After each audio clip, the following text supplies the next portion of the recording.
Hello, hello. Oh man, welcome. Another episode of Buy Low, Sell Yaha-high, where I combine Korok hunting with stocks because, why not? This is my channel, I can do what I want. Whoo, welcome to, I am Matt, as always. Corner of Wallen, whatever, depending on where you're watching this. Uh, it has been a while. It has been a while since I have done this, because I have been busy the last 2 weekends. So it has been approximately 3 weeks since I have last done a Stock Pick Speedrun session. So for today, I have decided to make this a marathon one. I intend to do more stocks, and I guess by extension more Koroks, than I have done in any other session prior. So I expect my voice to be pretty raspy by the end of this, most likely. And when I say more stocks, more Koroks than ever before, I've been kind of dreading doing the Koroks around Lake Hylia just because there's so many of them, and I wasn't too sure what would be the best way to split them between episodes.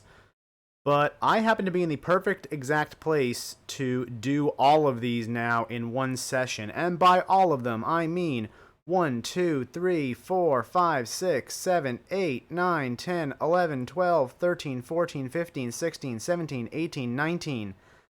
Just the hell of it, why not these three stragglers up here? 20, 21, and 22. And as always, we do one more Korok than we do stock, because I both begin and end this session with a Korok. So that means we're going to be doing 21 stock pick speedruns today.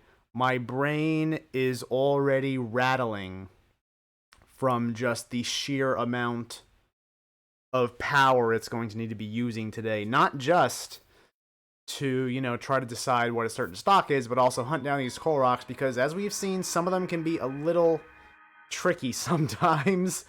It can be a bit of an understatement depending on what Korok you're talking about. So yeah, let's go ahead and jump into it. I am excited to get back to the grind. I'm not being sarcastic. Well, I am being sarcastic if I'm talking about Koroks like this last one I did last session, because I remember this one. I remember you. I remember you being a massive pain in the butt. Hopefully there's no pain in the butt ones today.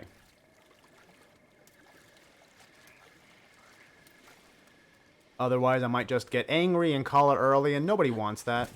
I don't think anybody wants that. Nobody likes a quitter. Nobody likes a quitter, so I definitely don't want to be one today.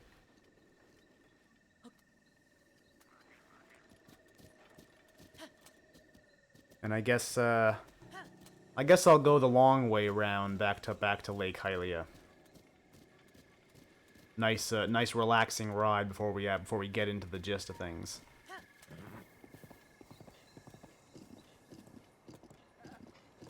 Look out, goat. Out my way!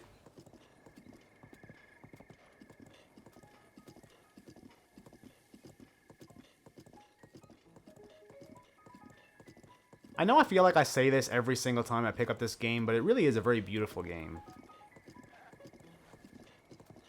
And if I don't play it for a while, especially considering the... what was it, 2-3 years that I didn't pick up this game prior to starting these sessions? I really did forget. I really did forget how pretty it was. Hopefully Breath of the Wild 2 is just as pretty. I mean the trailer that came out recently looks very promising.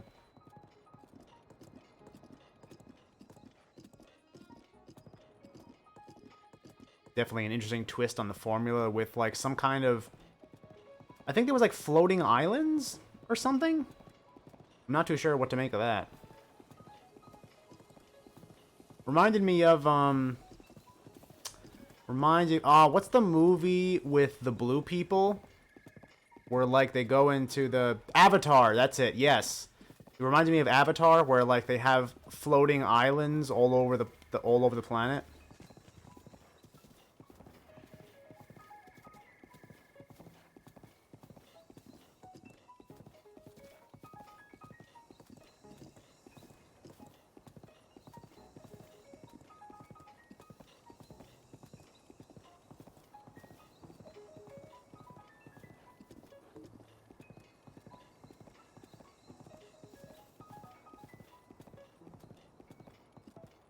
It feels weird just riding around now and I don't know what to talk about. I probably should have saved my whole opening talk. My whole opening speech for this ride back. But, thinking ahead is not one of my strong suits, in case you haven't noticed. Ooh, it's Farash! What's up, Farash? That is Farash. Farash is the electric one, right? And that is the electric one. I think.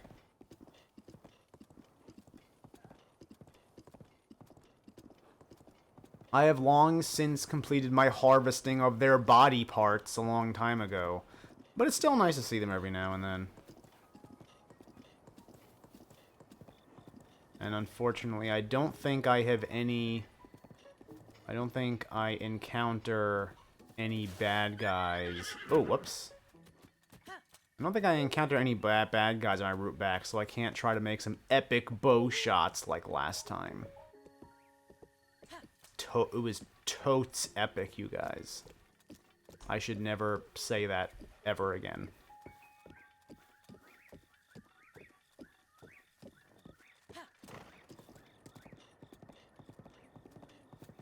But we should be coming up close to the first one of the day.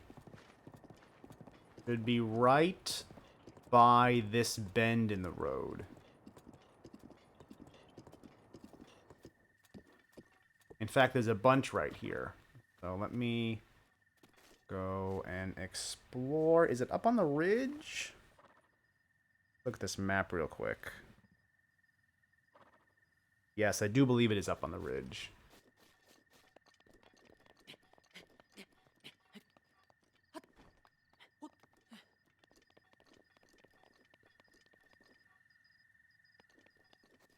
Is it this? There's the. I mean, I see the hole. And I don't think I'm supposed to push it. I think this is a stasis situation. A stasis situation. That was terrible.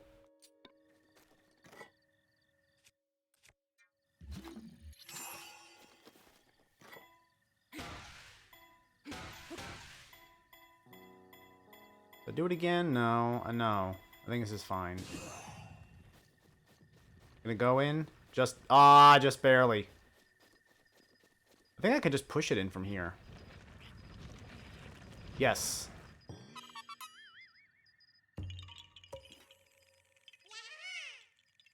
Yes, I did find you. How observant. Alright. One down. One down of this marathon session. Let me bring that up. Let me bring you over here. You've been here before. You know what this means. This means we're going to do our first stock of the day. And I just realized that I forgot to load up the disclaimer, the warnings that I do at the start of every session. Just one moment. Let me bring those. There's always something I forget. There's always something, whether or not it's not bringing up the words, not setting the stream properties right, not loading up the Google tab, which I use to look up unknown terms. There's always something. There's always something that I forget to do.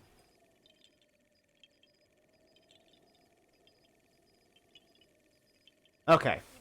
I got it up, so let me go ahead and get into it. Actually, let me silence this first. Because I don't want that, you know, annoying little Korok dude rattling around. I dislike the ones where they have to hover. Because it makes a lot of noise and I can't just have it running in the background. It's annoying. Anyway. So, here is how this works. I will click this button. It would take me to the Yahoo Finance page for a random stock. You will see a timer start up here in this tab, and I will have 5 minutes to do whatever research I can on the stock that it takes me to. I am allowed to use whatever information I can find in Yahoo Finance, as well as any articles or links that I can get off that platform.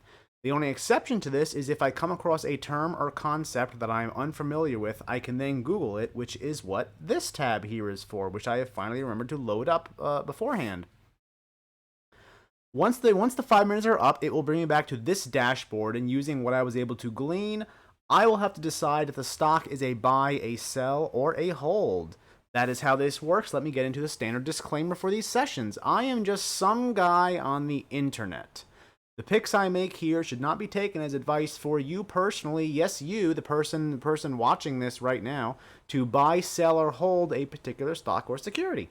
I would implore you to do your own research and consider your unique financial situation when or if you decide to make any moves in the market. I personally am just having some fun here, testing my own stock picking skills, and admittedly, perhaps in the process, sharing some knowledge as well. And that sharing, if I could just get into some seriousness for a moment, that sharing is not just one way. I am just not here to potentially share knowledge to viewers. Ever since I started up the YouTube channel, I have been amazed at how much information that the viewers have also taught me.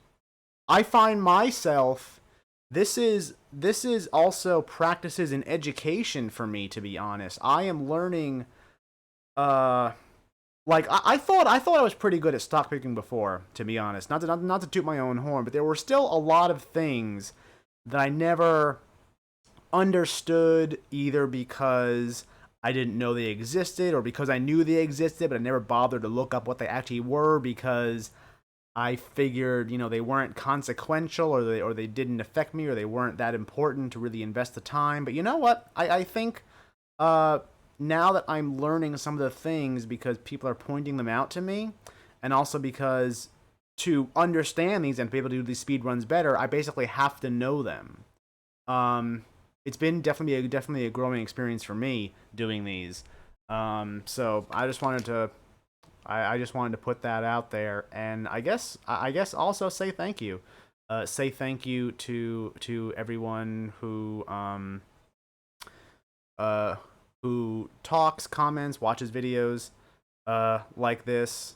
It's definitely a very nice place to exchange information and compare learnings and teachings, not just for the people creating, or rather not just for the people watching, but also for the people creating. At least in my case. So just a quick thank you for everyone out there for that. Okay, I think I've said enough. So let me take a quick drink here. Staying hydrated. Again, if you don't have a bottle of water next to you right now, you are not lifing properly. All right, let's go.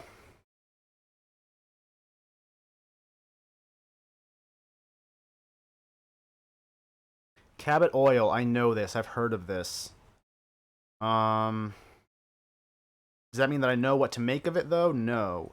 That's what we're going to find out real quick. I mean, hopefully quick. Again, I only got 5 minutes. Let's see.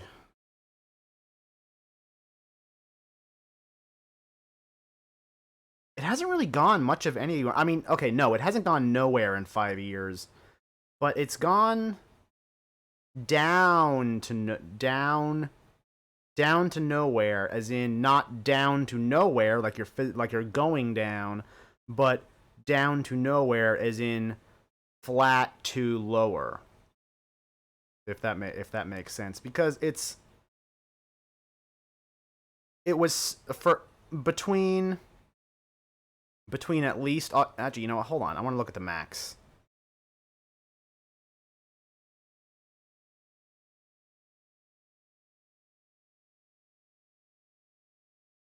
Yeah, I'm not terribly enthused by this chart because this is a small range, especially falling from. Okay, wait. Let me go back to the 5-year chart. This is a small range to be trading in. It was stuck between 25, or maybe not 25. It was stuck in the 20s. It was stuck in the 20s up until mid to late 2019, at which point it finally broke through what I would argue has been a 3-year low resistance of about 20.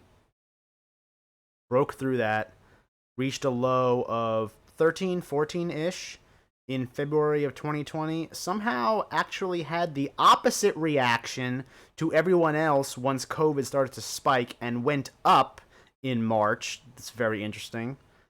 And then has kind of stagnated since then, similar to how it stagnated in this range, these about 3 or so years, but it's stagnating at a lower range down here. I would not be surprised to see it stick down here in this range ish. Maybe like the high to mid teens range for the next 3 or so years, like it did here. That could potentially be a pattern that I see forming here. Does that mean that I want to give it a sell? Well, I don't know. You know what? I could be wrong. I should probably look at what more basic information about the company. Just on the face of it, these earnings look nice. Not huge beats, but beats nonetheless. However, if I come down here and look at the annuals, this is not promising. I see.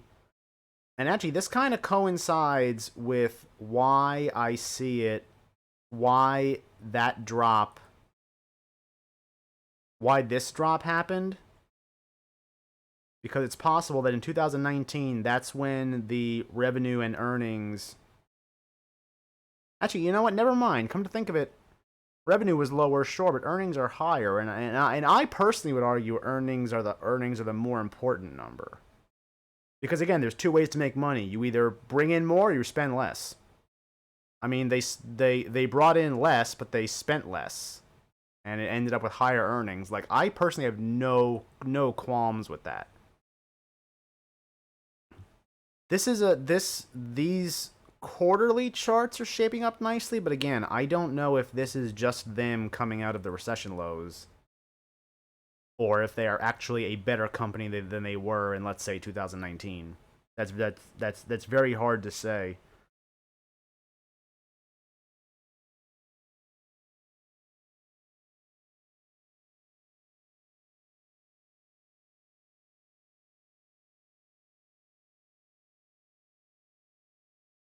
All right, just some general overview of the company. I mean, they deal in energy. They deal in oil and gas. You can tell that from the name.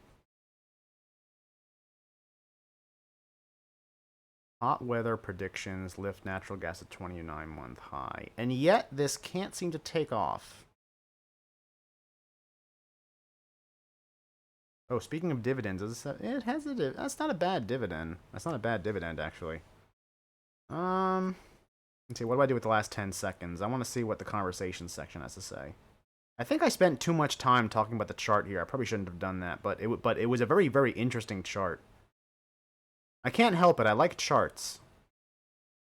Honestly, if I was to do these with nothing but the chart to go off of, well, chart and earnings maybe, because those two things can coincide, and I don't just like looking at chart patterns. I like looking at charts and then trying to match what seems like events on the chart to events in real life, which can be somewhat of a predictor of how it will respond to certain events in the future. So I personally like to focus on charts and chart patterns a lot.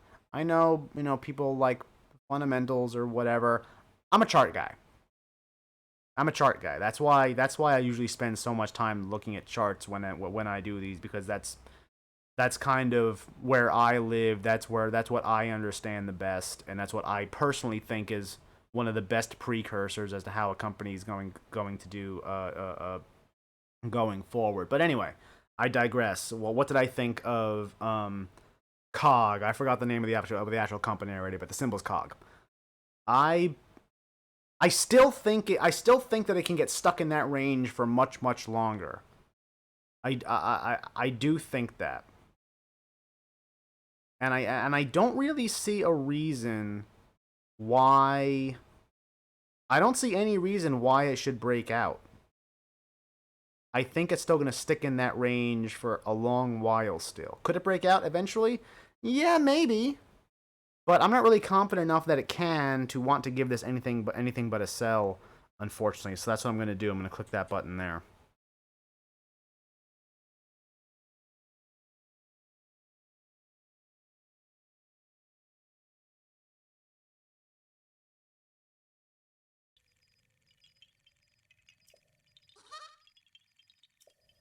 Alright, it's one down.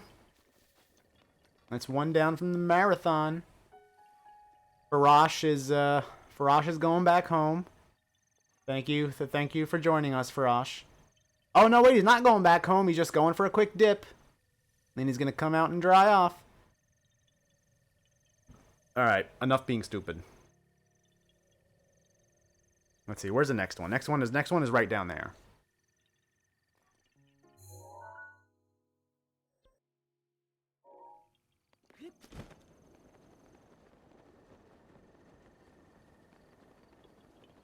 Oh, wait, is that it? Nope, there it is.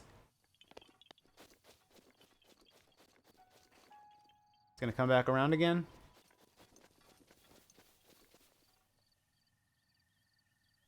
Where'd it go? It went behind that bush and it disappeared. Ah, wait a minute.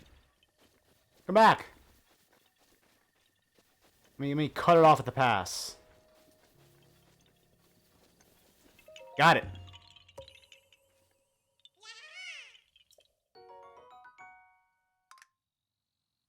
Nice. Okay, got him.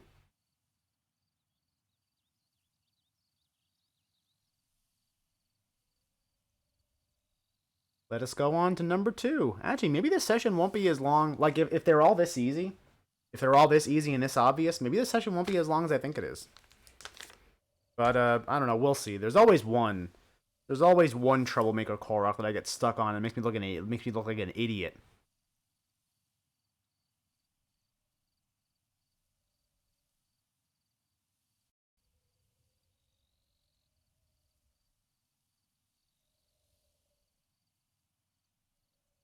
I don't know what Alexander's is.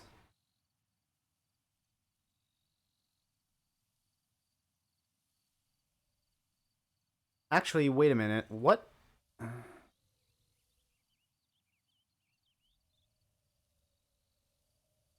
Oh my goodness. Is this what I think it is?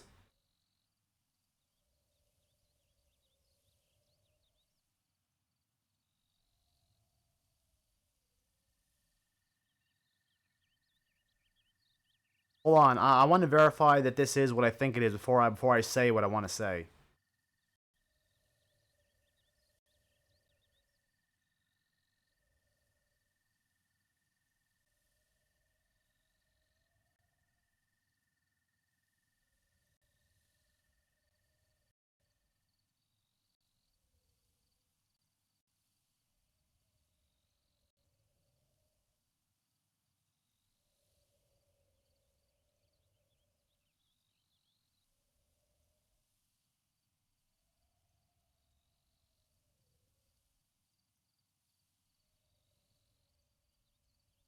So this is an office right, not a commercial property right? Okay, maybe this isn't what I thought it was. But it's out of Paramus, though. I saw that.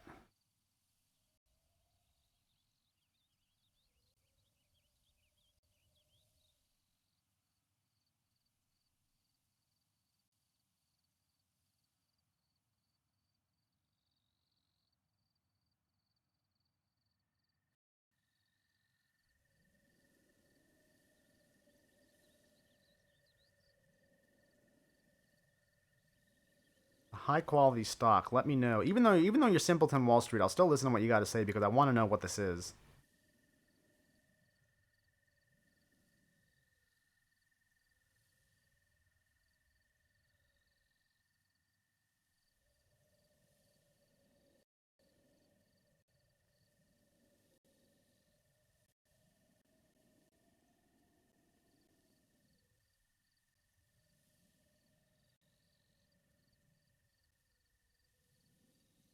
Alexander's announces IKEA exercise. You know what? I think this is the Alexander's I'm thinking of, because that's where the IKEA is. Okay, so let me explain what I keep wanting to say. In case you haven't noticed by some of the little hints I've dropped here and there, I am originally from northern New Jersey. I'm originally from northern New Jersey, and I'm well familiar with the Paramus area. And the reason why I know the name Alexander's is because there used to be a big department store in Paramus right across from the Garden State Plaza Mall called Alexander's. And I want to say it closed. I want to say it closed in early 1990s. I want to say it closed in early 1990s, but my family, especially my grandparents, loved that store. Supposedly, they took me there a few times when I was little. I personally don't remember it, or rather, I don't remember the inside. I remember what the outside looked like, and there was a massive piece of artwork uh, outside that was kind of I can't envision it exactly, but I know it was like abstractionist. I remember it being very pretty. Um, and this has got to be the same company. I didn't even know they were still in operation, but on that same land where that Alexander store used to be, there is now an IKEA. I believe I have been to that IKEA.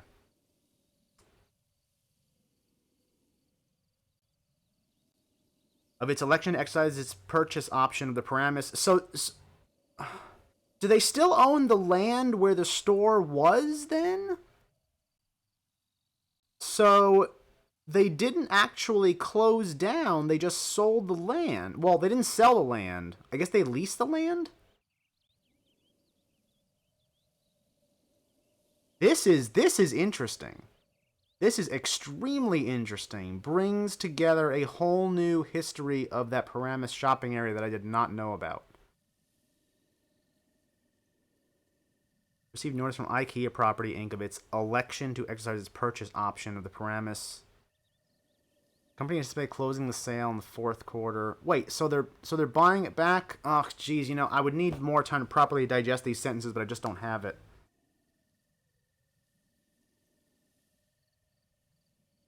Announced today that it received notice from IKEA Property of its election to.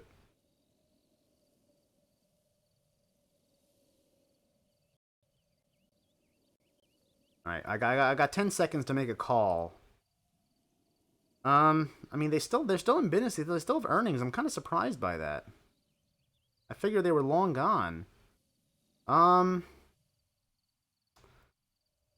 I mean I typically don't like real estate investment trusts, but I don't know. I kind of want to get what the hell. I'm giving us a buy just for the nostalgia value of having to even look at this. However, I am going to do something I have not done before and go back into these articles after I have given it this rating because I actually have a personal interest in what is going on here now. I've already given my buy rating. I've already given my buy rating so that it's flat and fair. That I have given my rating after my 5 minutes are up. Anything I look at now will not affect what I just gave it, but instead I just want to look at it and read into it for my own personal interest because this is a part of my personal history that I did not know was still alive and well. Because again, that Alexander store that used to sit in Paramus is um, part of my family history almost. So I want to know more about what's happening here for my own personal, and I suppose yours too, if you're watching this, my own personal enjoyment. So Alexander's announced, and this was back in May, that it received notice from IKEA Property Inc. of its election. Now, here's the word that confuses me. It's. What is it talking about? Is it referencing Alexander's or IKEA? I think it's talking about IKEA. Of IKEA Properties election to exercise its purchase option of the Paramus, New Jersey property. The company, and by the company I'm pretty sure it means Alexander's, anticipates closing the sale in the fourth quarter of 2020. Purchase price is $75 million. Actually, you know what? For a piece of property like that is so centrally situated in a major shopping hub as Paramus, 75 million seems like chump change, honestly, because you are that property there is at one of the four corners of two major roads. You have New Jersey 17 and you have New Jersey 4 right there. At one corner of the intersection, you have Garden State Plaza. At the other corner, you have, I believe, there's a shopping center at the other two corners, and then at the other corner, you have the IKEA. And I believe there's a sports authority there too, although it's possible that my information is outdated because I haven't been there in a few years. But I know there's an IKEA there, and once IKEAs crop up, they rarely leave. So the IKEA is definitely probably still there. And I'm not just saying that because I'm reading about it here and it's saying IKEA. No, I'm pretty sure it's still there. Um, so that's why I'm surprised. 75 million. 75 million seems pretty cheap for land that is in the middle of a shopping mecca like Paramus, and not just that, but at the intersection of those two major roads, which you can argue is the nexus of said mecca. All right. So purchase price is $75 million after repayment of the $68 million mortgage. So they've completed their mortgage payment. The company expects to receive net cash proceeds for approximately $6 million. $75 million and after repayment of the $68 million mortgage. Okay, so it was initially mortgaged. If I'm reading this right, it was initially mortgaged from Alexander's, I suppose. Or mortgaged to, because it says their net proceeds is $6 million.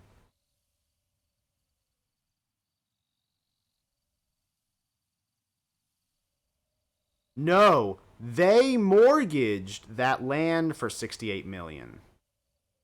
But now they are selling the land for $75 million. So after repaying that $68 million mortgage, they have a total profit of $6 million. So it looks like it is IKEA that is buying that land, and Alexander's is not going to own it anymore. Which, again, I didn't even know they still I didn't realize they still owned it. I didn't even know it existed. This is really cool, actually. Gain will be approximately $60 million. The financial statement gain will be approximately $60 million, and the tax gain will be around approximately $63 million. Company is expected to pay, especially related to his transaction. That is super interesting. That is super interesting. And actually, you know what this implies? This implies that IKEAs sometimes do not own the land that they sit on.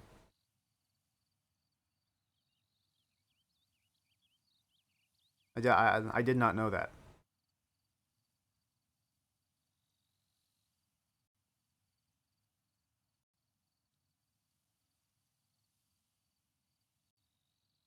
Virtually don't need money to bear in mind a high return on investment.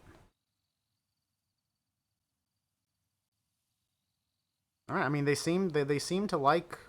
This article seems to be saying they like Alexander, so maybe my buy call is going to be perhaps correct in the long term, even though I did it mostly just out of nostalgia for the company and the store they used to sit there.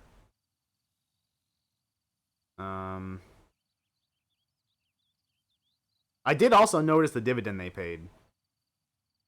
That's surprisingly hefty. I mean, I know the price is high for the shares, but this ain't nothing to wag a stick at. That is super cool. That is super cool that I got to see this. And I'm sorry for going off on this so much, but this was I couldn't give up the opportunity to read about all this stuff because again I'm well familiar with that area, well familiar with that store and that property, and it's just super interesting to know more about the history of it and how it's changed hands and what's been after seeing what's been built on it over the years. So yeah, that was super cool. Alexander's, everybody.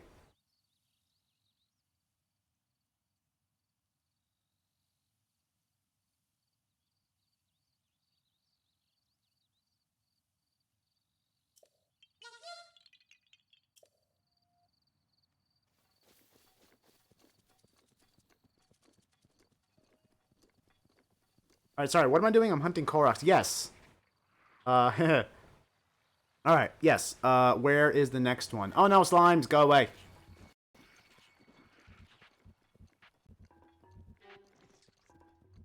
Next one should be... Oh, wait, no, I think I went too far.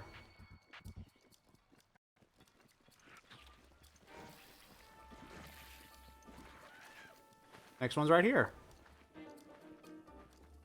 In the hole you go. Hopefully. Get in the hole. That's your home! You don't want to go to your home?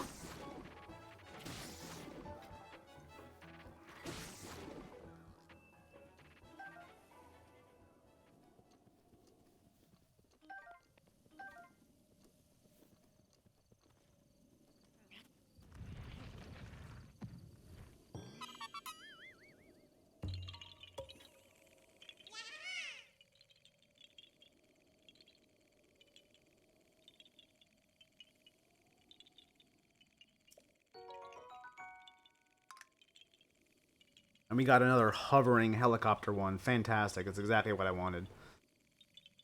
Silence, you.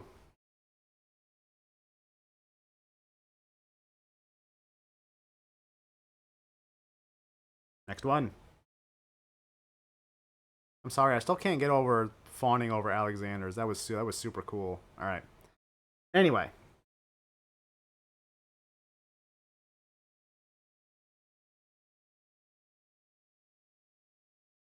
Well, acquisition word usually means a SPAC, and this definitely has a very spacky looking chart. With all the ups and downs and the crazy spikes and the pudding. Does not have, it focuses on affecting a merger, because of course it does. Oh, and they've already announced who they're going to merge with. They're going to merge with these guys. Yaha-high, leading music streaming platform in the Middle East and North Africa. Neato. I want to read more about what that's about. And, of course, a bunch of shareholder alerts with lawsuits because people are angry about the terms. That's, you know, the par for the course of the SPAC. I've gone on that tangent plenty.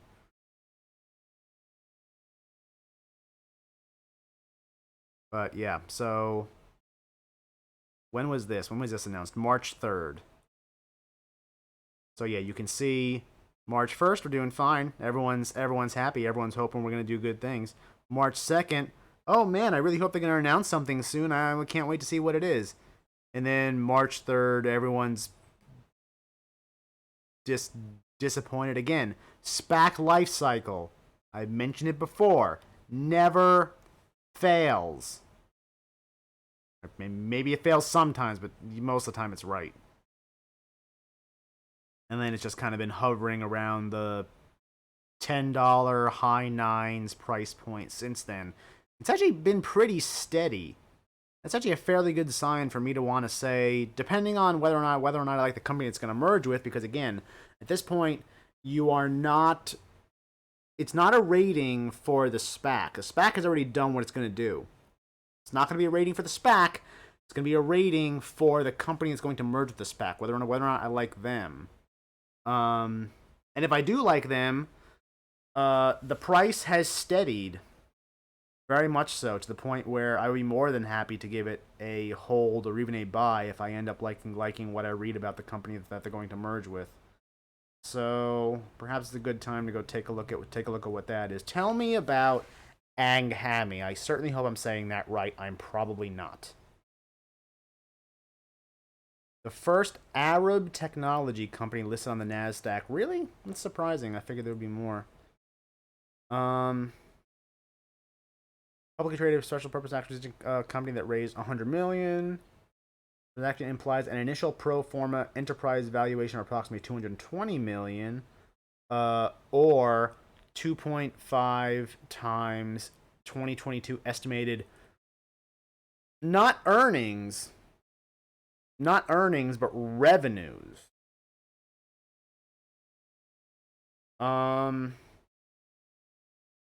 It's a little concerning that it points out revenues and not earnings. Earnings is typically, again, the more important number. Transact is expected to close Q2 of 2021, so it's very close. UAE's premier publicly listed asset management investment company firm. Parent of the sponsor have gathered commitments of a combined 40 million in pipe financing. I don't know what that is. What is pipe financing?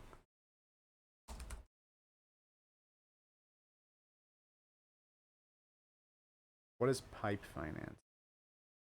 What is a pipe?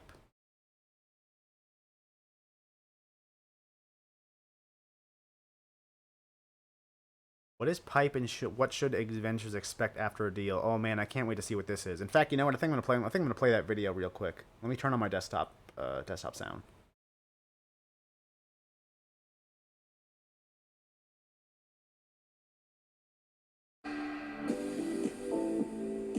When a SPAC announces its wait, my sound's not coming through. Nah, all right, screw it. Well, screw it. We'll just read about it. Or not, because this is a transcript of an interview. Ugh, why is the world awful? What is a pipe in a SPAC? How does SPAC... I know how SPACs work, but what is a pipe? I've heard about PIPE. PIPE stands for Private Investment in Public Equity. It involves selling shares of a public company in a private arrangement with a select investor group. Okay. All right, that makes more sense. So they're basically selling $40 million worth of equity to public, or not public, in private transactions. That's fine. Only backed by leading manufacturer, high growth, 56 million data points on its daily users. Founded in 2012, first music streaming platform in the Middle East and North Africa. Oh damn, I'm out of time. Ah, crap. I don't know. It seems like a pretty good company to me. I didn't really see any in those descriptions. The only thing I didn't like is that it decided to speak in terms of revenues and not earnings.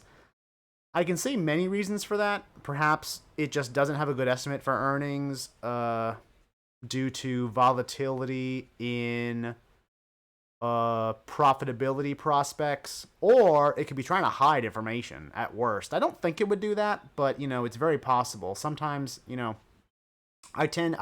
sometimes it's just as important to read what's not there in addition to what is there, if that makes sense. But I typically don't take that as the first option. So I think that's just because perhaps they don't have a good estimate of when profitability will happen, but revenues they can at least estimate pretty well. But yeah, I don't really see any red flags about this Yaha-high company, and I'm actually more than I know I said I'd be more than happy to give this a hold or even a buy if I really like what I see. I did really like what I see. Or rather, what I saw. So I'm actually very comfortable giving this a buy, to be honest. Yeah, I'm gonna give this a buy. I liked what I saw about Yaha-high. It definitely seems to be it probably had a lot of growth already, but sounds like it can still have a lot of growth on the horizon also. Let me just go back to Google real quick here so I can set myself up for the next time. But yeah, I liked what I saw. I'm gonna give it a buy. And again, this is because it has already done that, because it is now in the second phase of the SPAC life cycle where it is post announcement.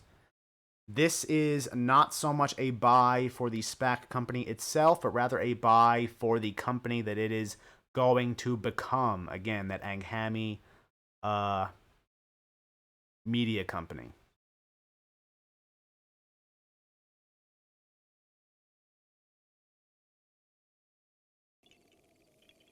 Where did I put the controller? My controller has disappeared. Oh no! No! It's okay. It was under my leg. It is not. It is not vanished. It was just under my stupid body.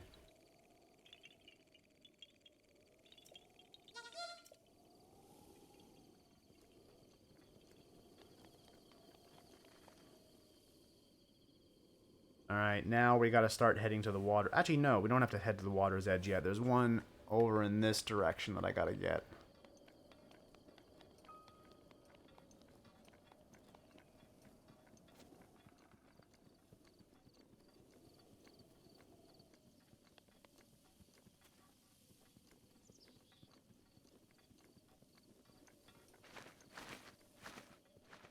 I was about to murder that crane, but then I decided to take pity on it.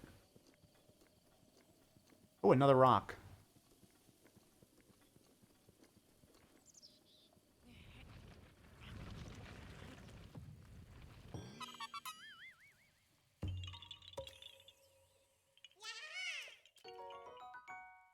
Maybe this will be a surprisingly quick session. All these Koroks so far have been really easy. But again, there's probably gonna be, you know, that one. There's always that one. Ah.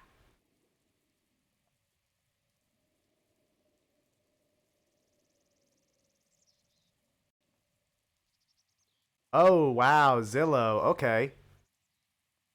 Interesting. I feel like I should be making a Sonic movie reference.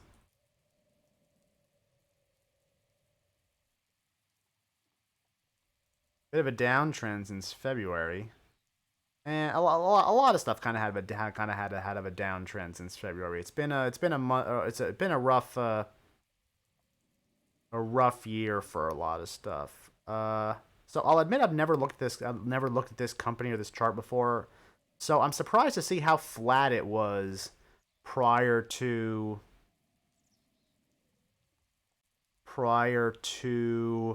right around when COVID hit, actually. And then it started to rocket up. That's kind of suspicious. Because now I'm wondering if this rise in the past year is actually justified based on the fundamentals of the company, or if it just happened to get caught up in, you know, the massive market recovery of the last year, and perhaps it isn't justified based on the fundamentals. And as I say that, I noticed down here 1 year target estimate of 182, far beyond where it is right now of 116. I don't know. I don't know. We'll see if that's justified. And actually, you know what else I see right here? Price to earnings ratio. 509? What? That can't be right. That can't be right, or else the market gone done its damn mind. Gone done lost. Even when you take into account forward PE 123, that's still ridiculous.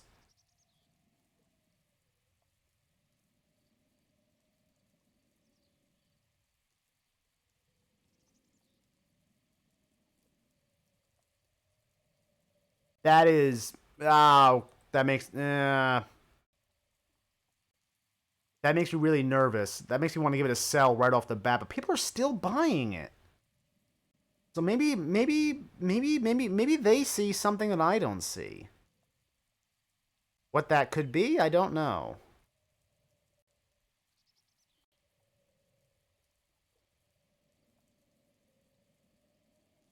This is very nice revenue growth. This is very nice revenue growth, which, interesting, it started back in 2019 with this massive year-over-year increase. Still has earnings losses, which makes me think they have an expenditures problem. But you can't shake a stick at this revenues. However, if we go back and look at the 5 year chart again, it seems to it didn't react. Look, this is 2019 right here in this range. It didn't move at all. It didn't react at all to that massive increase. It didn't happen until actually I guess it depends on when it was announced. Because some companies seem to announce their yearlies at different times. Perhaps they announced it well into 2020, and that might have been what caused, or what started rather, this massive run up. You know what? That's very possible. And I think I'm going to move forward here with the assumption that that's what happened. And so I know I said they have an expenditures problem, rather it looks like they do, but it seems like perhaps for the first time, I don't know that, but perhaps for the first time they became profitable. They had positive earnings in Q3 of 2020. In fact, that is reflected up here where negative in Q2, positive in Q3, positive in Q4, positive in Q1, and they are estimating that's going to continue to be positive in Q2.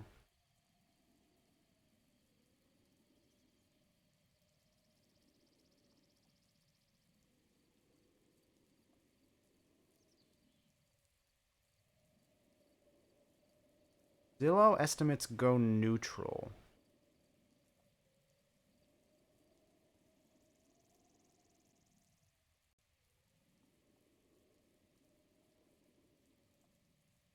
Recently announced major changes to its valuation algorithm, leveraging neural networks to improve the error rate by nearly a whole percentage point. What? What?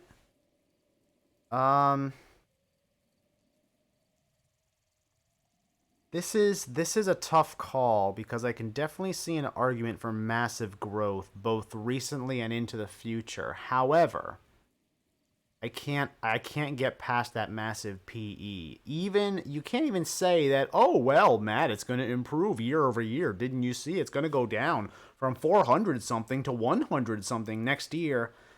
Yeah, yeah, okay. I mean, that's impressive, but 100 is still a massive PE.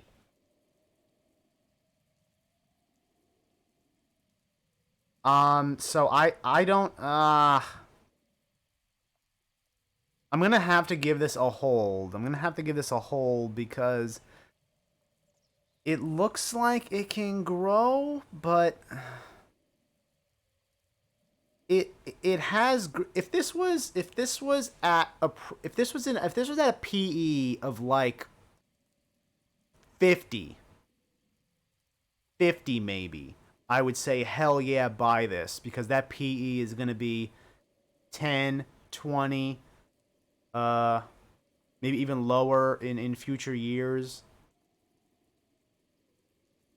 Like if it reduces in the same, like what is so it goes down from 400 something to 100 something. That's about a 4 times over decrease. Okay. Now if it went from 50 to like 15, I mean I'm no math super person, but that's roughly between 10 and 15. That's roughly 4 times less. 4 times less. That doesn't make sense. Four over less. You go. I think you understand what I'm trying to say. Um, that would bring it down to a more reasonable number. 400 is high. 100 is still high.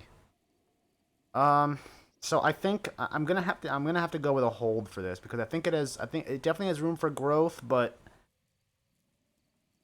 I feel like even taking that into account, the price has gotten way beyond what it should be, even when you take into account the growth. I mean, so I say that, but also, why am I not giving a sell? Well, because it did have that massive run up, and I could be wrong, and people think it could be completely detached from the fundamentals. I mean that happens. We've seen it this year, with some select names that I shall not mention. So it's possible it keeps rolling in that direction, but I personally would not think it's justified. But again, that it's possible that won't stop it. So I'm gonna go ahead and give Zillow a hold here.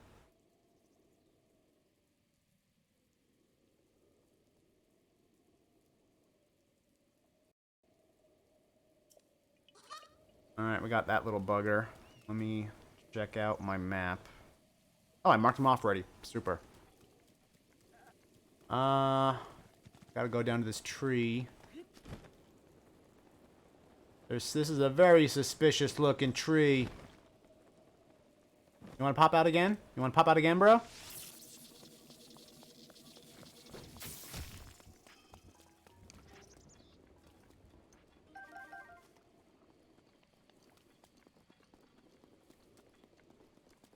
Oh my god, look at all these chests. What? Oh, you want to go? You want to go, bro?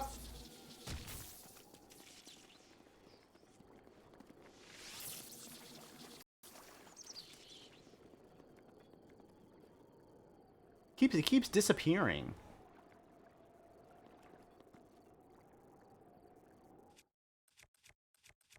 Alright, you know what? I want some of these chests.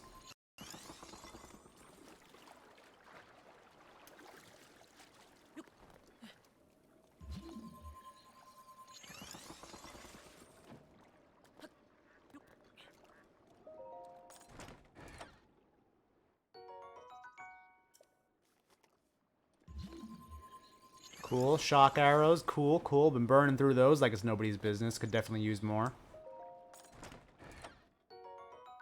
Silver shield. Neato. It's not terribly strong, but it's super pretty. No! I want the steel shield.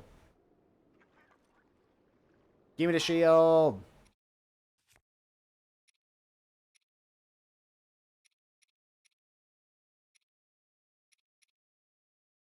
Man, get rid of this trash.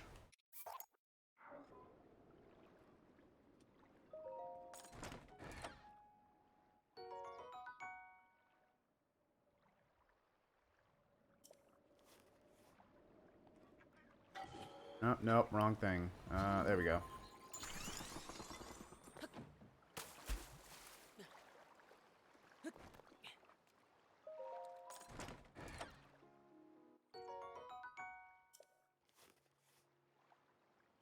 Nice.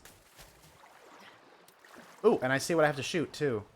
Or what I have to do. I see the acorn in the tree. Actually, you know what I should have done when I passed by the horse stable before? I should have bought arrows. I should have bought regular, plain arrows. That's why I've been using the shock arrows, I remember. Because I am out of regular arrows. Well, actually, that's not true. I have 2 of them.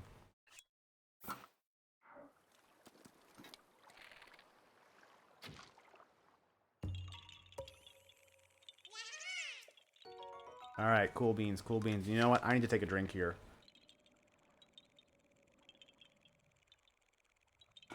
Ah. Okay.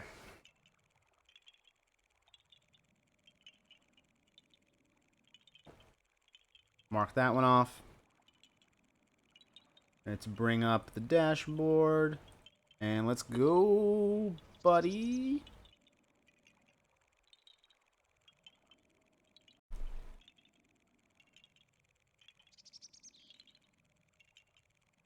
What is Edison International?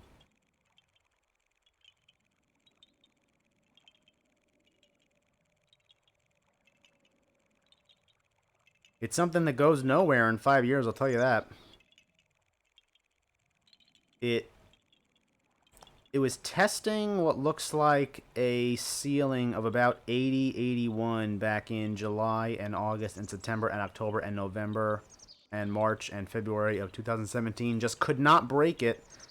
And then tumbled. And then seemed to have formed a new ceiling of about 70. And then tumbled again. Retested that ceiling, broke through it slightly, came back down. And then has kind of been languishing in the 50s roughly for the past year or so. I mean, I see it did 60s here, but then it came back down. It readjusted itself. Okay, well, this is kind of a do-nothing 5-year chart. After what isn't a terrible max chart, but then again, it goes back really far. I'm not terribly enthused by the chart. Let me go read about what they do. Generates electric power. As of March 3rd, it delivers electricity to 15 million residential, commercial, industrial, public authority, agricultural, and other customers across southern, central, and coastal California. Okay, so it's Californian energy.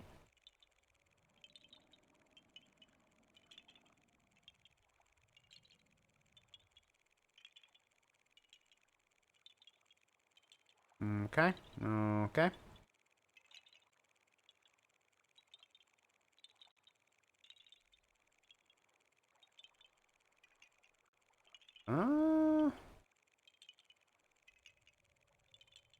Earnings kinda all over the place. Although I don't know why they don't line up with what's down here. Because this says it had negative in quarter 3. And this claims that quarter 3 was the highest of the past 4. I see that occasionally. I'm not too sure why.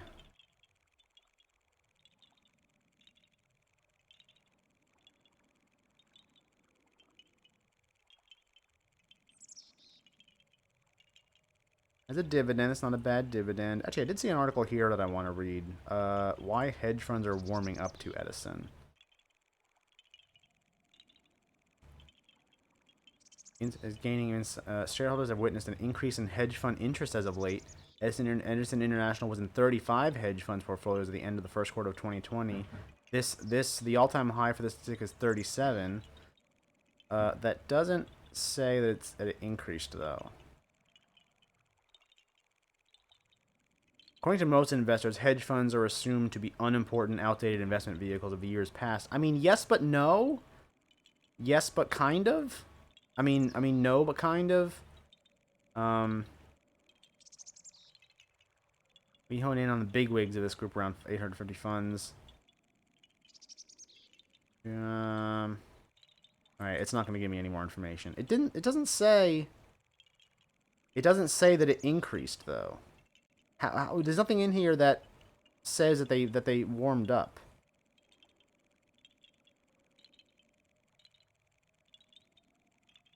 It just states now that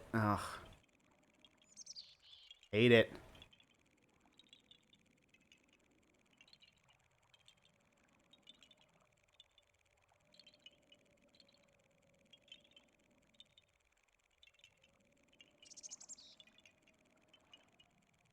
Apparently it's hot in California.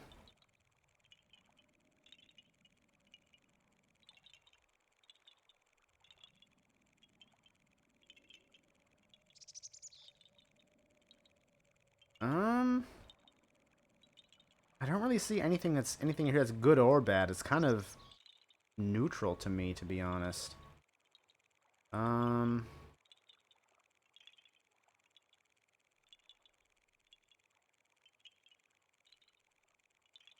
Entered a 1/3 position under 55 and plan to add during the year. If you believe the dividend yield theory, the stock seems quite undervalued. I don't know what that is, but I can make an educated guess as to what that is. Dividend is a factor of and really an inverse of PE.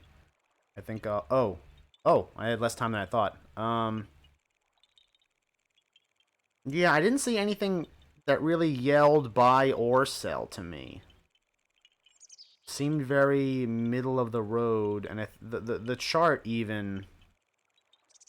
The chart even says that, and you could probably say, well, if you don't think the chart's going to go anywhere, why do you give it a sell? Because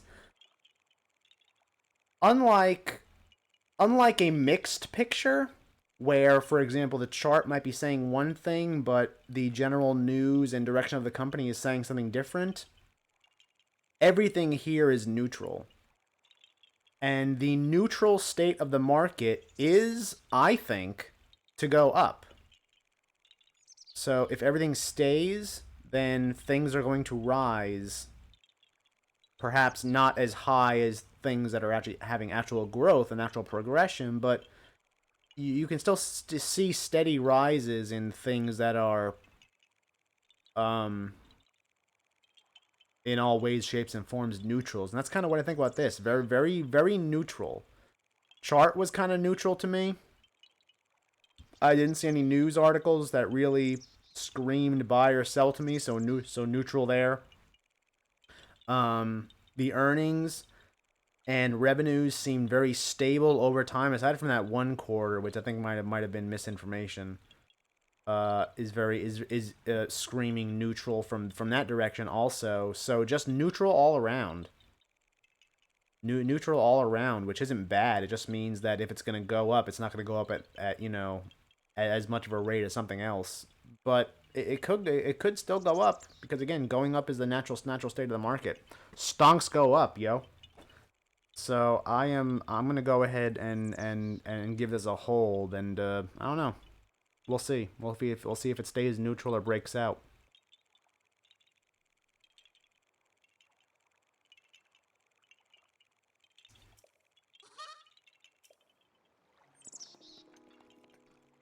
Ooh, I can recover my arrow. Nice.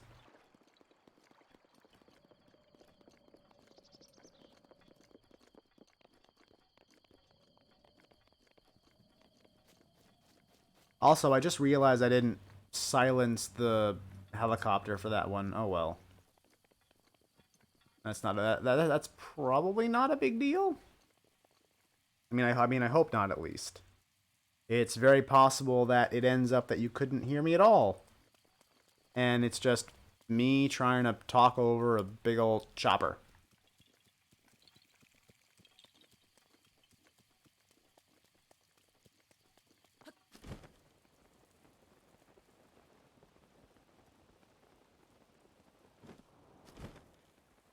Is this one as easy as picking up this rock?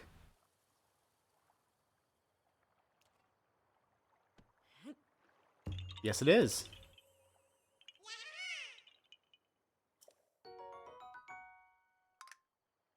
Mark that one off. Come back to the dashboard, bring it on up. And next up.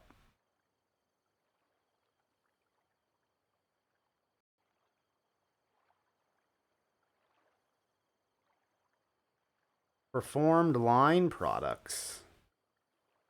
What is a performed line product? Before I even look at the chart, I want to read about what this does. Again, another company where I can't figure out what it does just by looking at the chart. Annoying.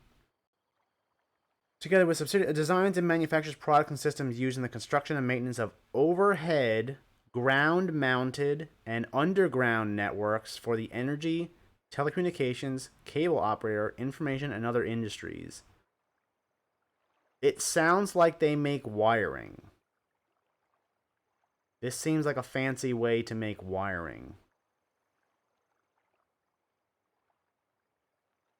Formed wire products. I should probably continue to read further before I start talking. To support, protect, terminate, and secure power connectors and communication cables, as well as control cable dynamics and hardware products.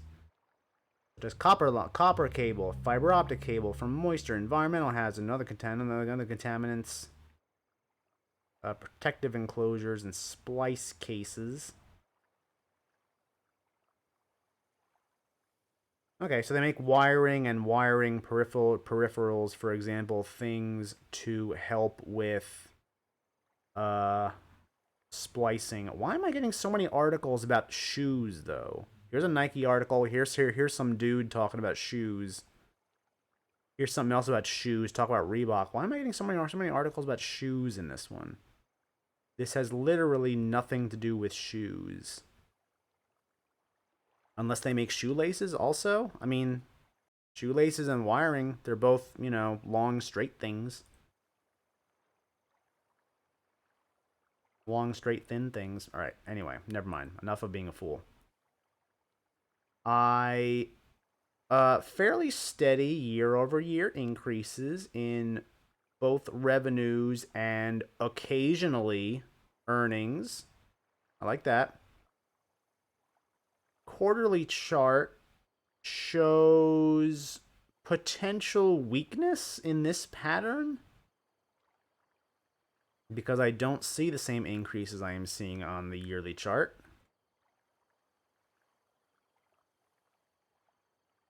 What about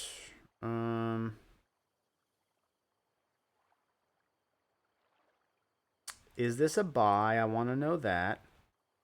I also want to know what was in their last financial report. Maybe there's some news or something in there that I can use to get a better picture on what I could give this. How much for Formline product company insider spending on buying shares? Ooh, insider buying is always a good sign. Let me read that one first.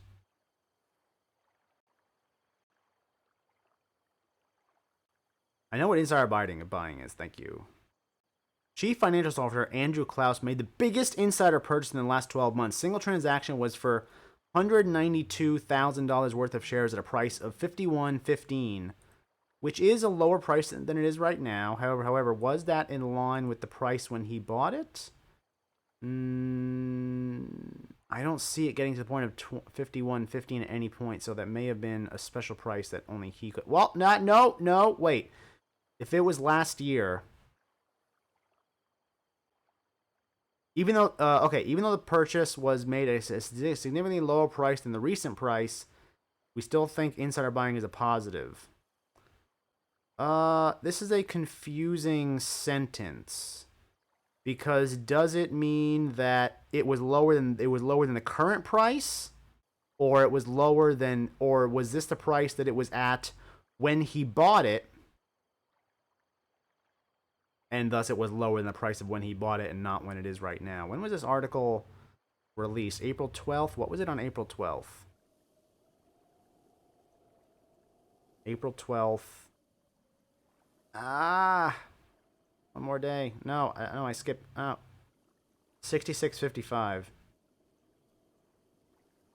I think it is talking about that. I think it is talking about the day of when this article was published and not the day of when it was actually purchased. It's possible that when it was purchased, that price was perfectly in line with the price. And actually, you know what? I want to see. No, not options. I shouldn't have clicked options. I want to see holders. Oh, damn it. I want to see holders. And you know what? While that loads, I want to take a look at these. Number of bullish hedge fund bets were cut by one recently. That's not good. Why are you talking to me about this thing?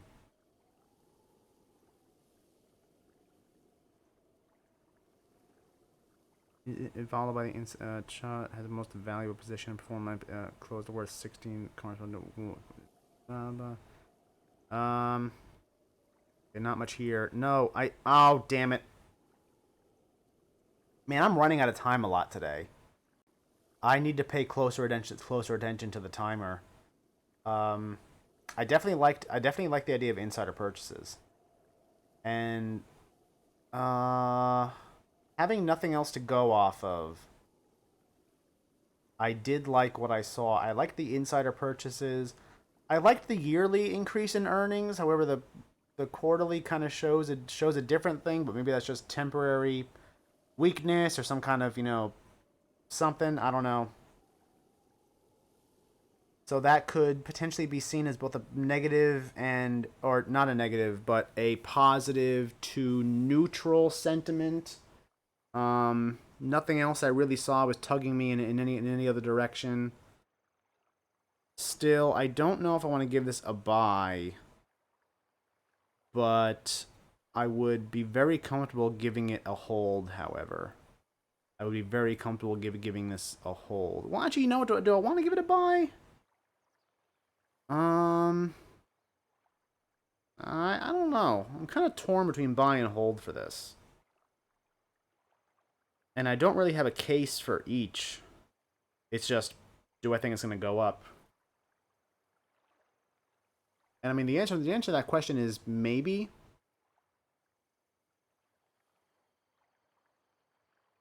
Actually, you know what? Just based on that, I think I just talked myself into a hold. My response to that question is maybe. Maybe means hold. Yeah, I'm gonna go with hold with PLPC.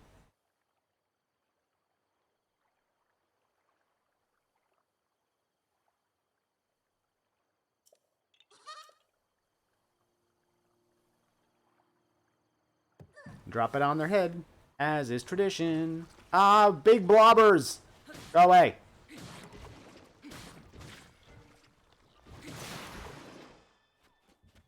What you get.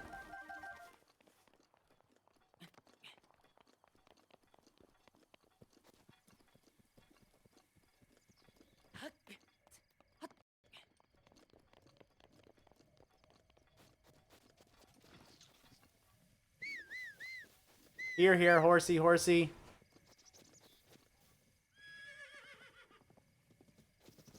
Oh, I missed it. Alright, we're gonna head off onto the bridge now. I think that's the best next course of action.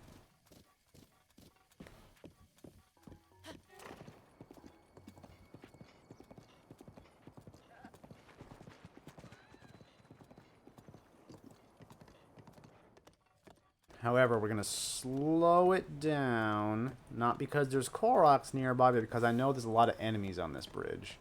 Well, I mean, there's also Koroks nearby, but they're all on the other side.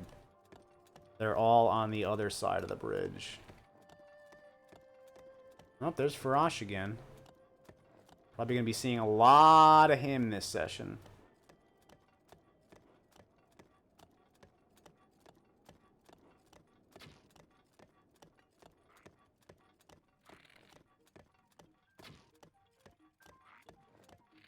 Oh, I have no weapons.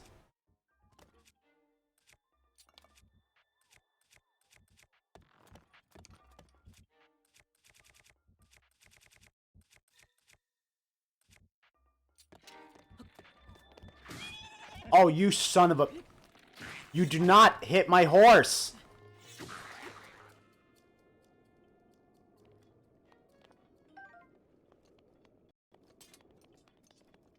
Where's your friends, huh? Where's your lizard buddies? You must have summoned someone with that horn. Do they want some too, huh? Ooh, arrows. I'm gonna take these apples to feed my horse, which you upset.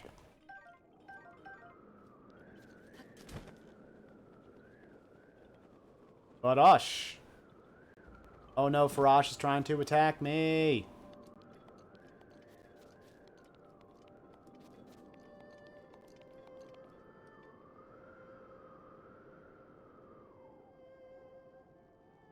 Oh no, those electric balls aren't gonna make it this far.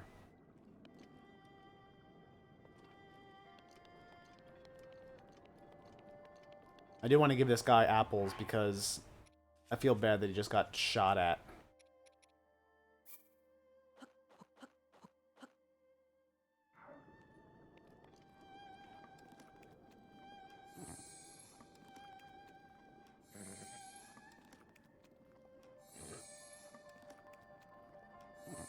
Good horsey. Man, you gobble those up. You want some more?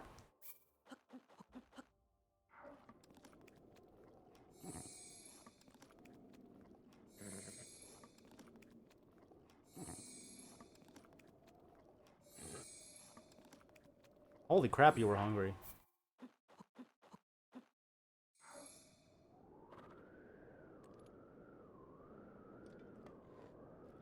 You don't want any more? No, you're done? Alright.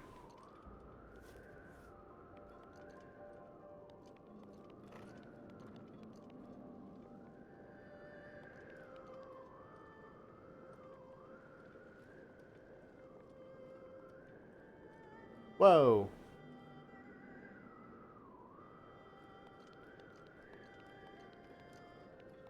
I don't know, man. I feel like I'm emotionally invested in the adventures of this barrel right here.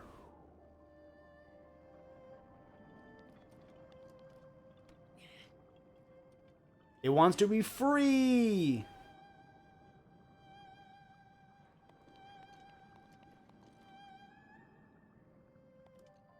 Alright, that's enough. That's enough foolishness. There should be a Korok here.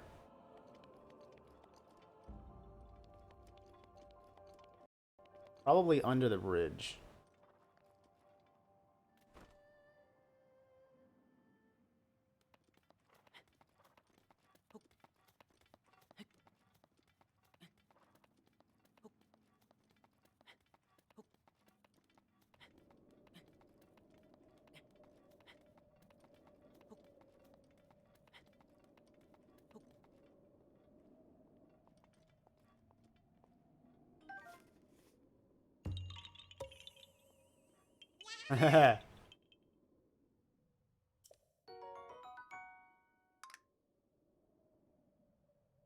It's always fun when you come across a a new Korok method you haven't seen before. I don't think I've seen pick up the item before. Well, it's not a common one, at least, I guess. I probably have seen it before, I just don't remember.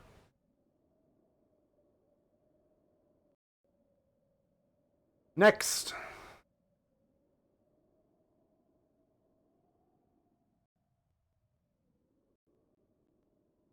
Ilrom Holdings. This sounds like property. This sounds like it might be property investment.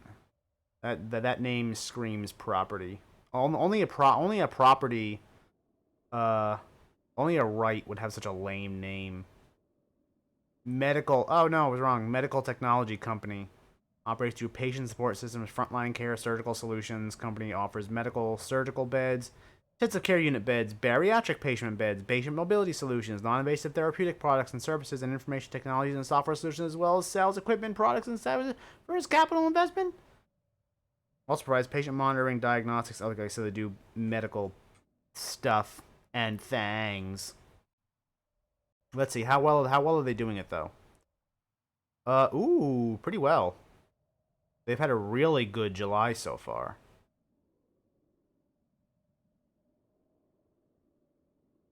After having a fairly good rest of the start to the year.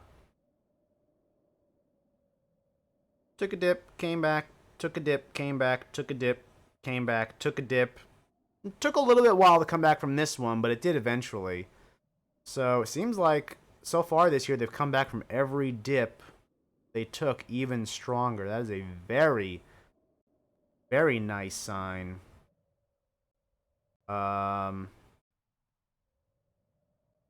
This is interesting.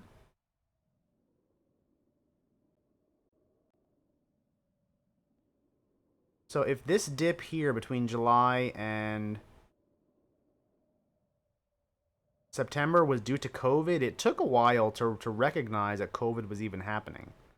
Because most things dropped in March. I'm sorry, I'm getting really distracted by this ad over here. Most things dropped in March. It took until, if that's in fact what this drop was about, I don't know. I'm kind of guessing because I don't think articles can go back that far, and even if they do, I don't want to have to scroll through this thing for days to figure it out. I only have 5 minutes.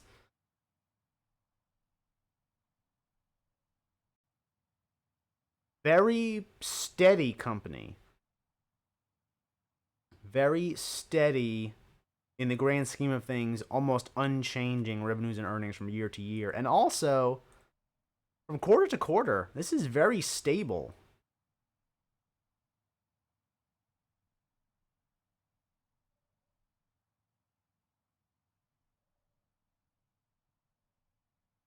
And they pay a dividend too? Yes. Kind of a small dividend, but dividend nonetheless. Shareholder ownership structure looks like. Actually, I don't need you to tell me that. I can look at that here.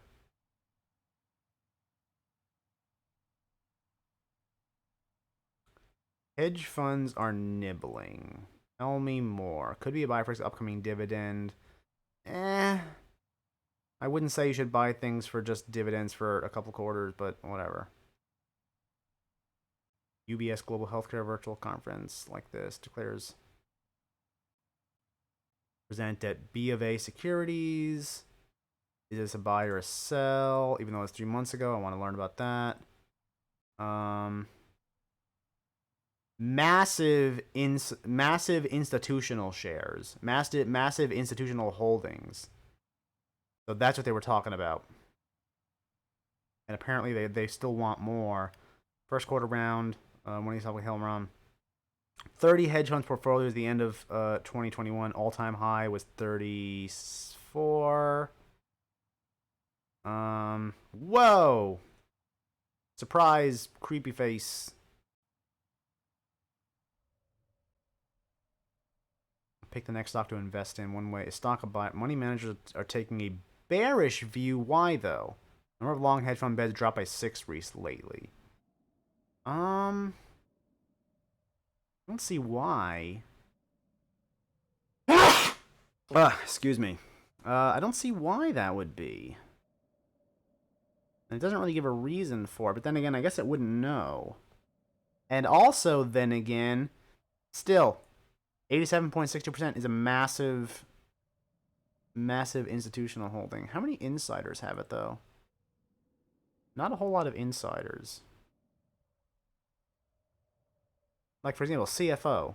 He's only holding on to 6,000. Well, actually, that's a lot of money, I guess, when you take into account the share price. If you come to think of it, what is the float then? What about transactions?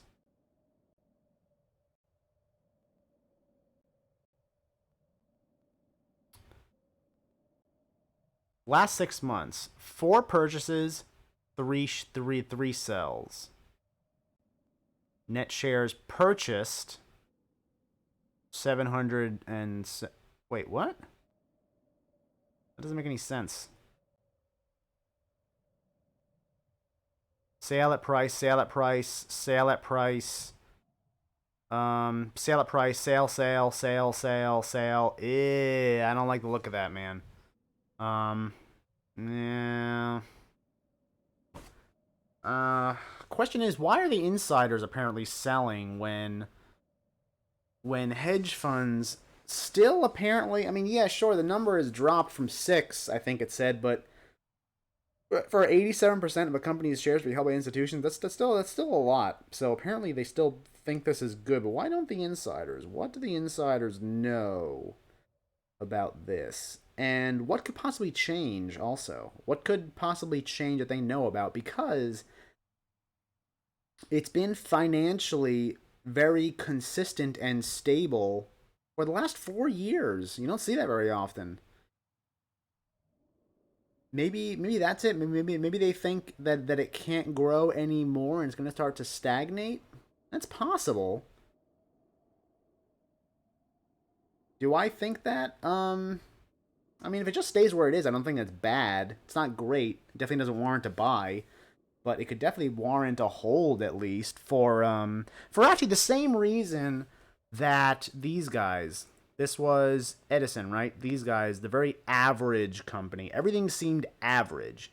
Everything seemed no, what's the word I used? Everything seemed not average. Neutral. Everything seemed neutral. Very neutral. Very tell my wife hello. That kind of neutral. Um, so that's kind of how I feel about that. So yeah, for similar reasons as why I gave EIX a hold, I'm gonna go ahead and give this a hold too. Just very neutral-ish overall, and it could go up, but that would be going up with general market trends probably. So yeah, there's my justification for a hold. Yeah, that's all I got.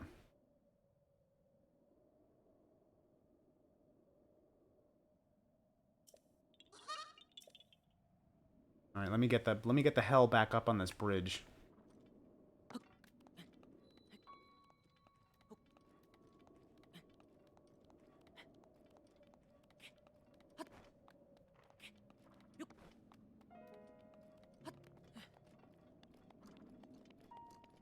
Not go back to the horse just yet because there is another one here. Should be under here.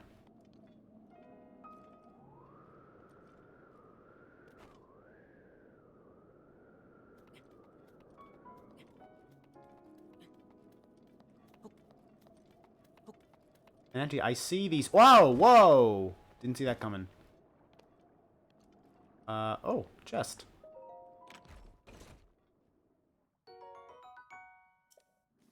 And more shock arrows is always good. Yeah, so I see that there are... The map says there are 2 Koroks right here where these broken pillars are, so I assume that it would be at the bottom of these pillars. Or rather, the top of them, I guess. But I don't see anything. Well, this one, though, I see this big metal thing here that I probably have to, you know, yeet out of the way. Is it metal, though? Oh, wait, wrong power. Nope, not metal. I gotta stasis yeet it.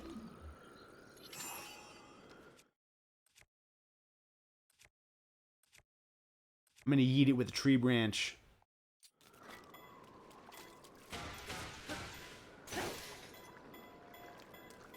So let's see if that does it. Kinda? Can I reach the... Can I reach the rock? I can reach it, but I can't, I can't pick it up. Alright, hold on.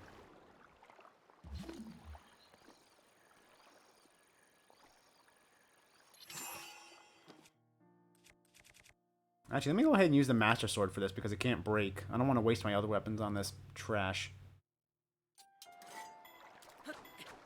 Oh, damn it.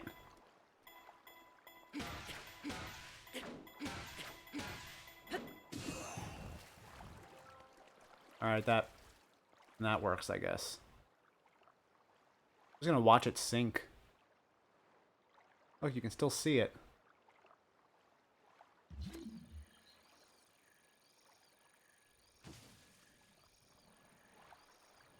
I guess the lake isn't that deep. Like, the bottom is right there. Hence why it sits like that. Interesting.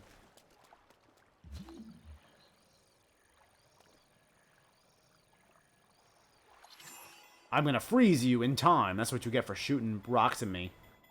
You and your buddies. He's like, who froze me? Rah! Alright, I think I've screwed around enough. Yeah, Yaha-high. Yeah, we know.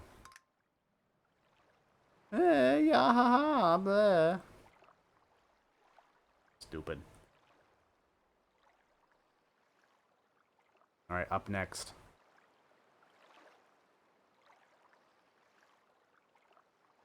Petros Pharmaceuticals. It's a cool name. I like that name. Question is, do I like the company? A company is more than just a name.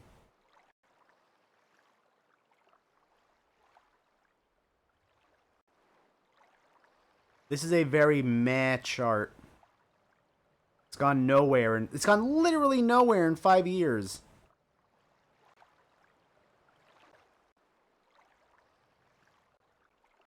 It's... Oh, wait a minute. Oh, no, I was not looking at a 5-year chart. I was looking at a 6-month chart, because apparently this is a new company.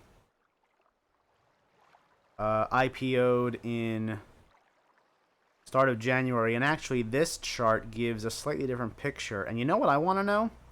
What is this? What day is this? This massive spike in volume, May 17th? What happened on May 17th? That was about 3 months, almost 3 months ago.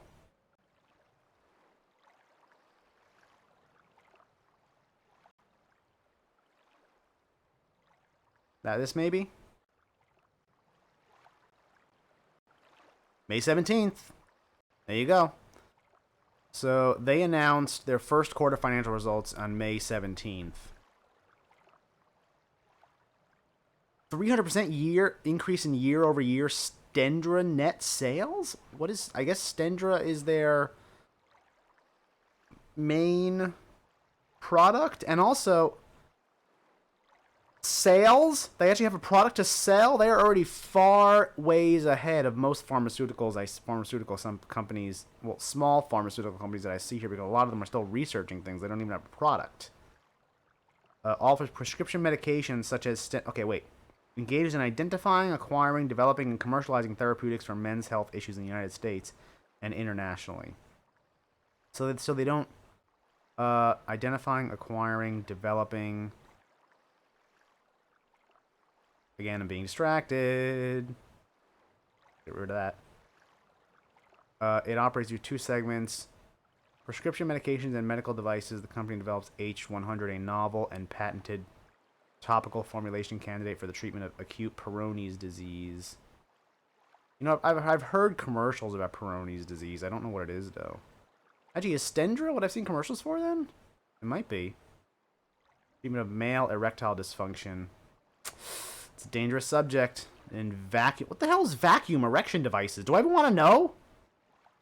Alright, that's enough. Moving on. This is a family show!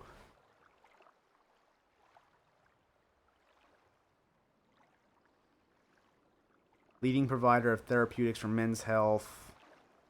I mean, I can at least see why it's men's health now. Oh, wait, you know what? I know the commercial I saw. Peyronie's. I know what that is. I remember the commercial now. It's where... never mind. Okay, so 300% increase in Stendra net sales during first quarter of 2020 versus first quarter 2020. Tablet prescriptions increased 23%. Gross margins expanded to 84%. Operating expensive. Reduced operating expenses. That's a big part of it, too. I like that. Positive net income. Net income, which is... I believe it's a fancy word for earnings. Even though I don't see earnings here. Can I get financials? Will it show me that there?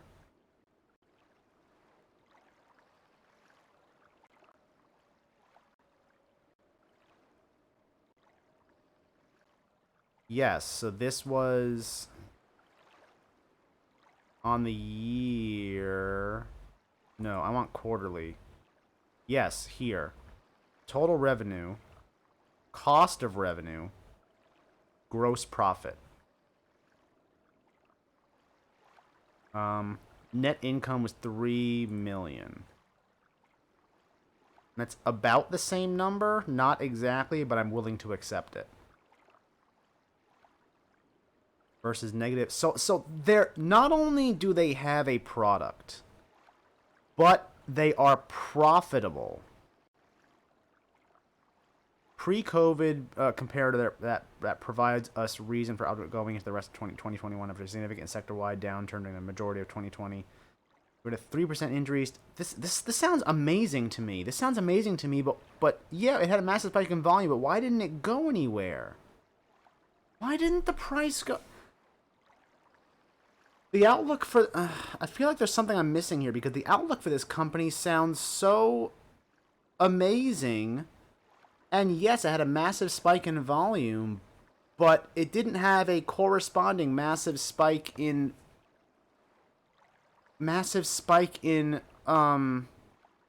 price. So everyone got in, wanted to trade these shares around, but no one could say that they wanted the price to increase, though. Well, the market didn't increase the price. That is super weird.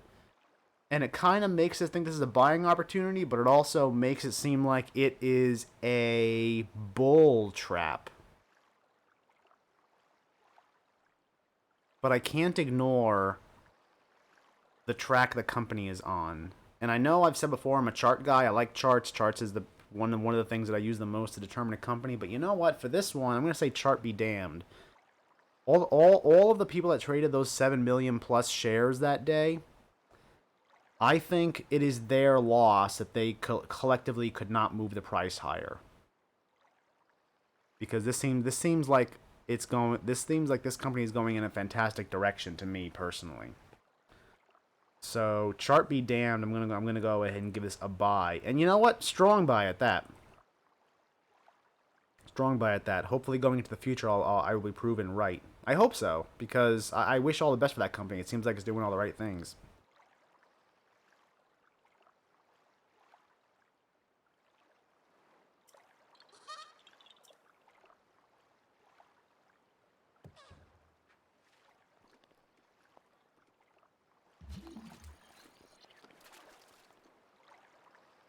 All right, now cut. Oh, I see it.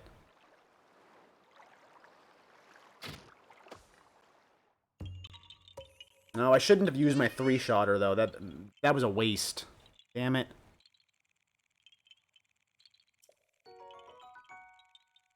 Alright, but I am gonna remember to silence the helicopter this time. Silence the chopper! We need to silence the chopper.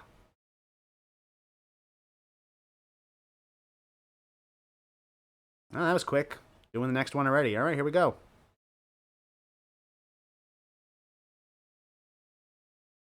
Oh, United States Steel! A classic company! I've always liked their ticker too, X. The X makes it sound cool.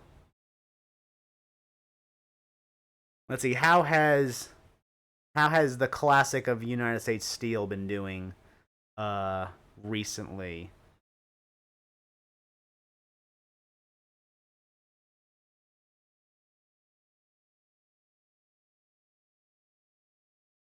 Okay, not bad this year. A bit of a roller coaster ride ever since March, but nothing to really be dissuaded about, I don't think. If anything, it just seems like it's still on the track to get back to its pre. Oh, actually no. I was about to say. Oh, I shouldn't have clicked on the chart. I don't think I need to open the big chart for this. If anything, it looks like it's maybe on its back on its track for.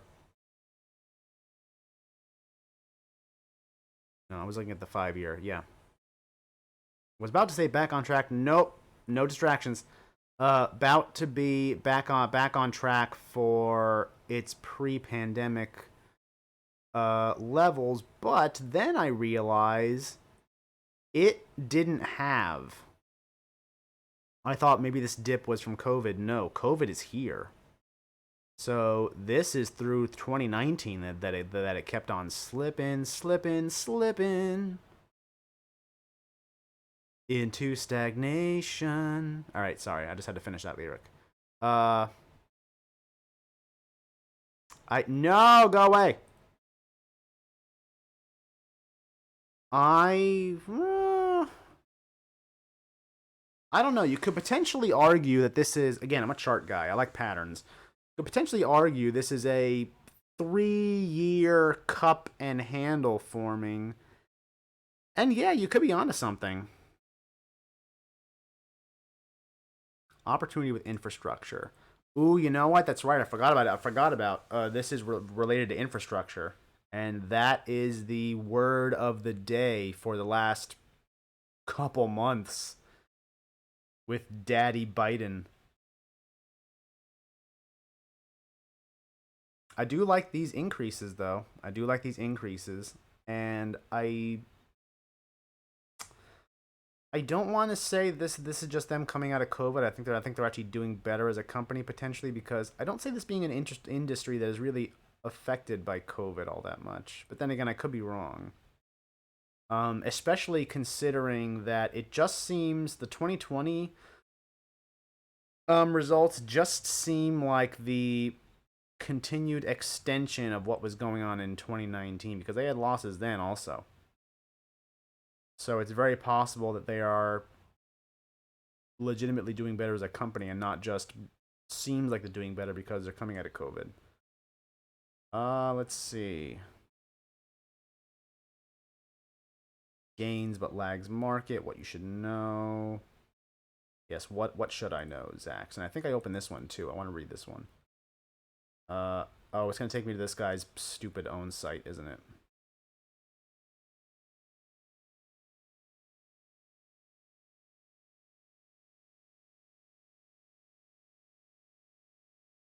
Opportunity with infrastructure stocks.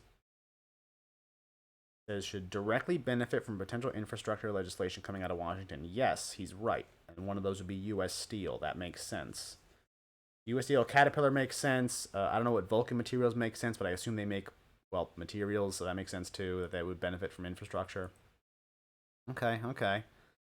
Gains. I mean, I'm for infrastructure bills also. I just personally hope they keep it to infrastructure. None of this other, garbage that they're trying to shove down into it. But, I don't want to get too much into my personal biz. Closed at 24.07 in the latest trading round, marking a the day prior, blah, blah. Display strength as it nears its next earnings release. The company is expected to report EPS of 91 cents per share, up 134.08 from the prior year quarter. It's pretty good. Earnings of 9.58 per share. And looking at the full year, is that for this year or for last year? Has it announced last year yet? Well, no, I guess it has because the number's right here.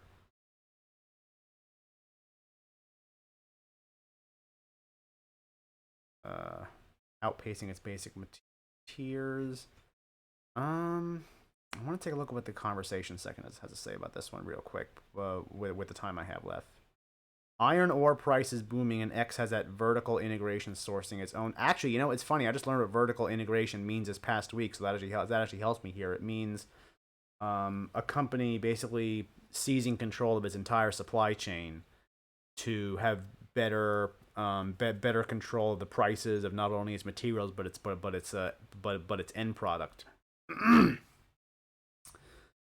So if the price of iron ore is going up, that definitely helps them if they do in fact have that vertical integration, because that wouldn't really affect them all that much.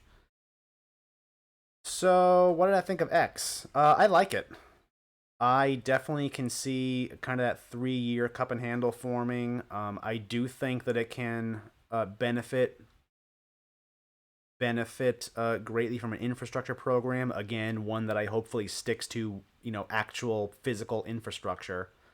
And yeah, I don't think I really have much else to say about this. I'm just gonna go ahead and give it a buy for those reasons. So there you have it.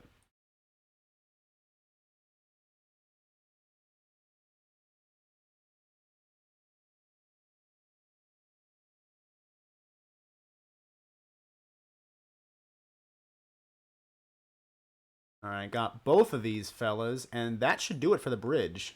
I don't think there's anything else on the bridge that I need. Question is, now I have to get back up to my horse. What's the best way to do that? Can I teleport back up there? Is there a shrine nearby? I could go to that tower and then jump off. You know what? Yeah, we're gonna go for a little flight. Oh wait, no, that's not what I wanted to do. I wanted the map. Yeah, we're gonna go for a little trip. Actually, no, not yet. We're not. Not yet. We're not. Hold on, I gotta think this through. Yeah,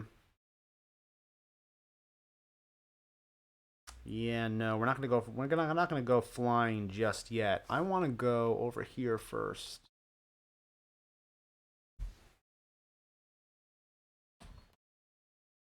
Go and teleport to that shrine, and then I can do the Koroks on the other side of the lake, and then come back to the bridge, get my horse, go around the other side of the lake, get the other ones, and then maybe those ones up north a little bit. I'm a genius. I am so smart. I am so smart. What the? How do I get out of here? Oh. I am so smart.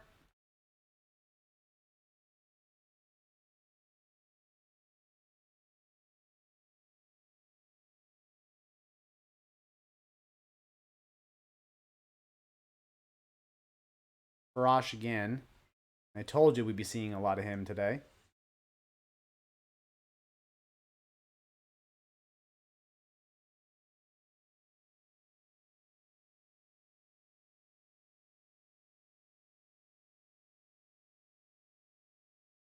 Ow.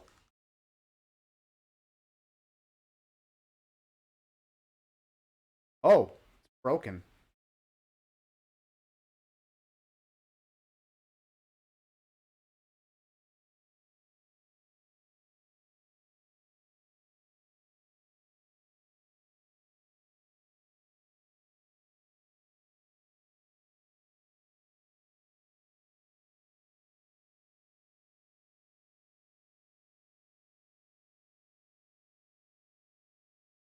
Where's the head? Where'd it go? There it is.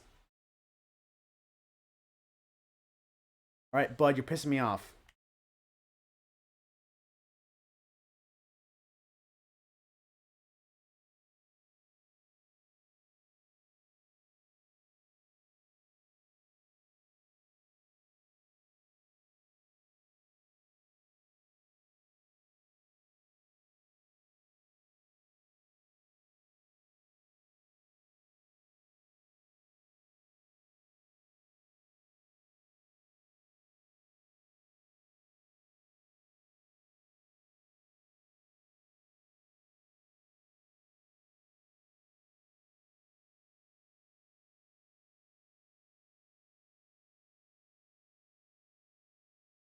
Wait, where's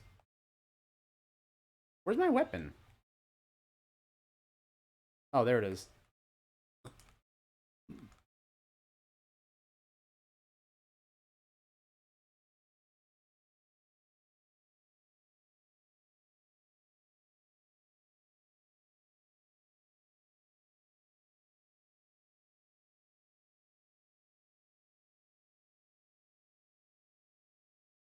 Jeez, that was rough.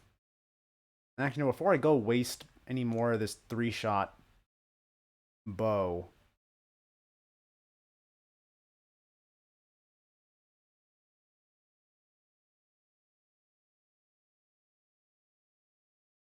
Yeah, I don't need any more trouble out of you either.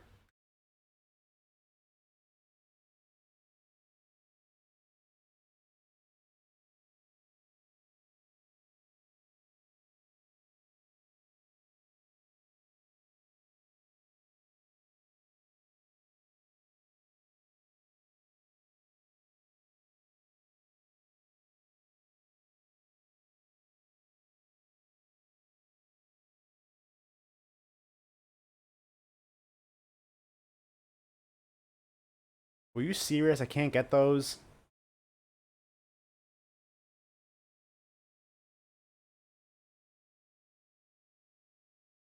That's because they... How am I supposed to... Let's see, how can I get those out of there?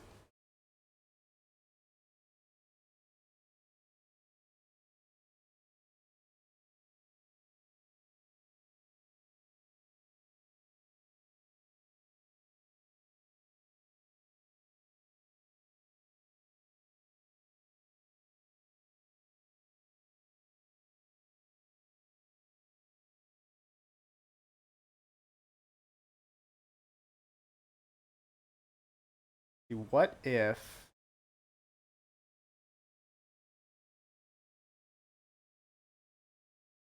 Wait, you know what?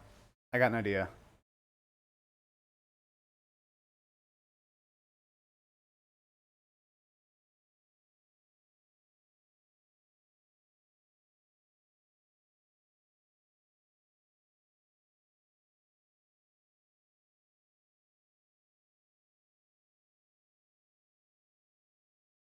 No, that was not my idea. My idea is this. I'm going to use the shield to scoop them up.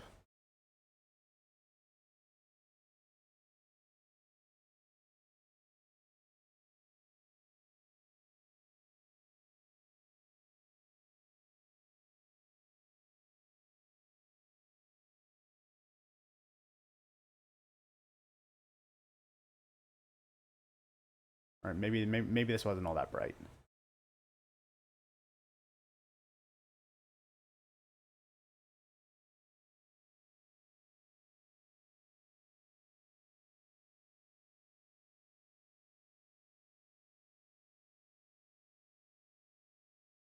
All right, you know what? Forget it. I don't really need them anyway.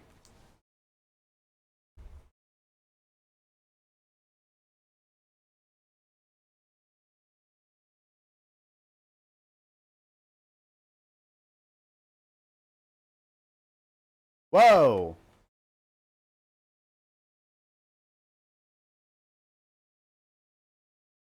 You know what? I should have known. I should have known that that wasn't what I thought it was as soon as I saw that I couldn't stasis it.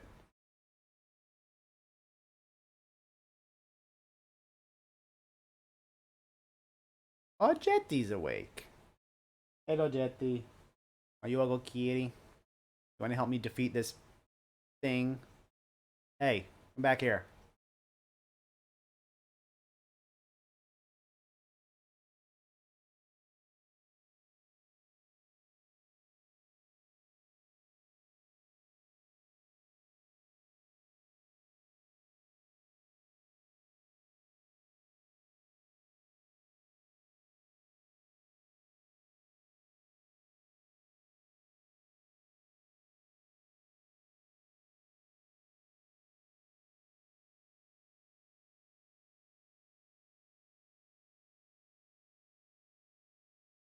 Alright, whatever. So, Koroks should be here, on top of that tree, probably. If I can grab the tree. Come on, stupid tree.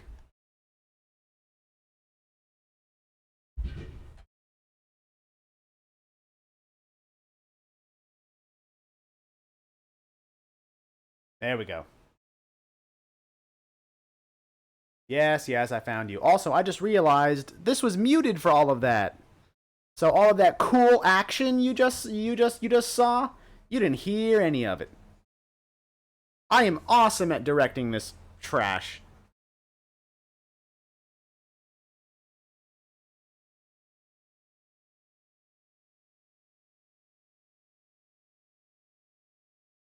This is going just great.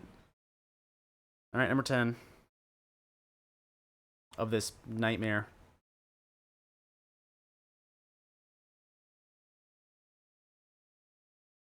Insperity. I feel inspired.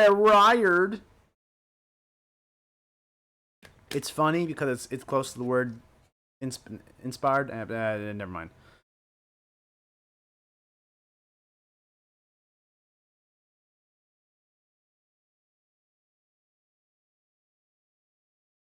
Okay, kind of choppy this past week.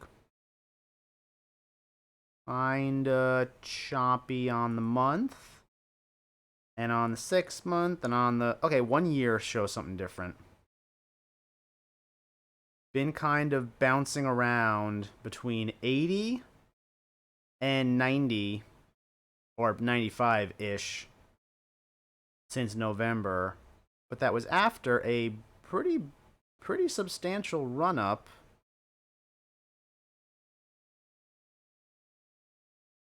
from what is obviously COVID lows of 37 around. So it looks like it's just trying to get back to what it was prior to the COVID drop, and it's around there. But it's nowhere near to where it was before that even, which was in early 2019.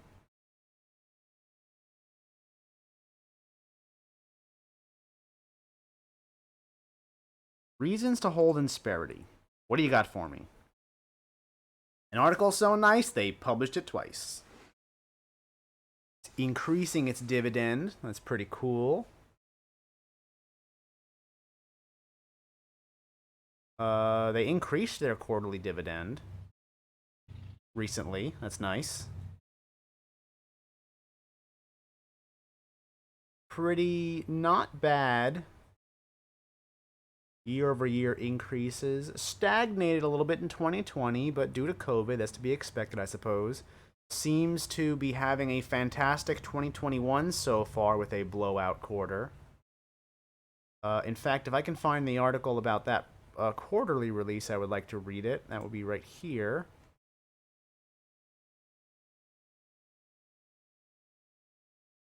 Nothing I'm seeing so far has me jumping for joy, but I don't necessarily dislike it either.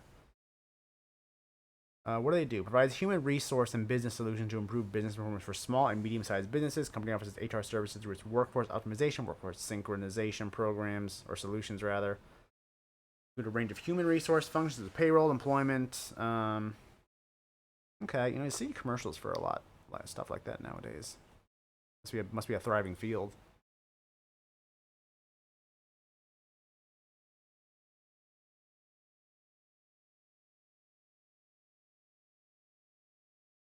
Not a whole lot of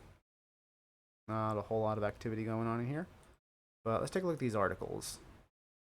NSP has had an impressive run on the bourse. Someone at Zacks who's in charge of proofreading needs to be fired. So they had an impressive run on the bourse over the past year. Wait, has had an impressive run on the bourse. I thought this was supposed to say course. But maybe not. Is bourse a word?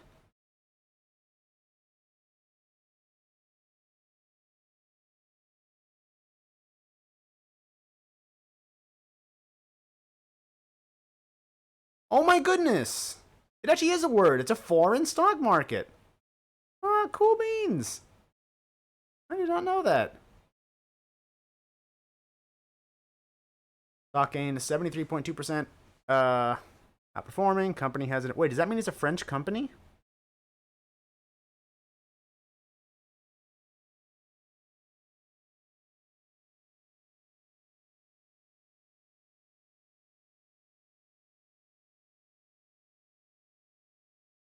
No.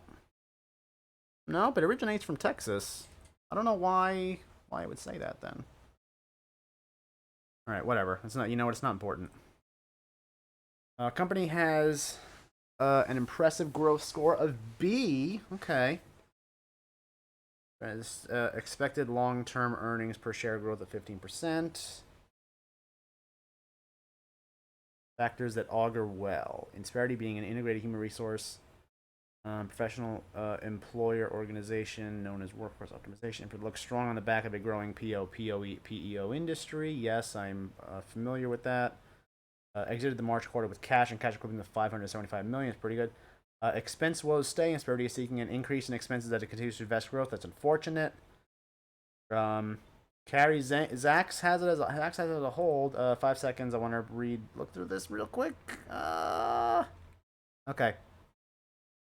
I'm gonna go with hold. I'm gonna go with hold with this because they seem to be at a place where they have started to test a bit of a ceiling, coming back to where they were pre-COVID, and Zax is usually pretty good with his analysis. So if it thinks that this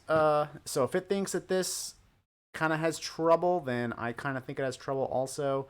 And I don't really see anything that is counter to that. So I'm going to go ahead.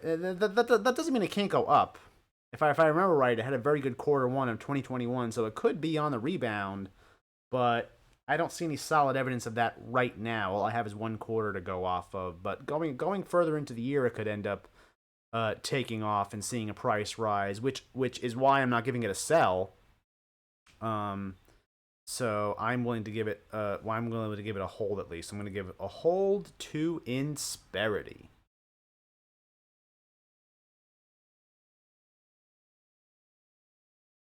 And with that, all of this water that I've been drinking. Speaking of, one moment. It's good. So all this water I've been drinking has been flowing through me pretty quickly. So I'm gonna go ahead and take a little bit of a break here, and I will be back fairly soon. See you in a bit.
Alright, back to the grind. Ow, I just hurt myself. That was very painful.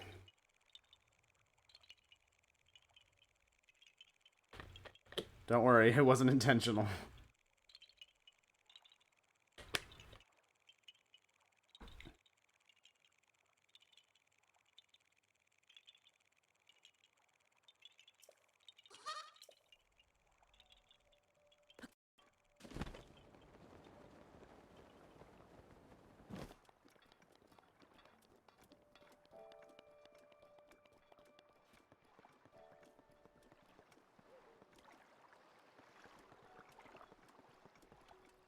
It would be nice if I could use the raft to cross the water, but I don't have anything. I don't have anything to control it with.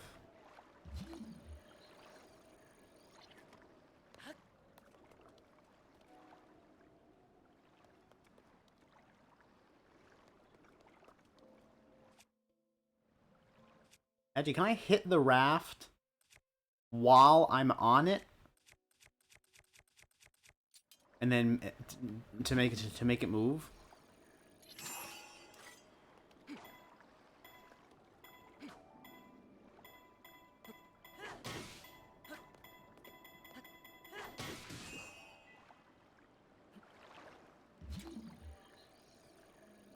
Wait, wait. I want to try that again.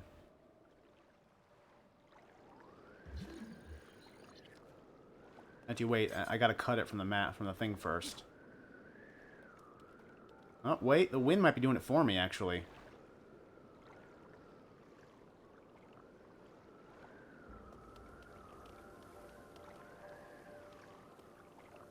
Oh, that's the Farash wind again.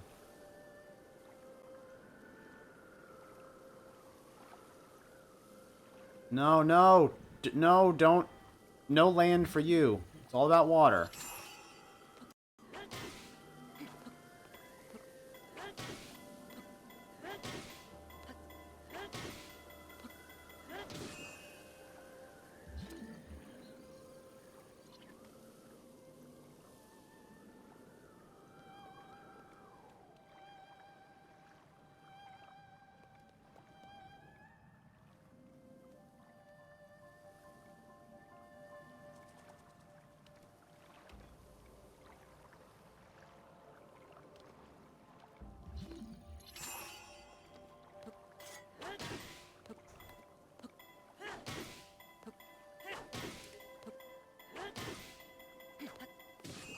Oh, come on.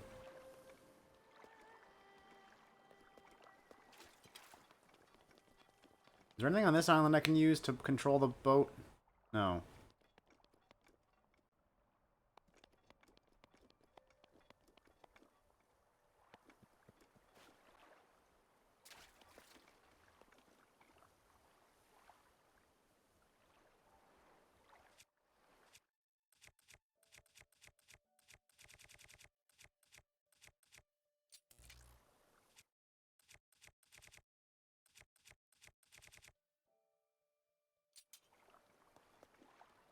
Alright, forget it. I think I just gotta swim across.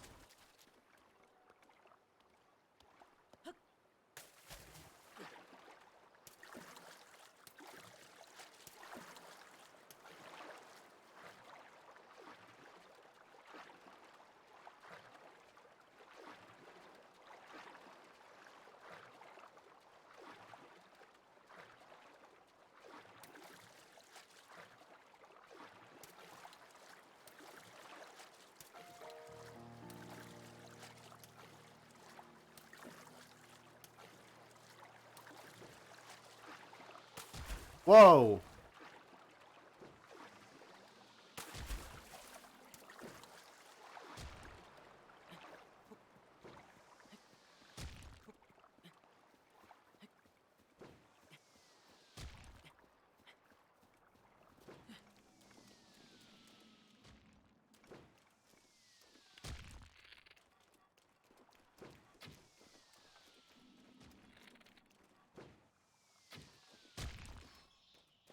Ah, get bent.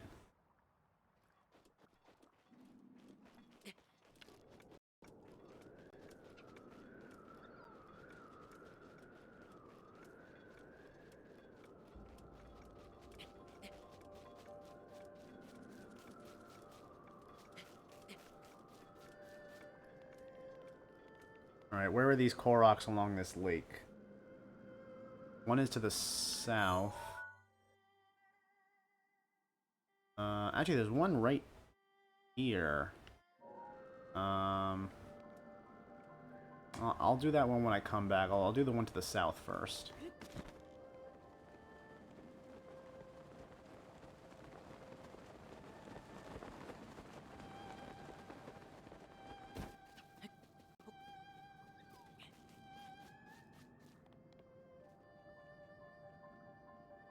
Pretty dragon.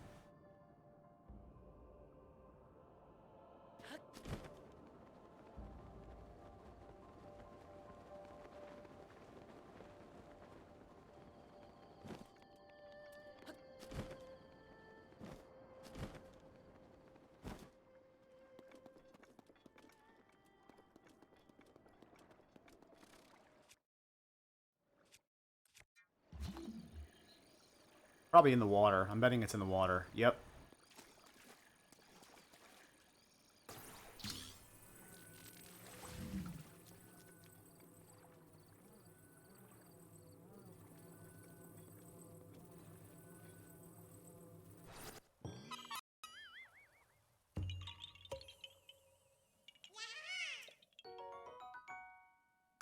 Okay.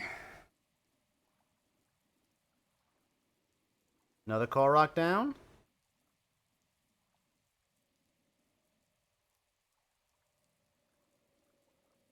Which means another stock pick speedrun. Let's go.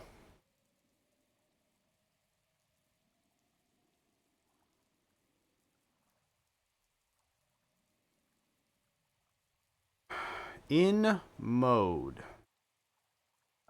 Very good Friday. How was the week? Week was very good also. In fact, it even had a good Thursday, and Thursday was a rough day. Liking what I'm seeing so far. I still like what I'm seeing. Still like it. Still like it. Wow. Okay. IPO'd mid 2019. Was keeping pretty steady right until March. Took a tumble like everything else, but then steadily came back again like everything else, but was able to hold these gains and actually had some pretty good days between this year. And I just clicked on the chart. Fantastic.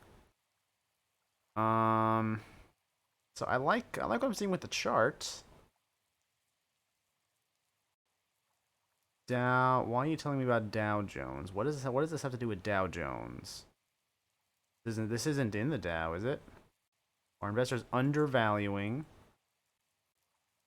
growth stocks to buy? These global leaders on IBD's stocks. Oh. How much of in mode do insiders own? I don't need an article for that. I can just go look that up right here. I'm also seeing, wow, these are amazing year-over-year increases. Are you kidding me? These are fantastic profit margins, too. What kind of business is this? Develops, manufactures, and markets minimally invasive aesthetic medical products based on its proprietary radiofrequency-assisted lipolysis and deep subdermal fraction radiofrequency technologies, such as various procedures of liposuction with simultaneous skin tightening, body and face contouring. So, cosmetic procedures. Mostly. I mean, I think that's what it meant by aesthetic. Aesthetic medical products. They're not medically necessary, they just make you look better. Like liposuction, skin rejuvenation, hair reduction, facial skin rejuvenation, wrinkle reduction, cellulite treatment, skin appearance and texture, superficial benign, vascular, and pigmented lesions. Gross. I know, right, Jesse? It's pretty disgusting. Well, you know what? Quarterly chart is interesting. Why was quarter one weaker than quarter 4. I also want to see the article that outlines the quarter 1 results for its first quarter 21 earnings. Yeah, let me look at all these real quick. Are investors undervaluing? How far off in money from its intrinsic value? We're using a 2-stage growth model. Blah blah blah. A bunch of numbers. Just give me the just give me the gist, please. Present value of terminal value. 3 billion total value is the sum of cash flows from the next 10 years plus the discounted terminal value. Current price, fair value, they calculate as 20% undervalued. Yeah, you know what? I can see that because they seem to be doing fairly well for themselves. I could definitely see that. Growth stocks to buy and watch include these global leaders on IBD Stock Screener. You're going to take me to IBD's own website. You can go screw off. I don't care. In Mode, Freedom Holdings, and Kulik and Safa. In Mode, based in Israel. Oh, it's an Israeli company. Okay. Cleared a cup with handle base. I didn't notice a cup with handle. I mean, I guess you can argue this is one.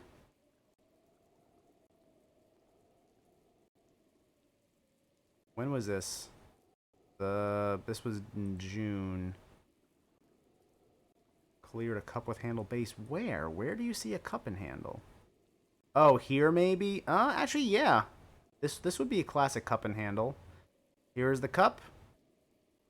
Here's the handle, and as the cup and handle does predict, it shot up some. When leading medical. One negative point is InMode's light fund ownership. Well, you know, I don't really care what funds think, so. I also wouldn't call 55.74% light. I am impressed by 35% insider ownership. That makes me think insiders believe the company. What about transactions? Can you show me transactions? All right, you know, I don't have time for this. I don't want to look at this. I want to know why it was lower. Many new products we plan, financial results. Dramatically year over year. Reported net income. I don't really see. Oh wait. Non. I can't skim through this fast enough. And it's still not giving me the insider information. All right, you know what? It doesn't matter. 30, what was it, like 34%? That's still very impressive. Insiders like it. I still think hedge funds like it. I don't know why they were saying not a lot of hedge funds have this. It's 55% for crap's sake. But insiders like it. Hedge funds like it. It looks like a fantastic company to me. Those are amazing numbers. So I don't really think even the chart was amazing. It was up on days where everything else was down. That's great. So I kind of don't have anything else to say here besides the fact that this is a buy. I think it's good. It's good stuff. Good stuff.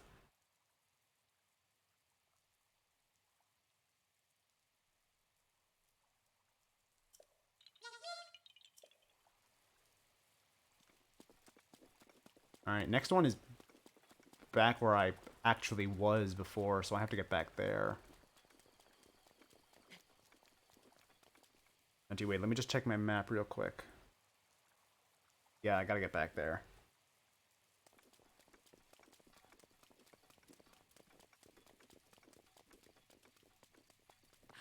I can fly, but not very far. Oh no, rain. My mortal enemy.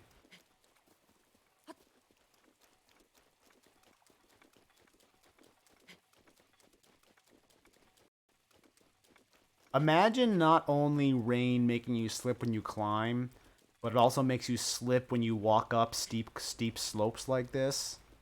Like, you think rain is bad now. Actually, you know what? I should shut up before I give the Breath of the Wild 2 developers any ideas.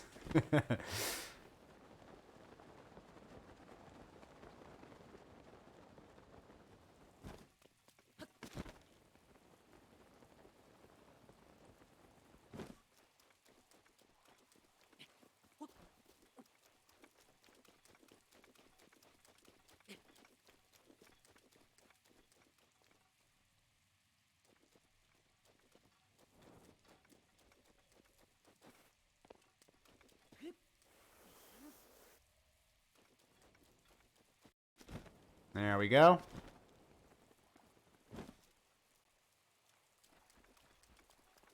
That bug just flying to the cliff. Great. Wait, what was that? Something just popped out of the ground next to me. Well, you know what? I guess we're gonna find out once I'm done with this next stock pick.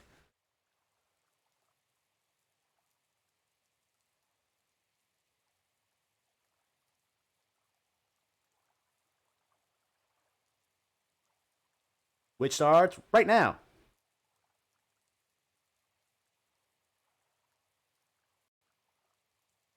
Beam Therapeutics. Like a laser beam. Pew pew. And all that jazz.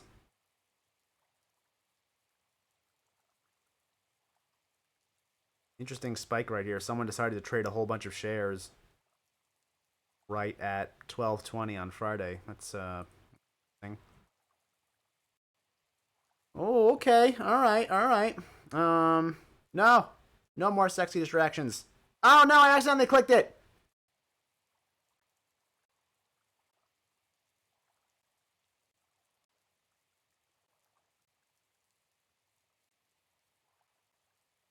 Okay. Anyway. Okay, yeah. This is much better. So very good. And well, hold on. Wait a minute. So Friday. So it looks like it's up a lot here, yeah? Went from a low of 93 on the day to about 100, 101. Well, look at 5-day. That increase on Friday is merely a blip. It almost looks flat by comparison to what happened to this thing earlier this week. Mainly, apparently, on Tuesday.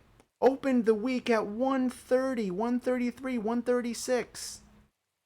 Okay, well, not the week. That this last day there is Friday, but still last 5 trading days at least. And again, I clicked the chart. I need to stop doing that. Something terrible happened to this past week.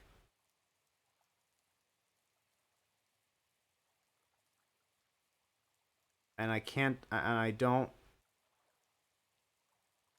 know what. Climbed 64.5% in June. Okay, wait, let me take a look at a month chart then. Whoa, okay, this shows a different picture. Wait a minute. So,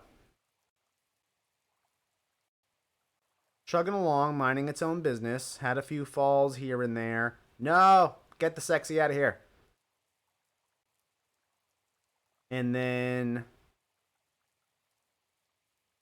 what happened in June? Why? This is also I can already tell this is clinical stage just from the earnings. They don't have any products probably.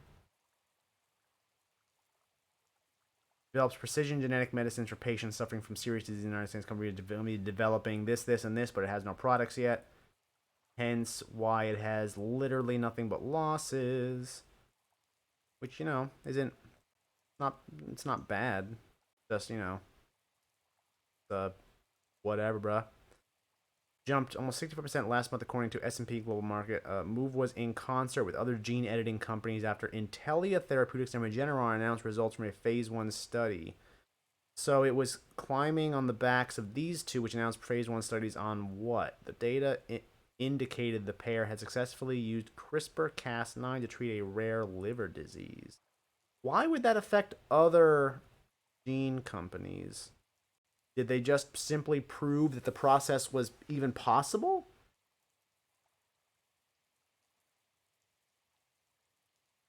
Management take advantage of the increase in the stock price. Beam amended. Well, I mean, they need to do it fast. They need to do it fast because it's already just about down to. I certainly hope they did quickly. I certainly hope they took advantage of it quickly because it's almost back down to where it was before that big jump.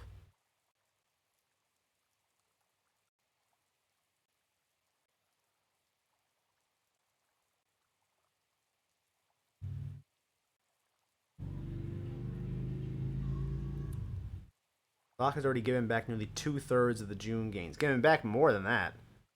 euphoria over the gene editing milestone may have waned, but it doesn't change the long-term story, which is what?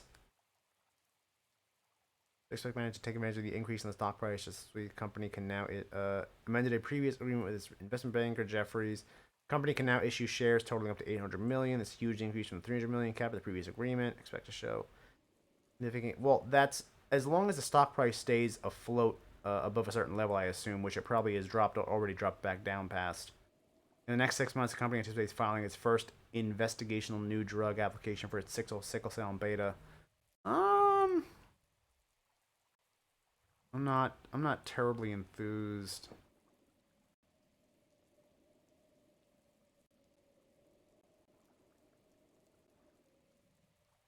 All right, apparently it can't stop just trying to distract me with the sexy, so I'm just going to leave it there. I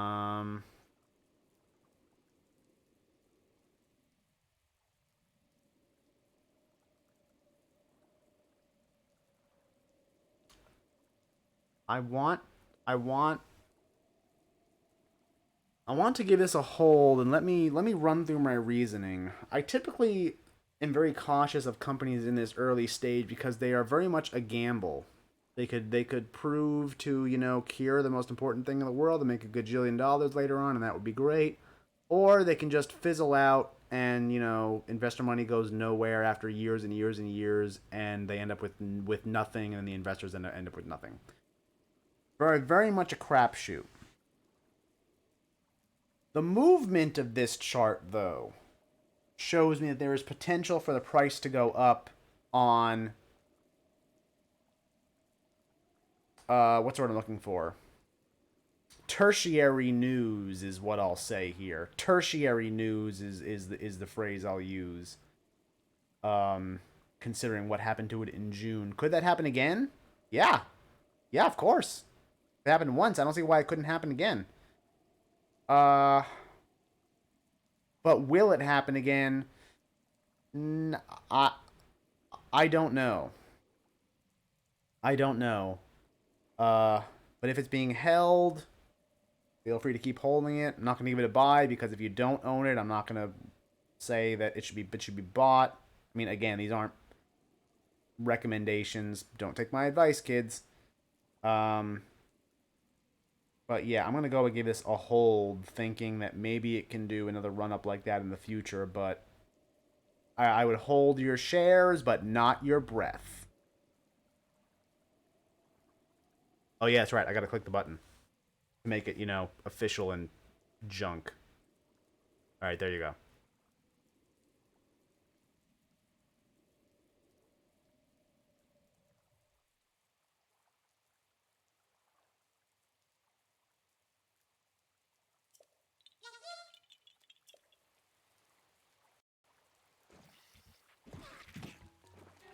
Oh, it's the blob that came out of the ground.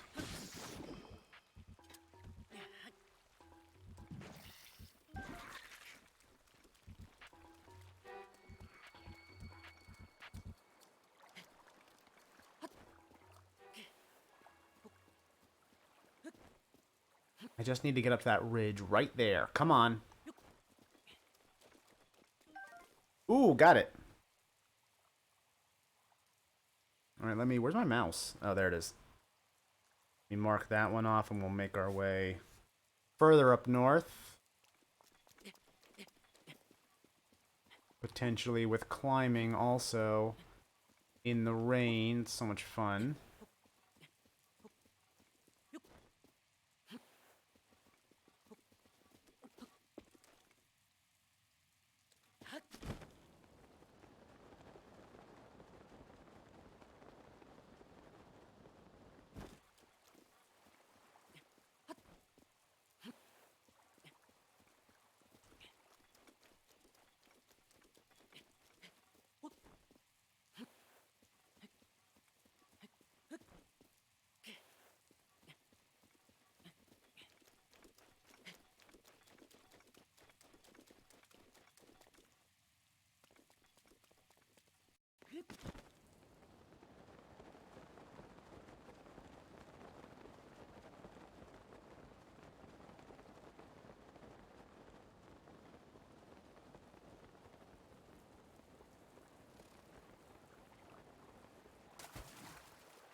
Like, it's at least a reasonable amount of time to get there. Okay.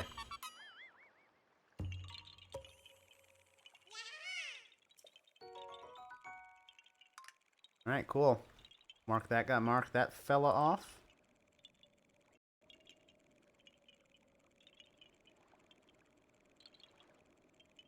And come back to the dashboard and bring you back over here. Let's go!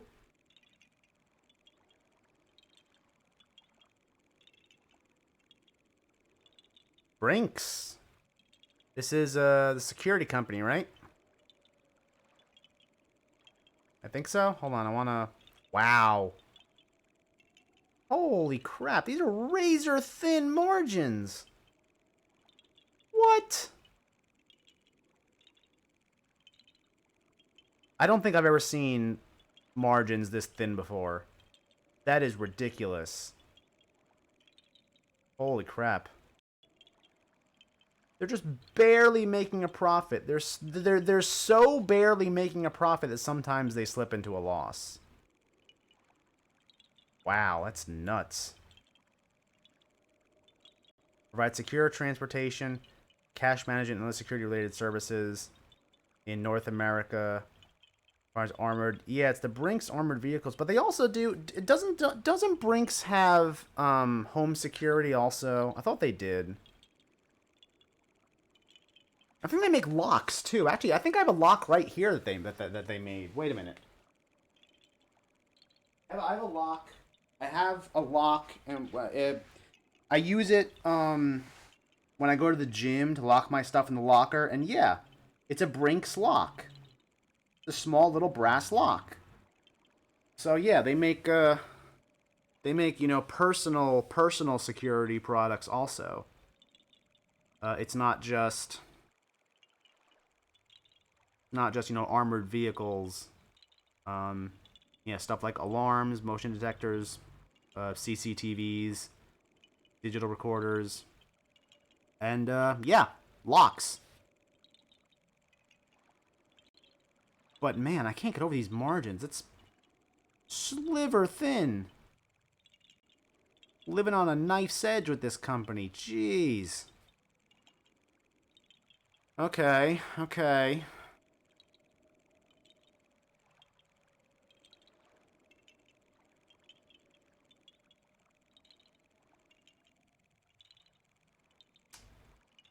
Something happened last Friday.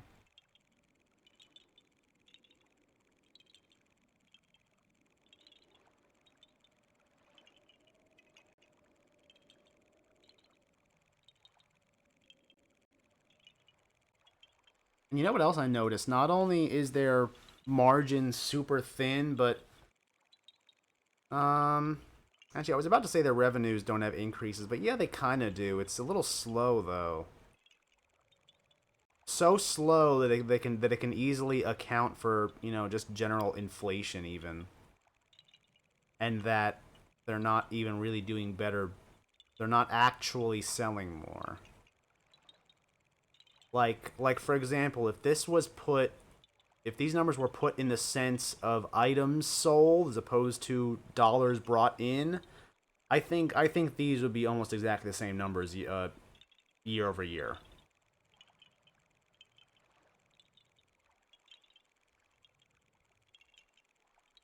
Some have more dollars than cents, they say. So even companies that have no revenue, no profit, and a record of falling short can easily find investors. I just felt like I had to say that in that way.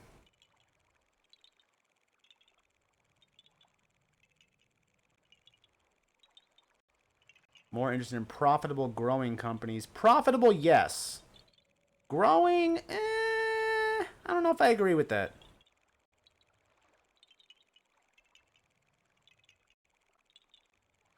Brinks improving profits. In the last 3 years, Brinks' earnings per share took off like a rocket. Fast and from a low base. The actual rate of growth doesn't tell us much. Thus, it makes sense to focus on more recent growth rates instead. Like the last firework on New Year's Eve accelerating the sky. Oh, jeez. Why is this why is this article full of analogies and not information? Careful consideration of revenue growth and earnings before interest and taxation. So it's how the company's bottom and top lines have progressed over time. I mean, this kind of belies what you just said, because all these lines are pretty flat.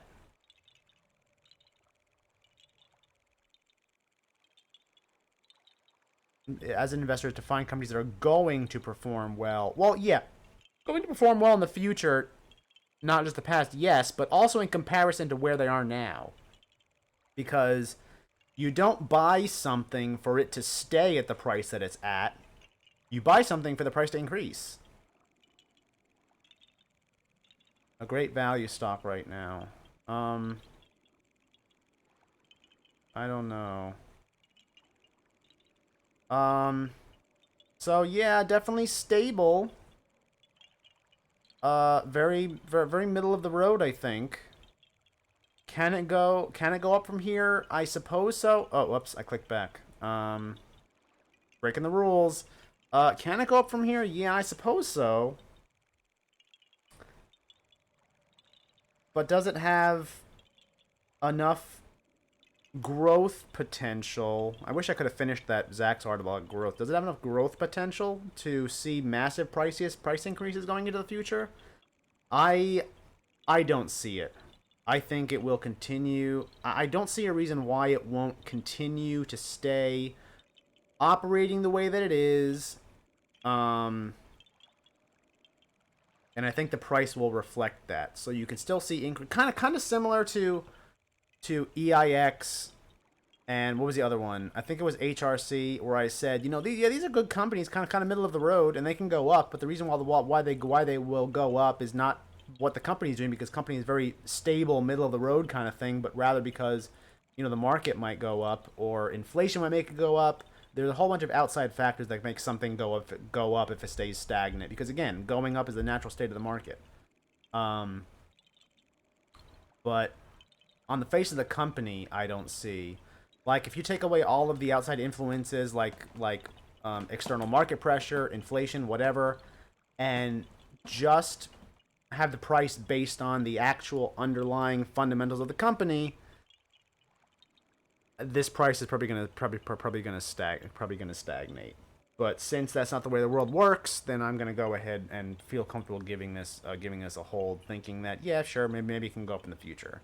Probably not gonna be based on the fundamentals of the company, but I think there's possibility there if you want to keep holding on to those shares that you already have. Again, that's what hold means.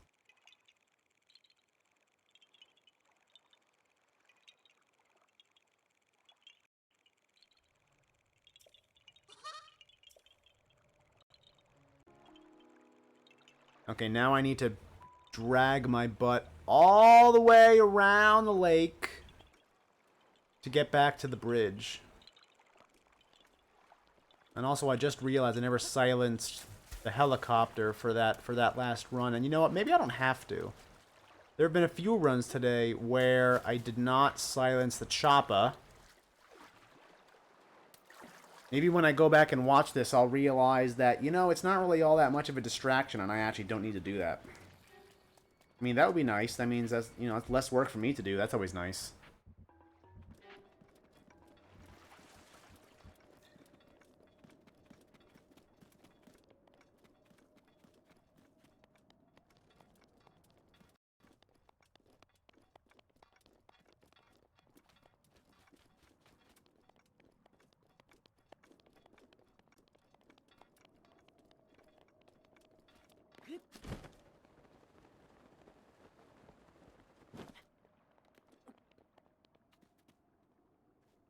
I want that bug. I don't know why, but I want that bug.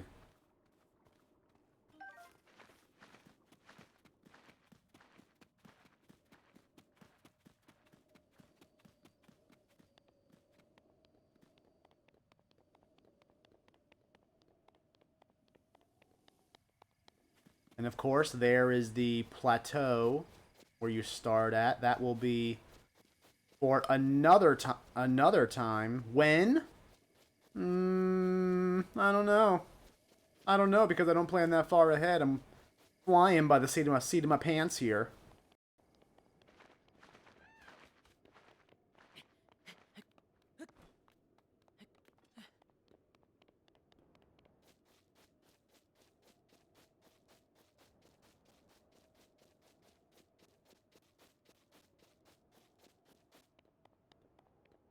Oh, I should probably clear this outpost. These guys are gonna cause trouble for me. Ooh, oops! I almost walked myself off of the cliff there. That's not good. Let's see, what do we got? We got 2 whites, 2 reds. I can explode that barrel down there. I can explode that barrel very easily.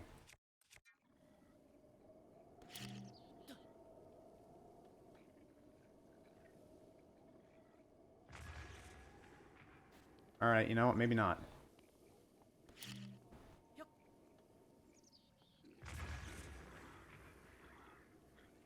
Yes, yes, burn, burn! Daruk's protection is now ready to roll.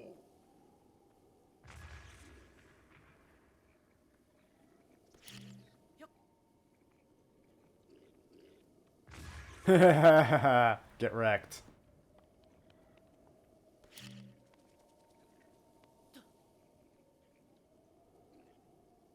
Oh, whoops.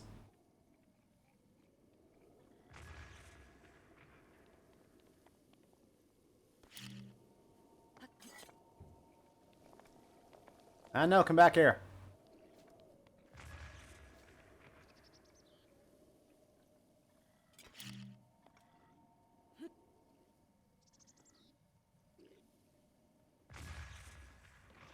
Ah, it's fun to make them go fly fly.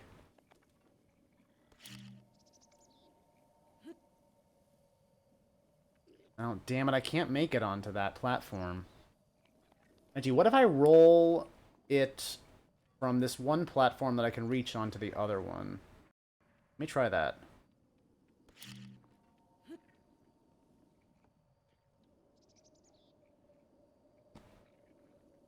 No, that didn't work.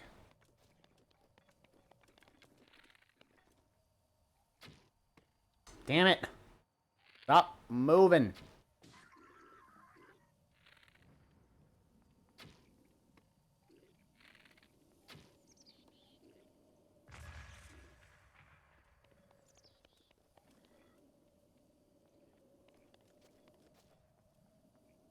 Alright, you know what? I think it's about time I went down there and wrecked face. Enough of this screwing around stuff.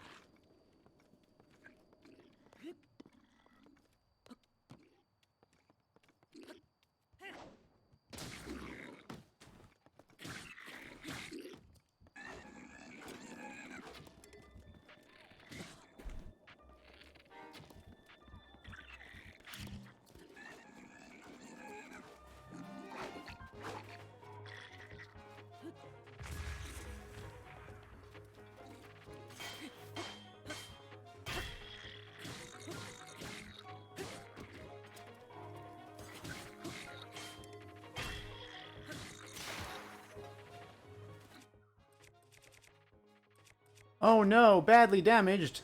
And I'll let you know when I start caring. Ow!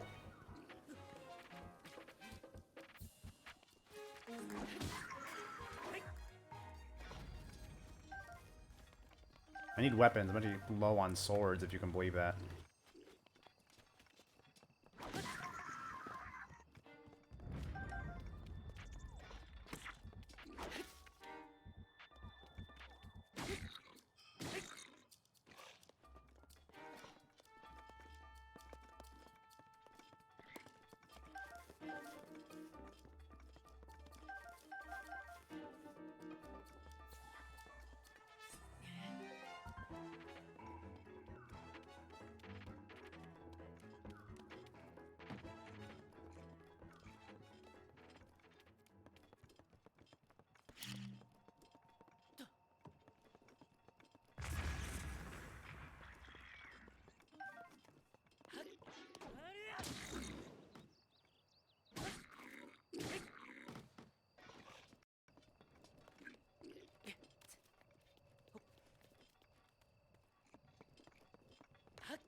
I know there was one other up here. Yeah. Your horn will do no good. All your friends are dead.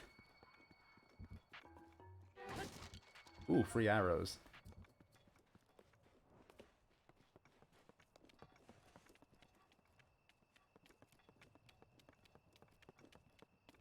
Surprise!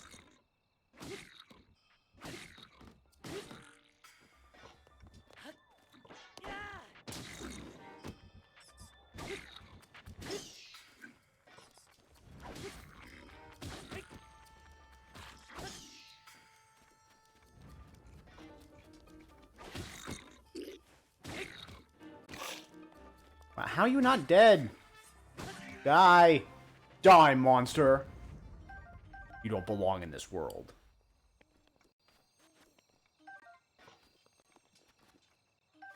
Got key swings. I don't think there's any other arrows I can take, even though I need arrows.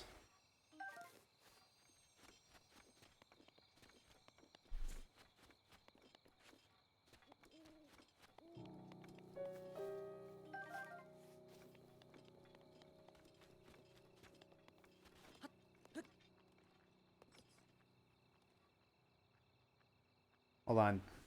My kitty's here. And I think he wants attention. Want to say hi to the nice people, Jetty? Say hello. Oh, no, now you don't want to say hello.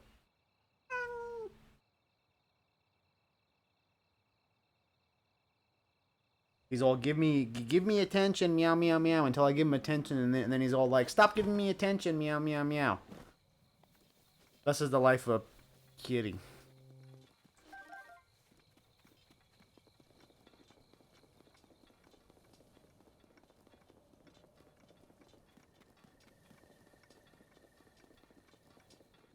Now, the next one, I think, is actually up on top of this, well, on top of this one, I think. Nope, not playing with you guys.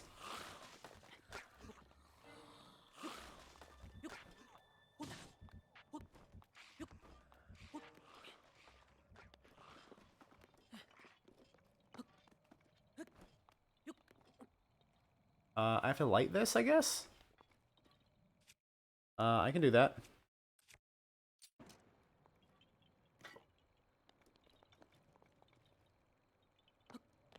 Oh, I can't just light it by, like, holding it near it?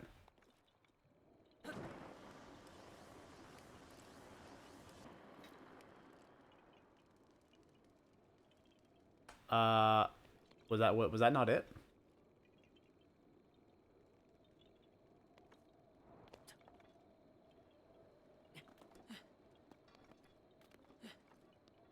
Oh, whoa.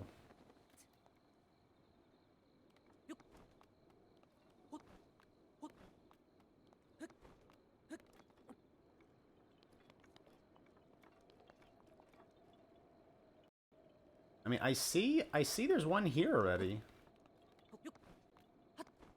Maybe I mislabeled this one? No. I think I would have known if I had. I mean, I think.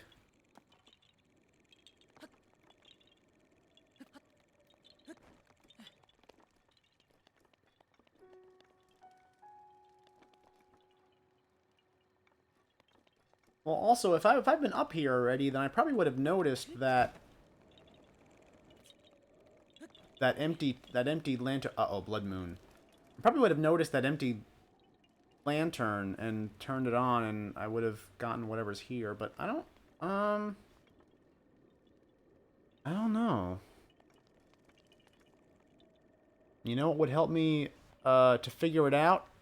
If I go to the bathroom because I gotta go again. So you know what? We're gonna take one more break.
Okay, we are back. Sorry, a longer break than I expected. I had to go make sure that Jesse had not broken something because I heard some terrible noises coming from upstairs. Also, I realized that I did not pause the game while I had my away screen up, so if you were looking forward to seeing the blood moon happen, we missed it. I'm sorry. Anyway, back to trying to figure out what Korok is here. And actually, maybe it's not up on top. Maybe it's... And I know I see that rock circle down there. No, it's not that one, but that's another one I gotta get. But there is one here. Ooh, is it this rock? No. That's a... Oh, man, I could have sworn it... I could have sworn it was gonna be that. Damn it. Oh, you wanna go, bruh? You wanna go? Let's go.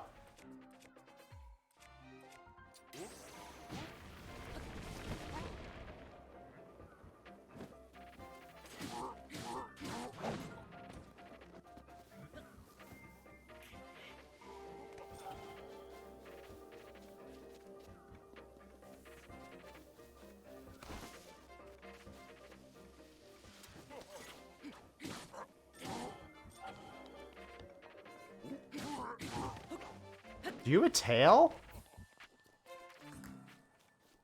Or is that part of your costume?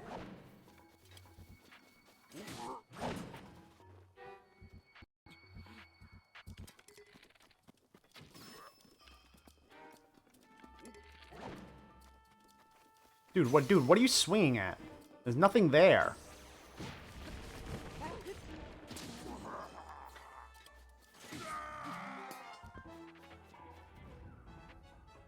Ninja art. Run away like a coward jutsu.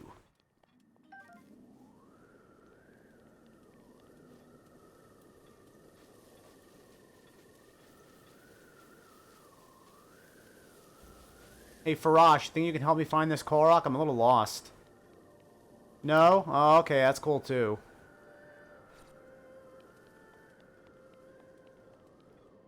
Let's see. Can I find... No. Stop it. No, not that either. Let's see. What can I interact... Is there anything I can interact with here? Anything that can help? No, there's this rock. There's that rock too. Oh, you know what these are? You know what these probably are? These are rocks to get into that hole down there. Oh, am I really have to throw them from up here? Oh, it's gonna be a pain in the butt.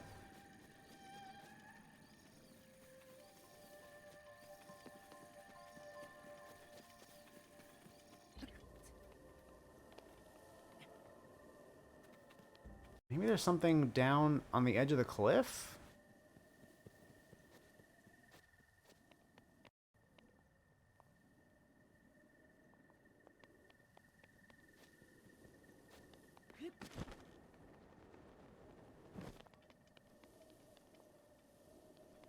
No. No, it's definitely around that tower.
I'm trying to see if there's maybe something I gotta shoot on the tower.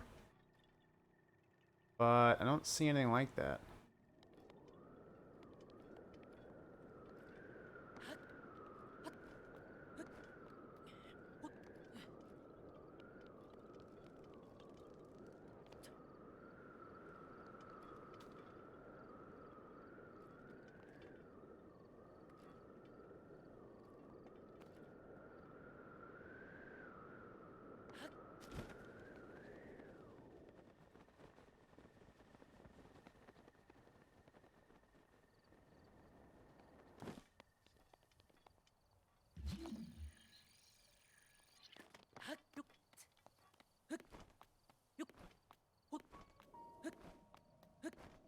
Oh, you know what? Look at how the sword is sheathed.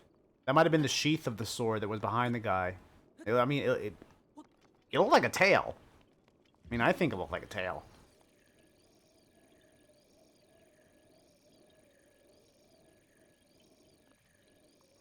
Yeah, look at all the rocks down there. Oh, that's gonna be fun to do that one. Yay. I mean, if I can figure out this one first. I don't see anything here to interact with.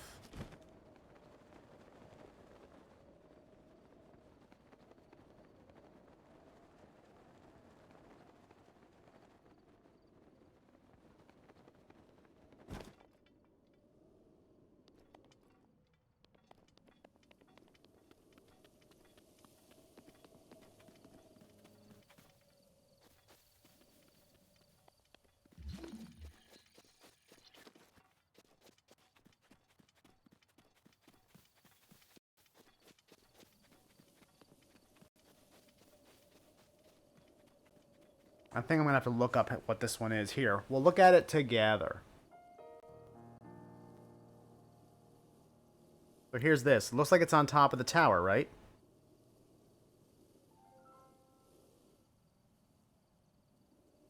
Light the 2 torches.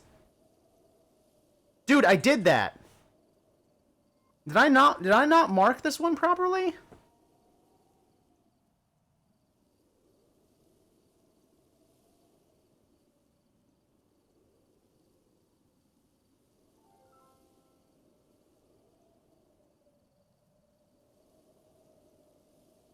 Maybe I didn't. Maybe I did actually do this one, and I just didn't mark it off properly. Oh well. I mean, there's bound to be a few of those, right?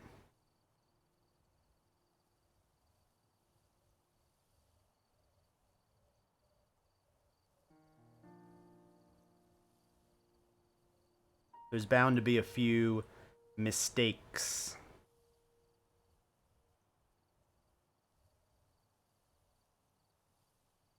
But, I guess I did do this one already.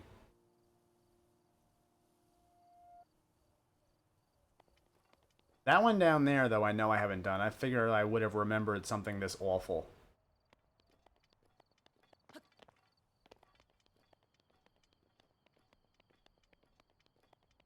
So, am I just supposed to go and yeet these into the water until I get one in? Is that the idea here? That sounds awful.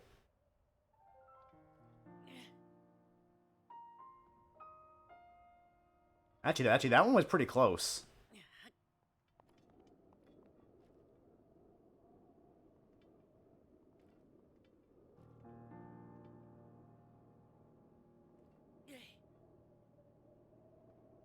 Hey, that wasn't that hard, actually.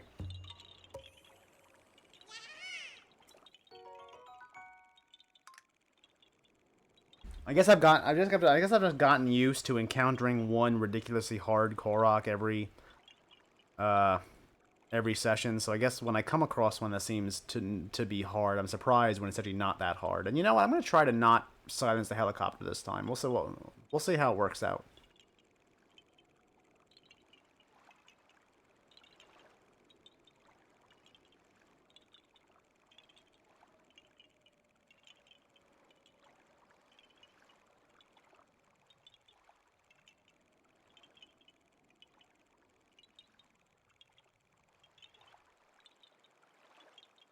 Diffusion Pharmaceuticals. I like the ticker. Diffin.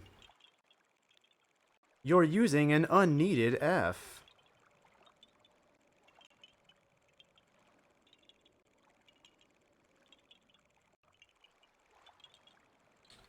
TSC causes dose-dependent increase. I guess TSC is one of their trial products. Develops novel therapies and enhance the body's ability to deliver oxygen. Its lead product candidate is TSC. That's what they were talking about. Trans-solution crotemam malobalate, whatever that is. That is developed to enhance the diffusion of oxygen to tissues as well as to treat COVID-19 disease. Really interesting.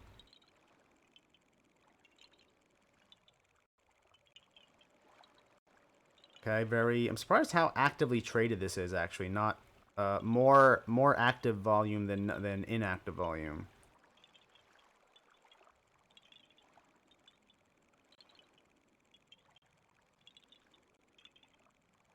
Wow. Okay. Wow. Whoa.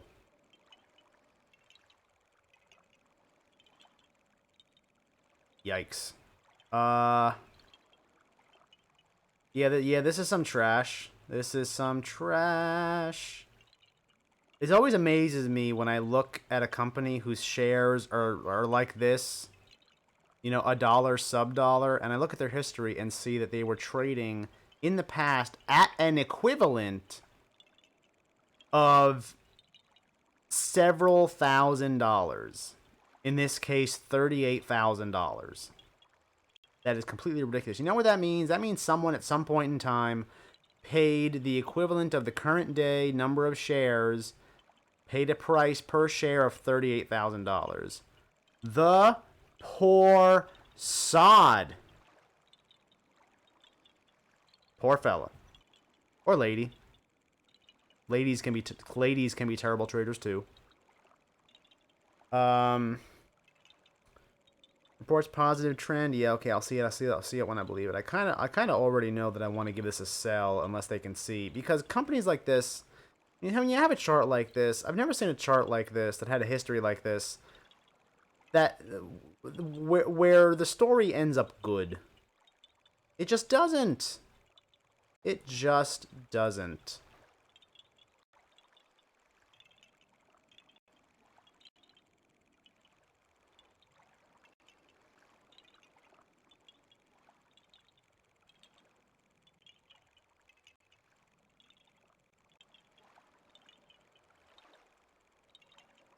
It looks like it has not broken $2 since 2018, and it was on the downtrend at that point. So you can't say like, oh, it spiked to $2 and then came back down to its normal levels. No, it was on the way down. It was never $2 before that, and then I just can't with a chart like this. There's encouraging effects on oxygenation. Okay, I'll believe that can have impact on the company when I see it. Life sciences companies investor presentations now available. Remind stockholders to vote shares. What are they voting for? Hedge funds in wait and see mode.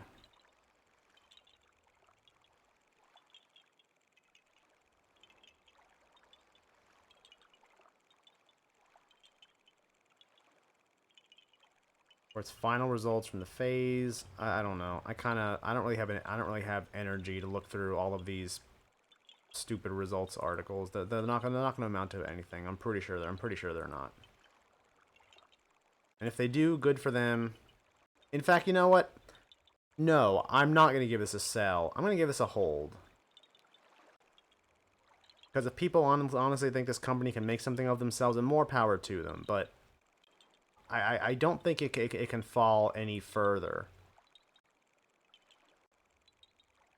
But then again, someone probably could have made that argument back in 2018, back in 2019. Well, actually, you know what? No, they couldn't have, because it was very obviously on the downtrend. It has been at these it has been hanging around at these levels since at least for the last 2 years. So it has a fairly steady base that it has proved that it is capable of holding. So if there's someone out there who has shares and believes in the products and what this company is trying to do and thinks that they can be the next big thing in the future, more power to you. More power to you. It's not my thing, but more power to you. And for you, just for that one person, or more than one person, I don't know. Just for that person out there, I'm willing to give this a hold. So tally ho with your shares. Have fun, bud. Have fun.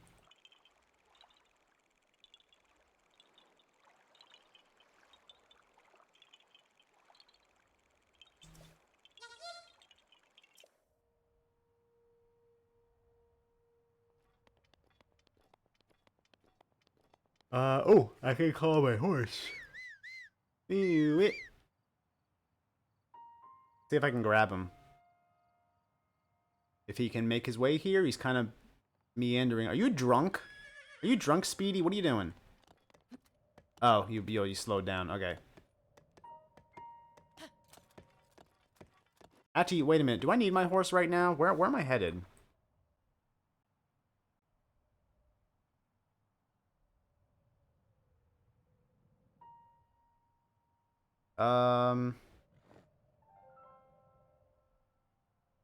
Yes, I can use my horse, but not to go this direction, but actually to go the other direction. Because I think I'm going to need to jump off this bridge again. Don't try this at home, kids.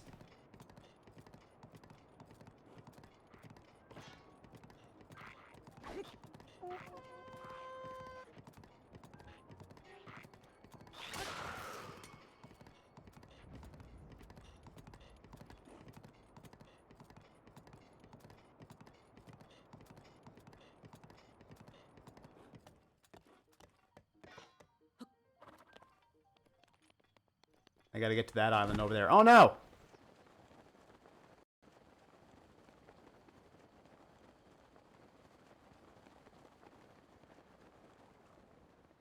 Actually, wait a minute. I have a wind cleaver. Which can cleave the wind. I wonder if that can pilot one of these.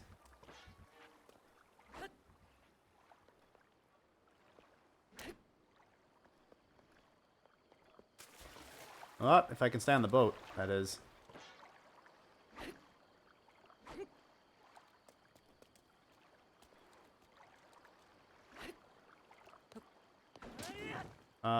That's gonna be it. That's gonna be a negative. Well, looks like I wasted my big jump. And now I'm on the ground and I gotta swim across the lake again.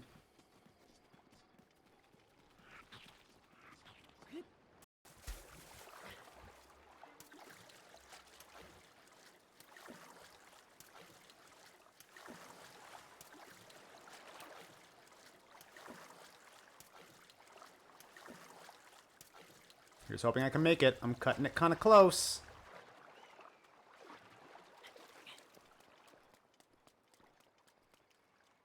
I never had any doubt.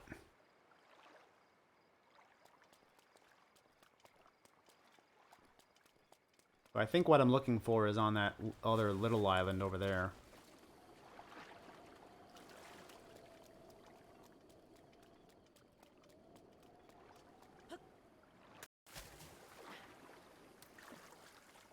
Oh, middle boxes.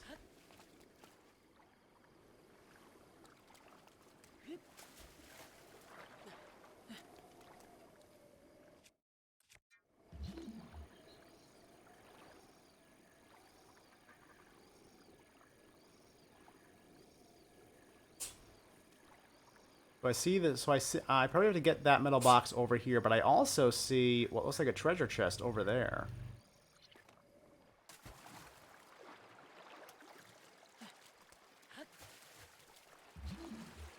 I want that.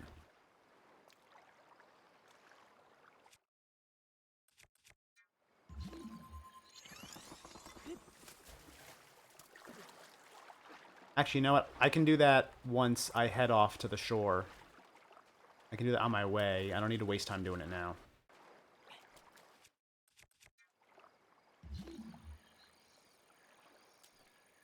Actually, I think I'm going to need to cryonisis anyway.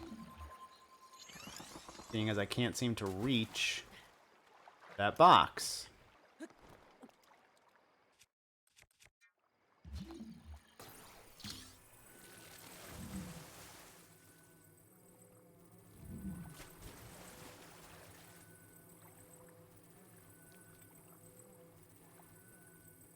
Does it matter what way it's turned? Alright, I guess not.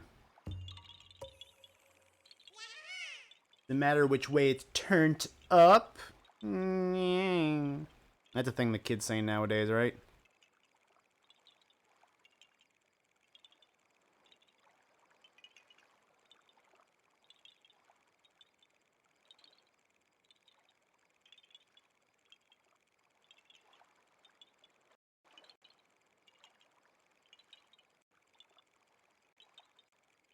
The True Limited. What do we got here? Wow, that is super low volume. 716 shares. So many shares. And I see why. Very rarely traded. Very rarely traded. It went all of Thursday without trading anything. Well, actually, that's not true. It looks like it traded a little bit. I don't even see. I don't even see any volume on this chart. What was it like? What was it like? One share?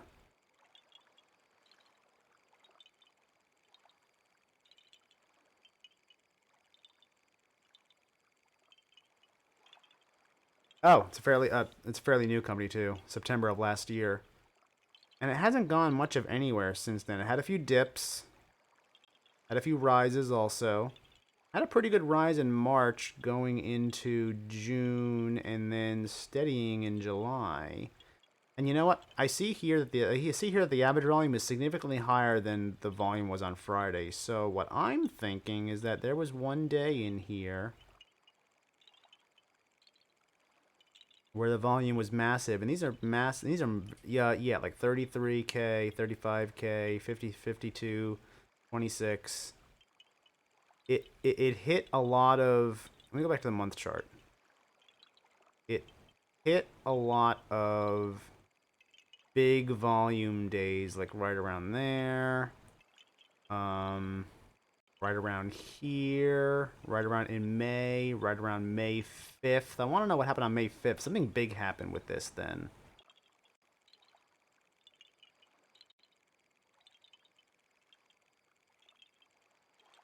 It might have been this.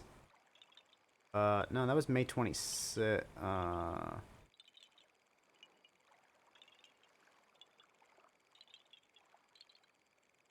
Wait, why is it saying to report? Then it says earnings call transcript?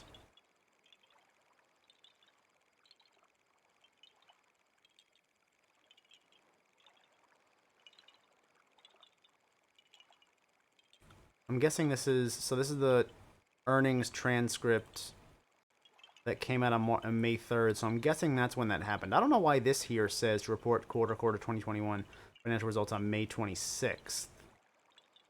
I don't know why that says that, but it seems like I'm going with this because that kind of lines up with what I'm seeing in the chart. So it reported, and it seems like... So I can see why it suddenly started trading a lot, because it reported a positive after reporting a negative, after kind of been going down a little bit. I think that does look promising. It does look promising. I'll admit I typically don't like stocks that trade rarely because it's hard to figure out what the fair market price at any given moment is. What do these law firms have against it? On whether the company issued false and or misleading statements and are failed to disclose information pertinent to investors. Like what? Like what? Yeah, you got nothing for me.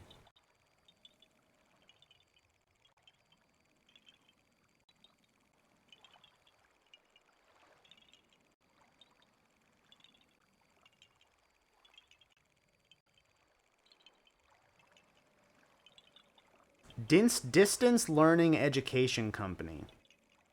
Now, normally I would say that is a sell because, I mean, kids are going to get sent back to school soon. But there's a few things here. What is post-secondary again?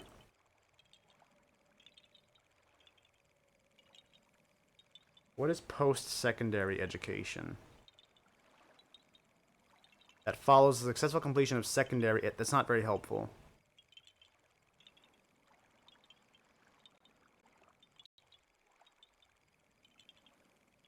Ultra Voodoo is high. So post-secondary is basically college. So post-secondary digital education, which college is more popular to be remote than, let's say, you know, high school, obviously. And also, it's in Brazil. And Brazil does still have some, you know, COVID concerns. Or at least it did last time that I heard any news out about them. Maybe they've handled it by now. I don't know. But those two things make me think different of this than, let's say, Zovio. I know I did a speedrun of Zovio a while back, which I was not a fan of, and I think I ended up being right on that. I don't remember exactly. But this is different than that. This is different. They even managed to turn a profit in 2020, probably because of all the remoting. And that trend does not seem to be slowing down anytime soon because, as you can see, they had a pretty good Q1 still. So even as they're coming out of COVID, they're doing fairly decently. So that explains this sudden spike in volume followed by... It was a little bit delayed, but spike in volume and then followed a few days later by rapid increase in price. So can that increase in price continue? I think that it maybe can. I'm going to go ahead and say that it can. And I'm going to go ahead and give this a buy because of that. Because again, I see there still being demand because of the type of education they focus on and the country they are in. I can see this being a business that continues to be in demand going into the future, and I think the financials represent that also. So, gonna go ahead and give that a buy rating.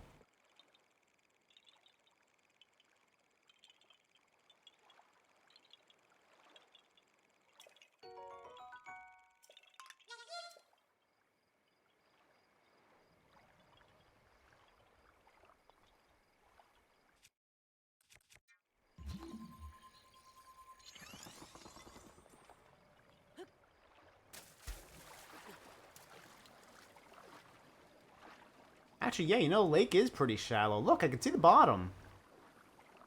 Cool, cool. Let's see, where's that chest? There it is. Can I reach it yet? No.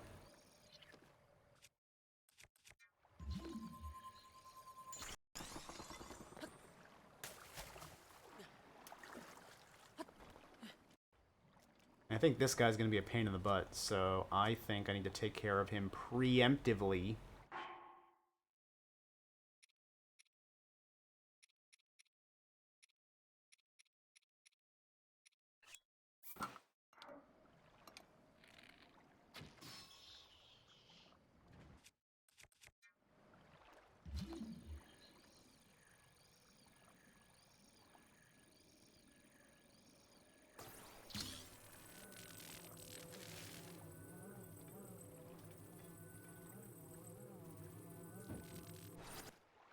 Alright, what do we got? Yay, rupees! Money is always nice. After all, that's what this channel's all about. Getting them gains, bro. Well, actually, no, this is just me messing around. But, like, if you trade, get those gains, bro. I always love seeing people make money. I remember, some thread somewhere, and I saw someone describe the stock market as the greatest wealth-creating, money-making engine that has ever existed. And you know what? He's right. In fact, it's very unfortunate that entities like hedge funds have made it seem like a rich man's game. Because it's not. Literally anyone can do it. Which makes me saddened when I see people scoffing at the idea simply because, you know, they think it's what evil rich people, you know, going to parties and laughing in top hats with martinis in their hands do. No. Stock market's you and me, man. It's organic, friend. Wait, what was I doing again? Oh yeah. I got distracted with my rhetoric.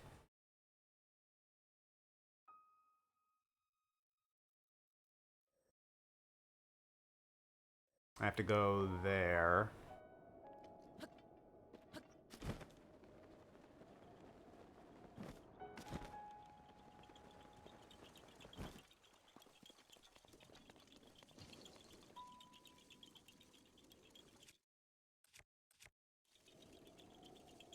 But yeah, if you have literally nobody,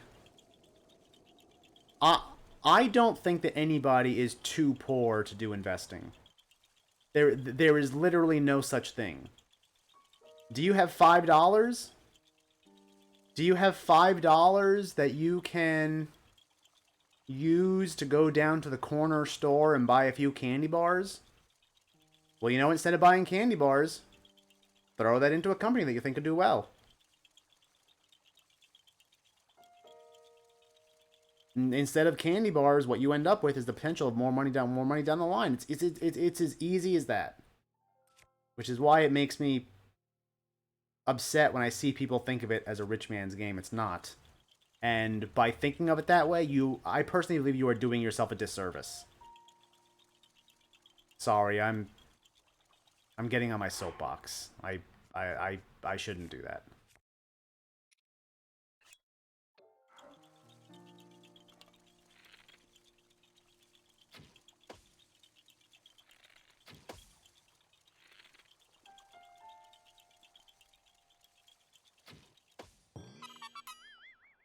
Three for three. That's how you know what I'm talking about. That's how you know that I know what I'm talking about, because these skills are obviously transferable. And you know, just 1 second. I gotta take another swill of this water because my throat is killing me.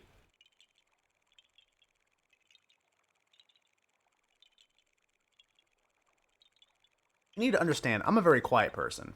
Usually. These sessions that I do, probably more talking than I do all week. And that's not, I'm not even exaggerating. So I think you can understand if as they go on my throat gets a little sore.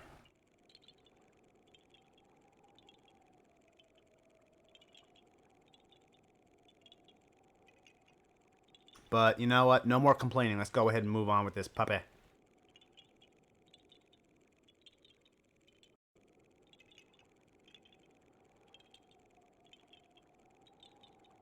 Marchex. I can make a marching joke, or I can make a joke about Czech cereal, and I don't know what to go with because I don't know any jokes about either. Anyway, moving on. 5-day chart. Okay.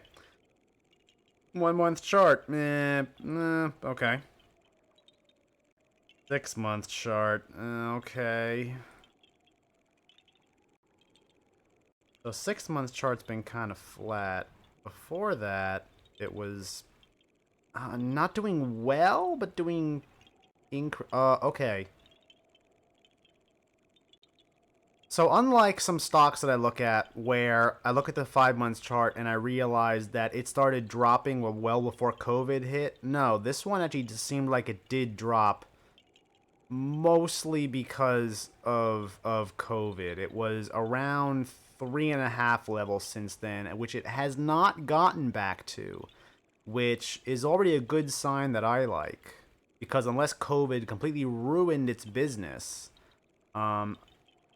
things should be able to get back to that level, if not more so. Maybe it did ruin its business. Hedge funds are dumping Marchex. What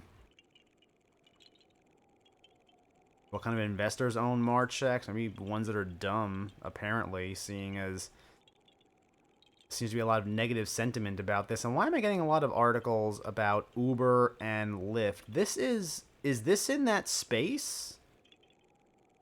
Reports Q1 loss. Whoa.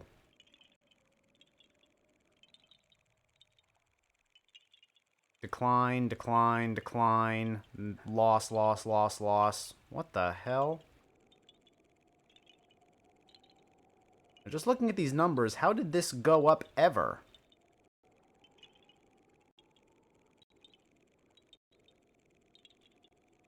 How did this even go up to these highs in 2019? It was doing terribly. I feel like there's something here that I'm missing.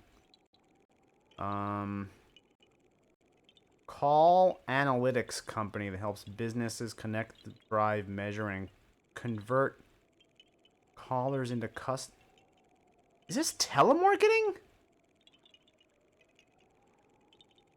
Products include Marchex call analytics and analytics platform for enterprise that depend on inbound phone calls to drive inbound. So they have to call you first? How In addition, it provides local leads platform, a service advertising solution for small businesses, resellers such as Yellow Pages. I assume you're talking about the website? I mean, I think they have a website. If you're talking about the book, then you're kind of living in the past, man. In fact, all of this implies this company is living in the past. I don't see a lot of this being relevant. Which would make sense given... Which would make sense reflect this. This business model makes no sense. Text analytics and community, which enable businesses to send and receive text and SMS messages with customers. It's not very hard to automatically send text messages to people. I can literally write a script on my computer that does it in probably an hour.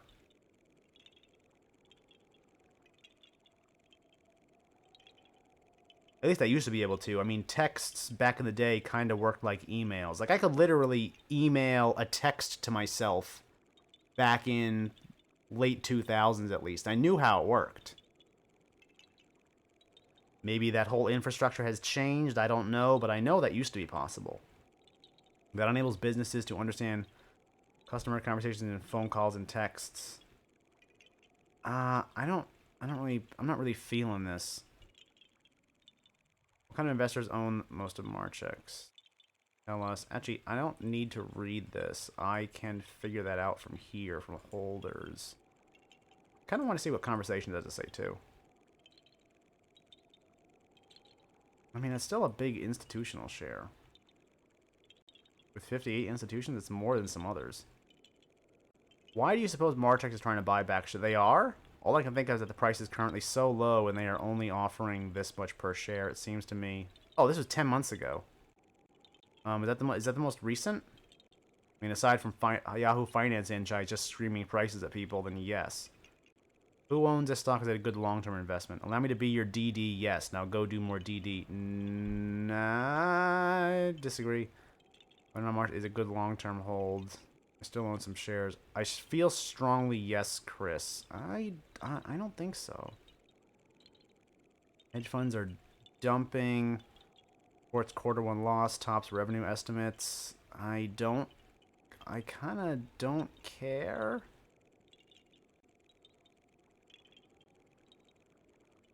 I don't think that I can give this anything but a sell. I think the business model is outdated. And I believe that is reflected by the year-over-year just continuous slumps that you see. And I know the chart showed that it's not back to pre-pandemic levels. If it was a good company, I thought it could get there, but I just don't think it's a good company. I think it's outdated and dying, frankly, unless it can reinvent itself or shift its business model. So, sell for Marchex cereal.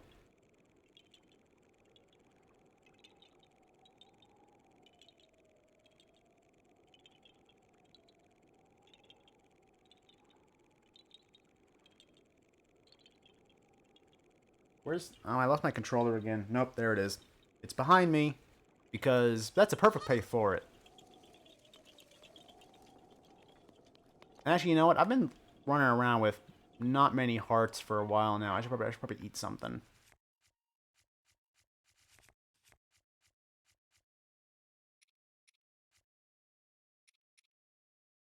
You know, I think I need to cook some bland food. I have all this food with these effects, but I don't want to eat them because I don't need the effects right now. I just need health.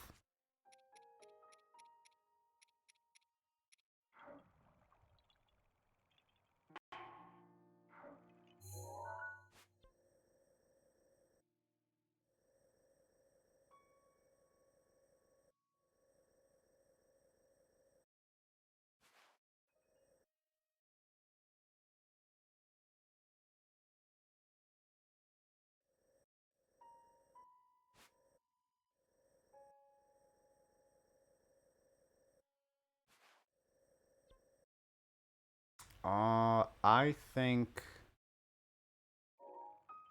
Let me look on this... Hold on. Let me bring you over to the map. Where can I find a cooking pot?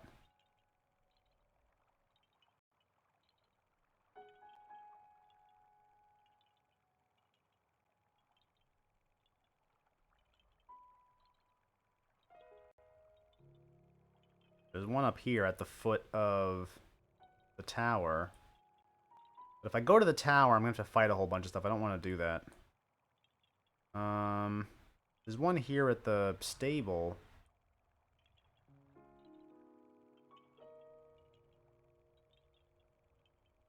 And that's it, it looks like.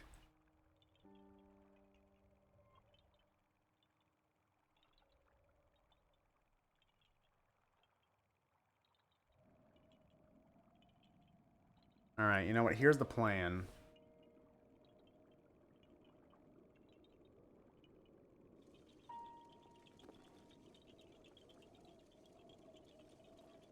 Actually, you know what? I think I will go to the one at the tower, just because... No. No, I'm not going to waste my time with that. I'm just going to go back to the stable, and then I'll go to the tower, and I'll fly back down. But for now, I'm just going to go back to the stable, and cook some food.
I don't really want to use things with effects. I just want some plain food.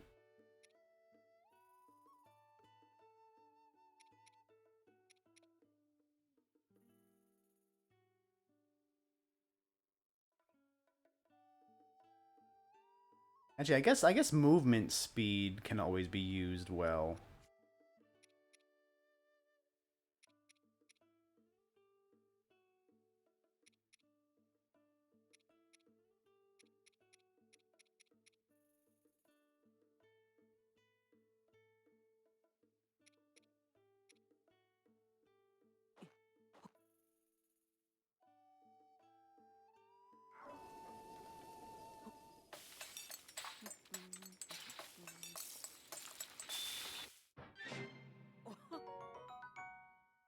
Simmered fruit. Okay, you know, there was 2 pieces of meat in there. Just go ahead and ignore that, why don't you?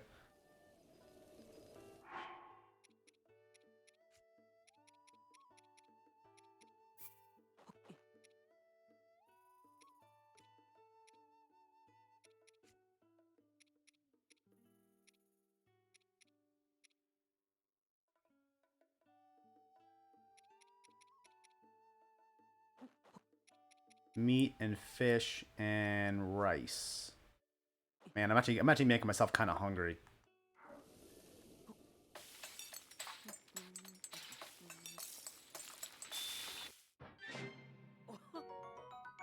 Okay, meat rice balls, all right.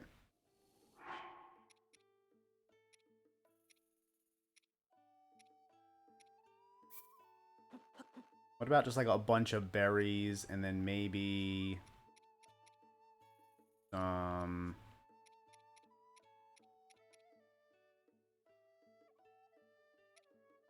an acorn. Oh, whoops. I deselected by accident.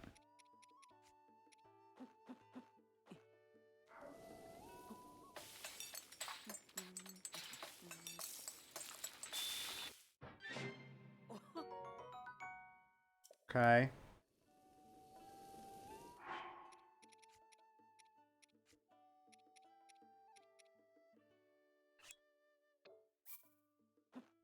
Got some eggs. And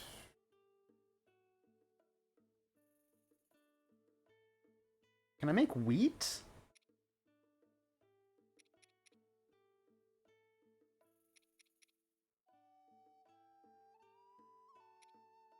Or can I make bread, rather? It says I can make bread with wheat. Let's try eggs and wheat. Maybe that'll make it like a cake or something.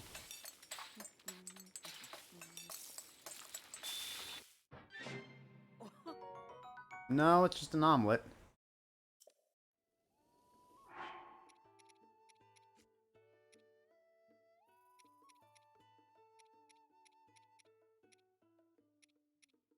Actually, you know what? I'm gonna look up some recipes. We're gonna turn this into a cooking show right now.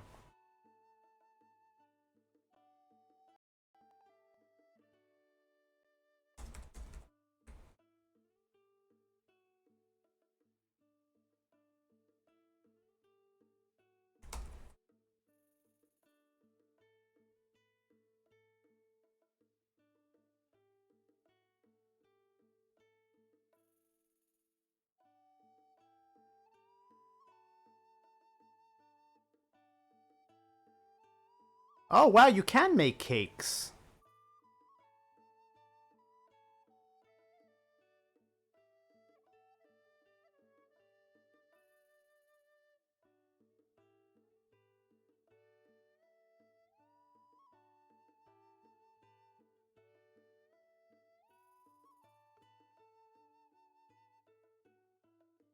Oh my goodness, you can check the recipe for something?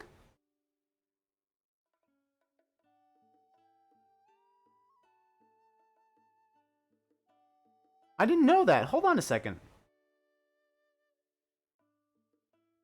So if I go to my food... Oh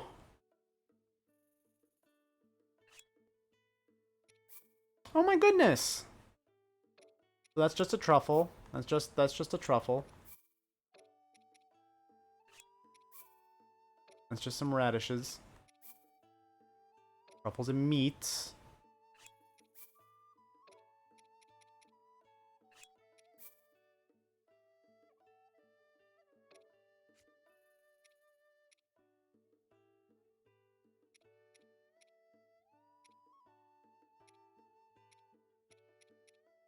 How do I make the munire?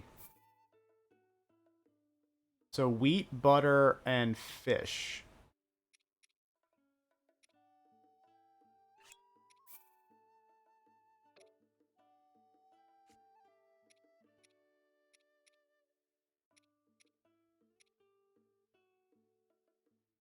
How do you make the risotto?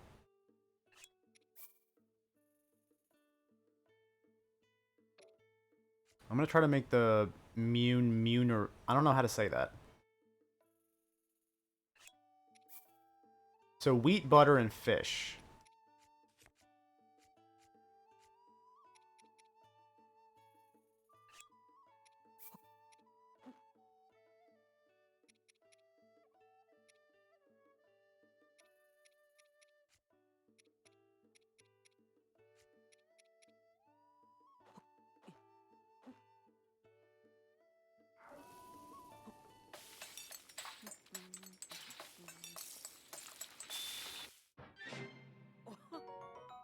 Cool.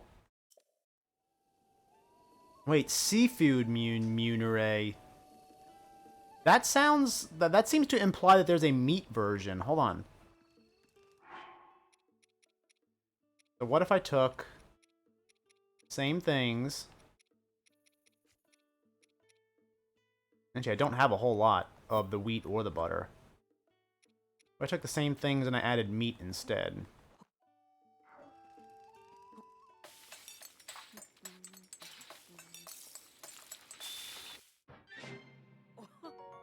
Okay, that did not come out how I had hoped.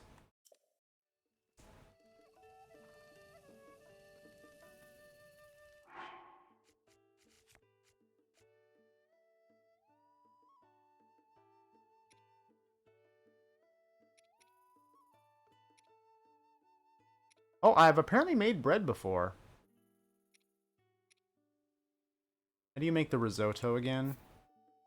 Rice, butter, salt, and mushrooms, but I can probably make it with a bunch of stuff.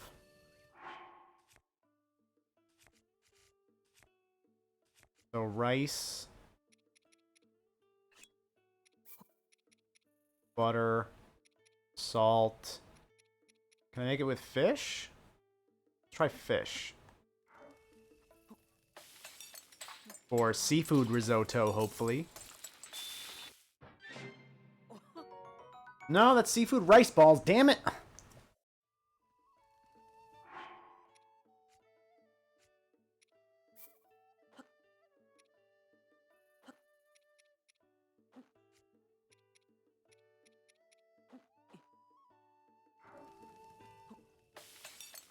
Come on, meat risotto. Damn it!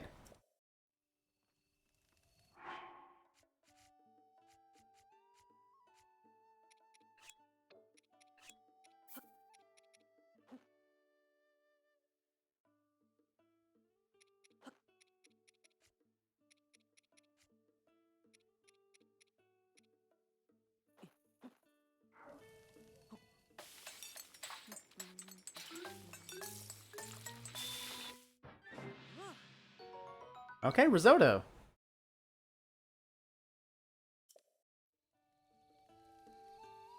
Okay, that's, how do you make the bread again?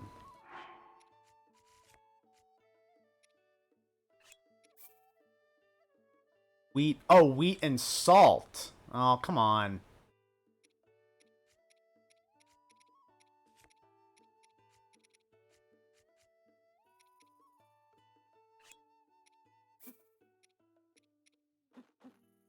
I want to put some nuts. I want to put some nuts in my bread. Make nut bread.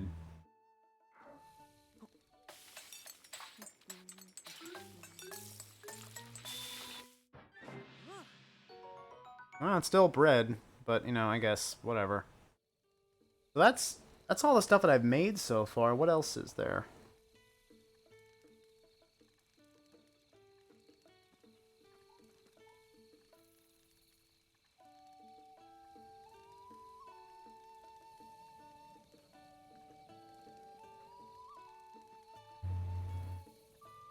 Oh, that's interesting. If you mix things with different effects, it will end up with neither.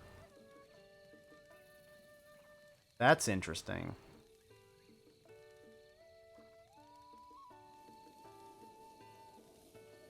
Wait, did I,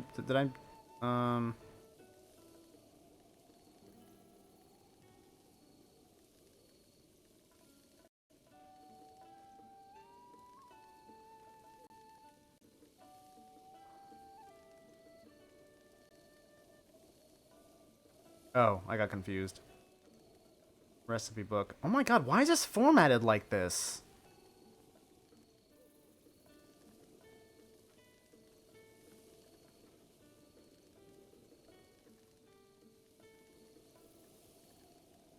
I want to try to make a cake. So I can make carrot cake or nut cake? And again, I don't have much wheat.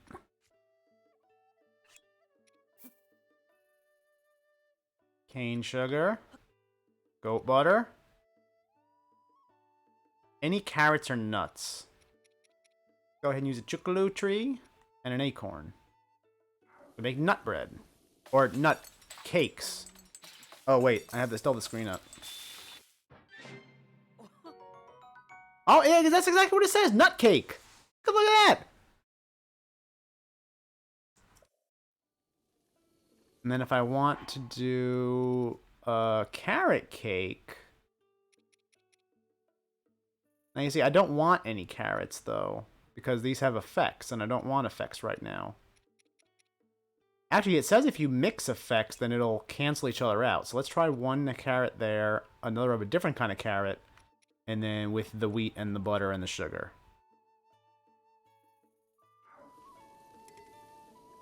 You can't carry... Oh, I've made maximum number of meals. Okay.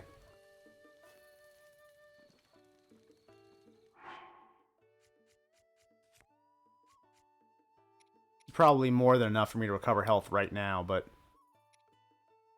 perhaps we'll revisit the idea of turning this into a cooking show at some time in the future, because I kind of want to go through this list and see what I can make. Because as you can see, I have copious amount of materials that I have not used.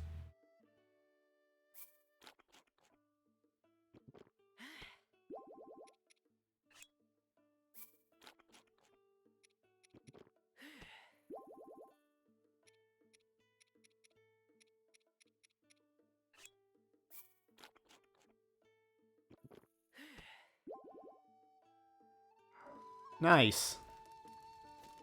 Yeah, I'll have to revisit this idea of exploring cooking recipes in these sessions in the future. For now, it's back to back to the Korok grind.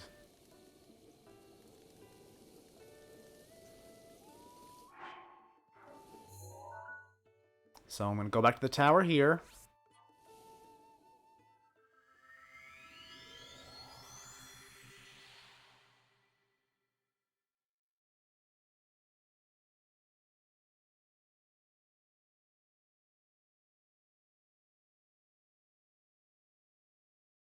Legend of Zorld. Birth of the Wild.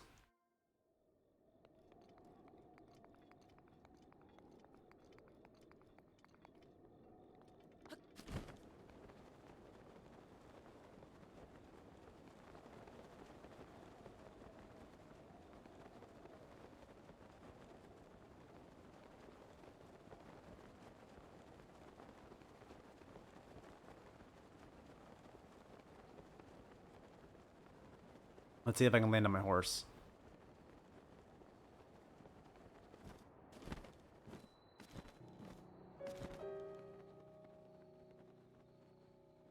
Whee! Let's see, where should I go next? I know where I should go.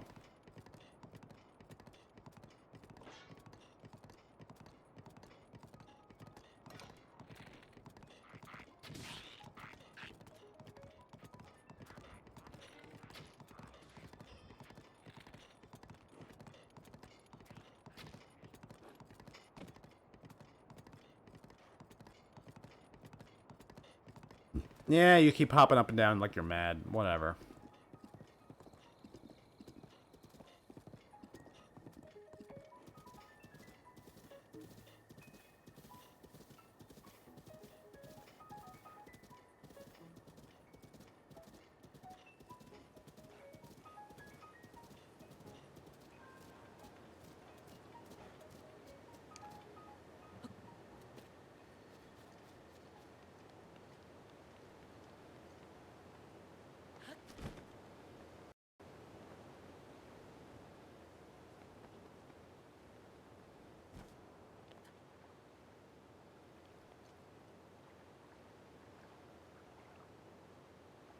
I see one up there. Where's the other one?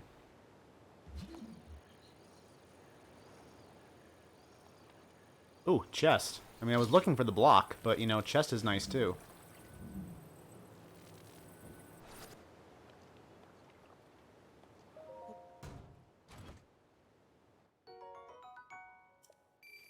Nice, nice. Oh, is that it?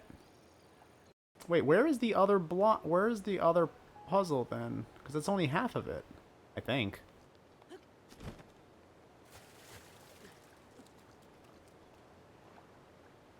And I can't really tell what it looks like.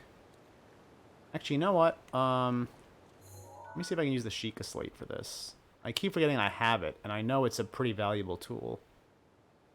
Alright, so it looks like that. Like an eye with 2 on the right.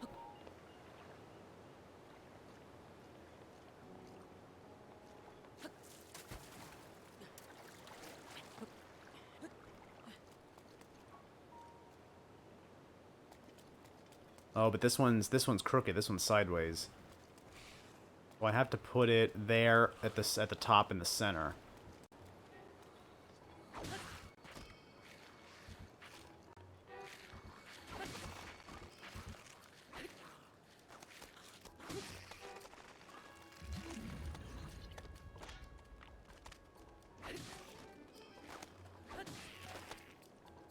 I will cleave the wind itself.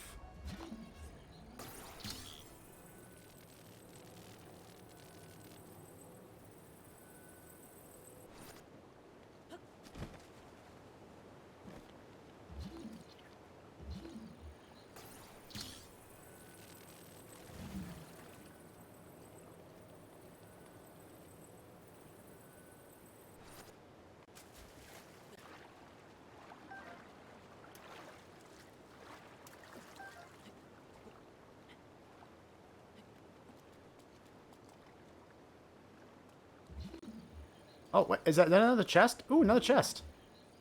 Oh, another chest. Oh, another chest. Oh, another chest. No, no, stop running away. Stop running away, chest. Okay, okay, cool. Ice arrows are nice.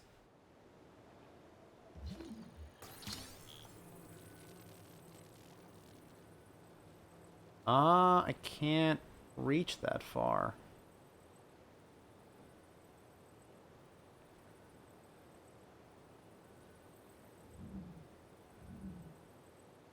Oh yeah, what if I put it there for storage? And then I come up there via this.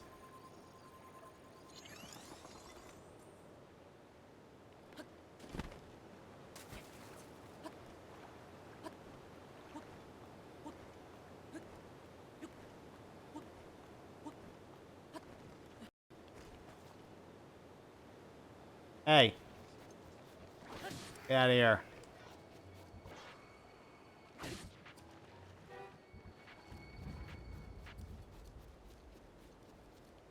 I ain't gonna let you hurt my horsey.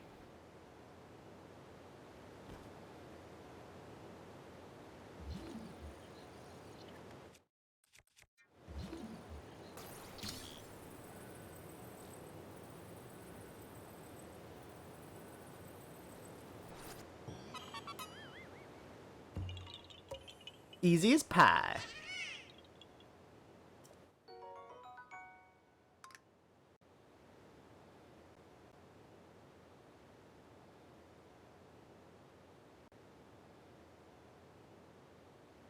Man, with that cooking detour, it feels like I haven't done a speed run in a little while at least.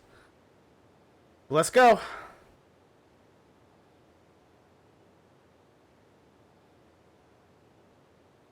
Ah, yes, the classic company, Rotations Per Minute International. That's a joke. I highly doubt RPM stands for rotations per minute. I mean, it does, but not in the sense of this company. Or, you know, maybe it does. Maybe they make things that rotate. I don't know. Again, these are random. watch me scroll down and see the description, and it's like they make wheels or something. I wonder. This is interesting. I don't usually pay attention to this because I don't really care what analysts think all that much. Especially if they're kind of faceless and nameless. But something must have happened to them in July, because suddenly a whole lot more people started covering ratings of this stock, and I'm not seeing any underperforms. I'm not seeing any sales. There's a few more holds piling on, a few more buys, and one more strong buy piling on. Something happened to these guys in July. Manufactures and sells specialty chemicals for the industrial, specialty, and consumer markets worldwide. Waterproofing, coating, industrial roofing systems, sealants, air barriers, tapes, and foams. All kinds of cool stuff like that. Now, what happened to them in July? Something happened.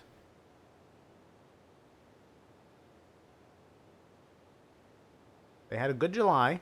So, oh wait, this is 5-year chart. I skipped ahead a bit.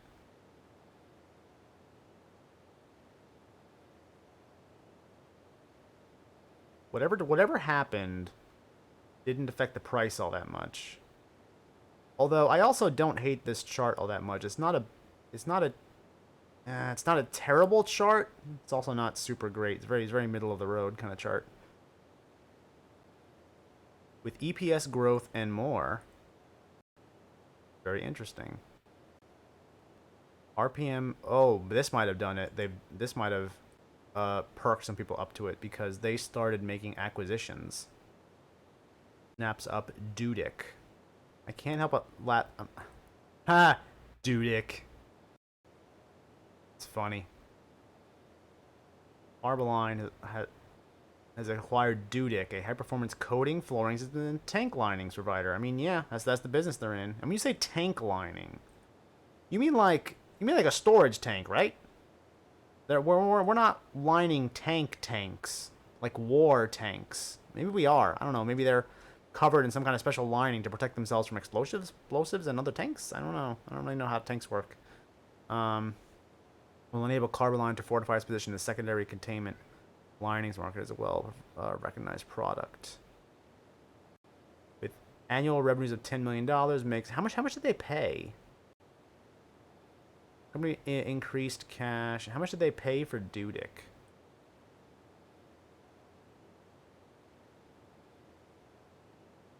Or did they not disclose that?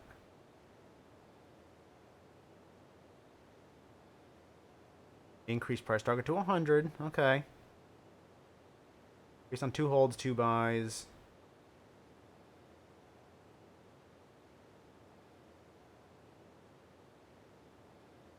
Maybe it wasn't a disclosed amount. That's probably fine too. What is it I have open? Oh, this is the Google tab.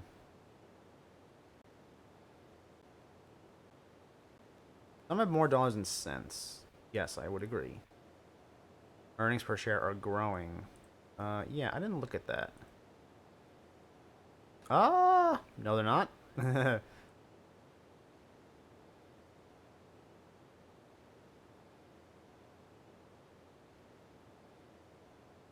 kind of... excuse me. I'm seeing stagnation in 2020, and I don't know it's because of COVID. I don't think so, because suddenly things are starting to decline after Q3. That's not what you would expect from, a recovery.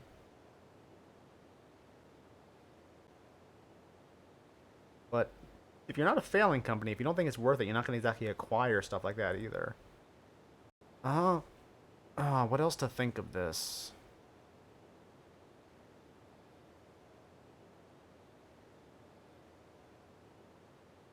Map to growth aids RPM amid cost woes.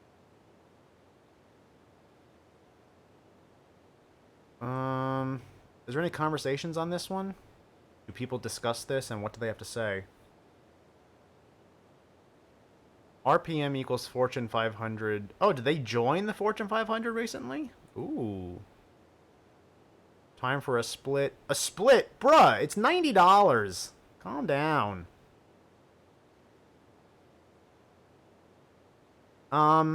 Again, another kind of middle-of-the-road company that doesn't make me terribly enthused, but it's not like it's a failure either.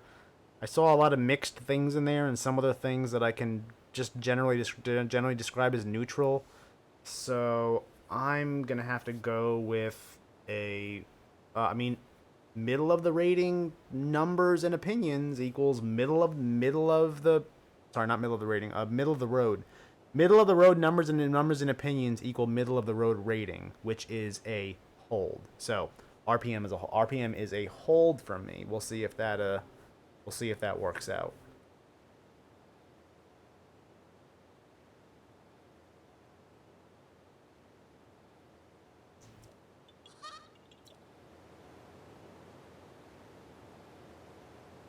How the hell do I get down from here? Nope, not that way.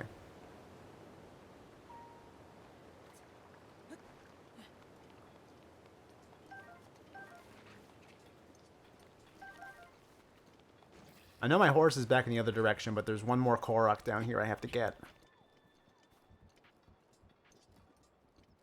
So before anybody goes and yells at their computer screen that I'm going off in the wrong direction and I'm an idiot, even though you may be yelling at me that I'm an idiot for other reasons, I actually know what I'm doing, at least with this one piece of thing at point in time.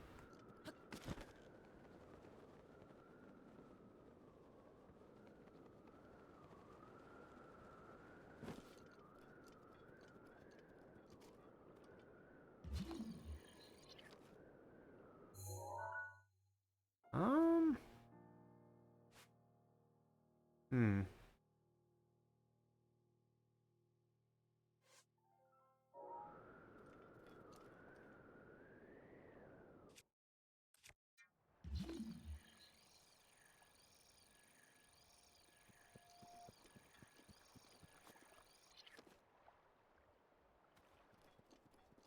The map seems to claim there's a Korok in the middle of the water right here, but like how? There's nothing here. It's just water.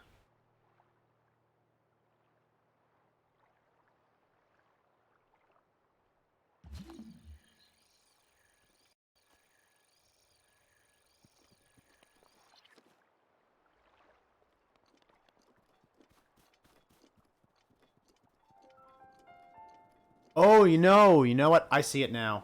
I see the ring. I see the water ring. Oh damn, you know what? I think I gotta go back to the bridge for that.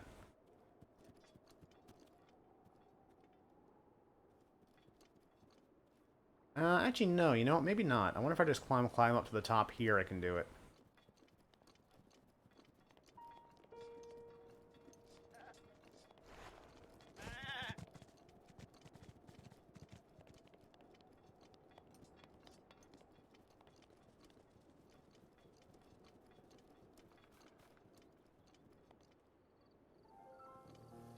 I don't know, that's awfully far, man. I am higher than the bridge though.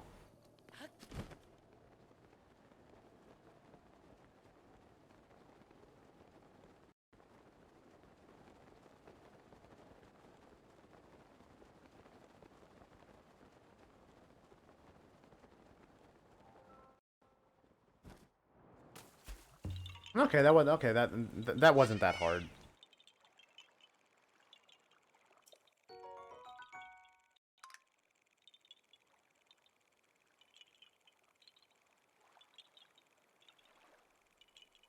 Man, this marathon was a mistake. I'm so beat. I'm so done. But no, must keep going. I only got a few left to do. I can't quit now. What did I say earlier today? I do not like quitters. How I look myself in the mirror later if I can't finish this. Let's go. Must charge forward.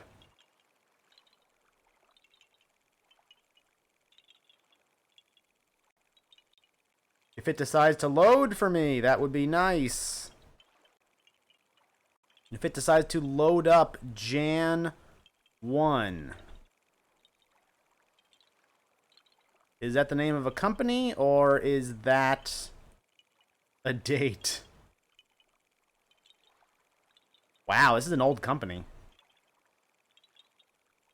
Okay, so a company that, I mean, I've seen a chart similar to this before. It's not quite as egregious as ones I've seen, because, you know, there's some I've seen with this kind of pattern where you look back on it 20 years ago and it was trading in the several hundreds of thousands of dollars compared to the price today. But it's still, you know, it's still not great. This is not the sign of a healthy company.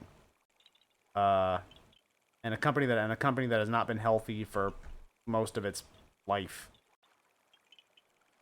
It did have some life back in 0709, but then that was quickly dashed. Oh, I can't imagine why. What happened in 08 again? And then it's kind of, actually no, you know, it's had moderate movement in the interim years. It reached up to 25 in 2011, 2012. Got to the high teens in 2014. Has been languishing pretty bad since then. Has in the past year or so did have a little bit of an uptick. I wonder what that's about. Perhaps we can find out by looking through some news. Clinical supply of lead product candidate Jan 101 for distribution to phase 2B. Okay. So phase 2 is good. And what are these numbers about? They actually have revenue? No, that can't be right. That doesn't make it. And they actually had profit in No, something's going on here. Clinical stage biopharmaceutical company focused on identifying, acquiring, licensing. I think those numbers are lying to me. I want to see a release about earnings to compare those numbers to. Which I don't see. I don't see any releases about earnings. I do see that they have offered shares recently. Price is 6 million common stock offering. Company focused on developing treatments for conditions that cause severe pain and drugs with non-addictive pain-relieving properties. Is that what they do? Partnering, clinical focusing on identifying, acquiring, licensing, developing, partnering, and commercializing novel, non-opioid, non-addictive therapies to address the unmet medical need for the treatment of pain. Operates in 3 against biotechnology, recycling, and technology. Company's lead product candidate targets blood flow cells. And designs, develops, and sells cellular transceiver modules and associated wireless services. So they actually have its... You know what? I kind of like this business model for a clinical stage company. They're not just sitting around developing treatments for things while they hemorrhage money. They actually have products in somewhat related but also slightly different fields to, I assume fund that research that they do. I kind of like that business model. You're not just taking money and hoping you make a good product. No, you have to have a decent business in which you're trying to fund the research that you're doing. I kind of like that business model a lot more. Than just plain old clinical stage companies. Company focused on developing treatments for investors purchase this many shares for a common stock at a price of $10.50. Price of $10.50. Is that where it was trading back in January? No, yeah. Yes, actually. What day was this? January 29th. Yes. In fact, it was... You know, I wonder if the time... I wonder if the timing of that is very strange, because it spiked up to $12.99 right before that. So I wonder if this spike was because people knew this was coming, or if the company saw that spike and said, we can take advantage of this by selling shares and raising some money. So was it a chicken and the egg scenario? I don't know, and I don't really think it matters all that much either. It's more of a, you know, piece of trivia, if anything. Definitive agreement to sell its recycling business. Whoa, wait. Oh, I wish I had read that one. I like this actually. I'm usually very. I know I usually don't like clinical stage companies, but I kind of like the way this one is set up.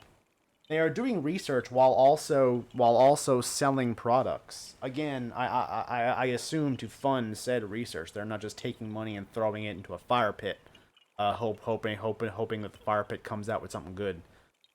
I like that. I actually like that. I know I was kind of mean about the chart earlier, but I kind of like what they're doing. I do. I honestly do. And the fact that this last quarter actually turned a profit, potentially for the first time in forever, I think that's very promising. I think that's very promising. I like it. I like it a lot. In fact, I'm willing to give it a buy. I'm willing to give Jan a buy. I like it. I like the stock.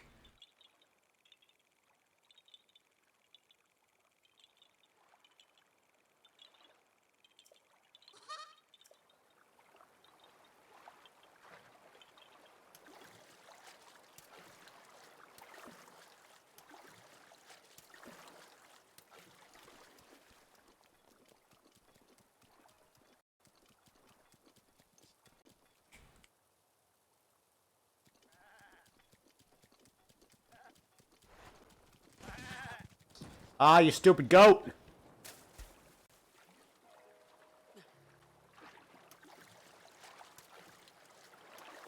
All right, this goat needs to die. Where is he? You're a dead goat.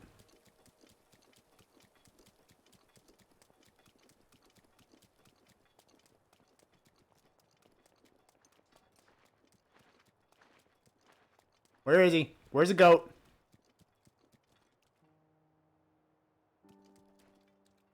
Yeah, he ran away like the coward goat he is. No, wait, there he is. Come back here. I need to murder you.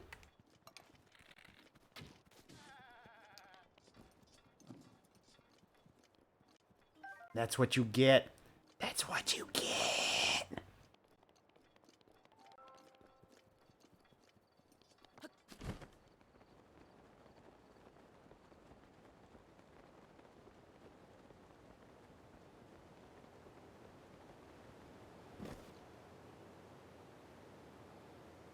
Andy, where am I going next?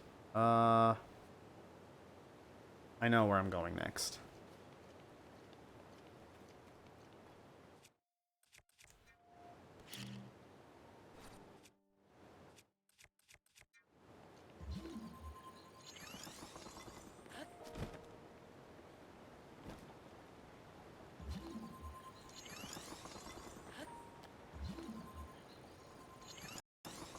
Gotta cross this Bragan River first.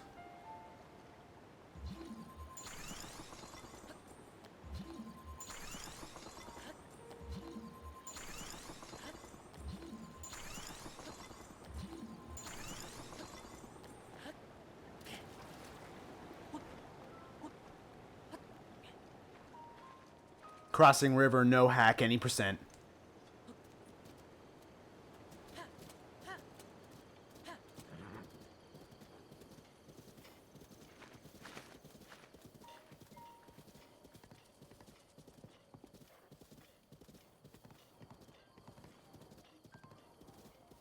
Oh, wow, you made it down that hill. Good horsey.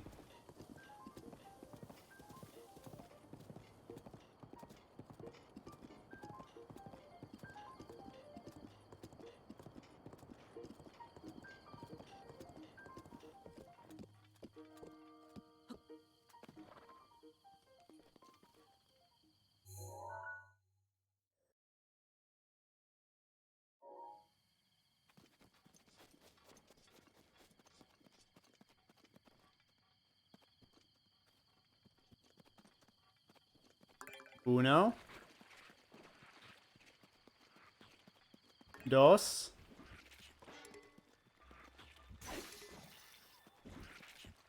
Tres. Cuatro. Cinco. Muy bien.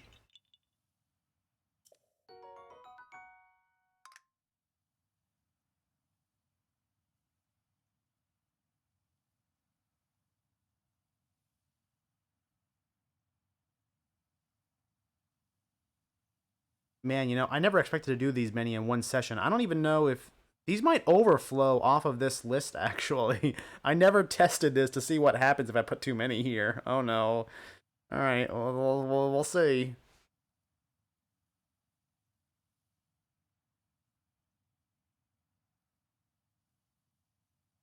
Colfax Corporation.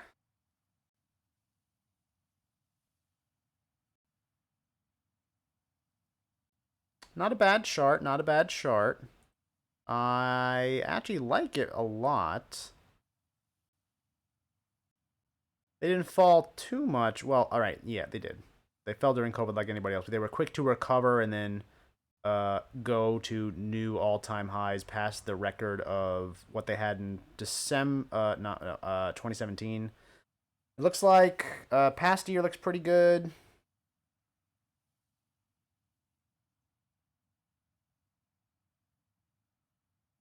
I do like that how it is holding steady at in this 42 to 46 ish range. It's very nice. It's tested the top many times, which it seems to be doing right now. But it seems to be holding steady there. I like holding steady. That's good.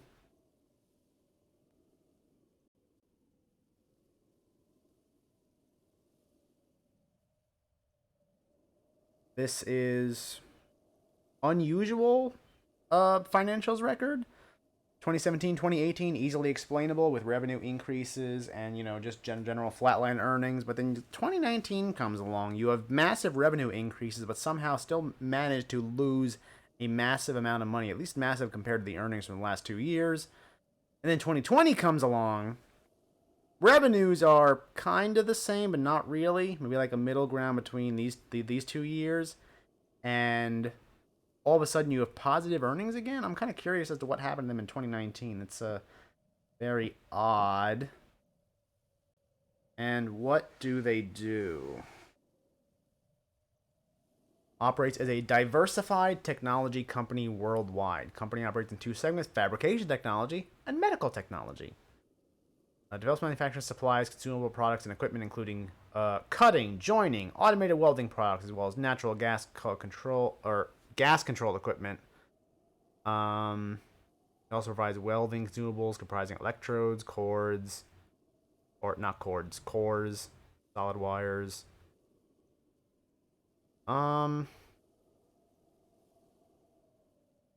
Suite of reconstructive hip joint things. Looks like they're in a bunch of stuff, just general fabrication, which is fine. I typically like to see a little more specialization, but that's fine. Hedge funds have never been this bullish. That must mean it's going to the moon, right? Hedge funds are never wrong. Is it a smart long-term buy? Investors interested in Colfax Corporation's earnings.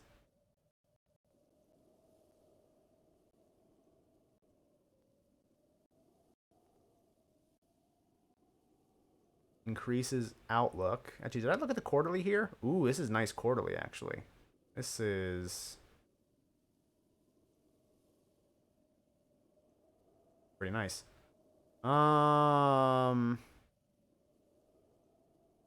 Poised to beat earnings estimates again. I would hope so. In fact, I think they already did. Never been this bullish, as we know from media reports. Is a buy, seller, hold, stock picks. Was in 49 hedge funds portfolios at the end of March. All-time high was 45. So they're at the all-time high for numbers that they're in hedge funds. Really? I know I like to say I don't care what hedge funds think, but I mean, collectively they can usually give you a good picture. If one says something, you can easily disregard that. But if several do the same thing, then that's kind of that's kind of a different signal. Artisan partners, high value, blah blah. I don't care. Colfax Corporation is a global manufacturing company providing orthopedic fabrication technology. Blah blah blah blah blah blah. Our calculations show that Colfax does not belong in our list of 30 most popular stocks by hedge funds. As of the end of fourth quarter, it had 3,600 compared to 45 funds in the third quarter.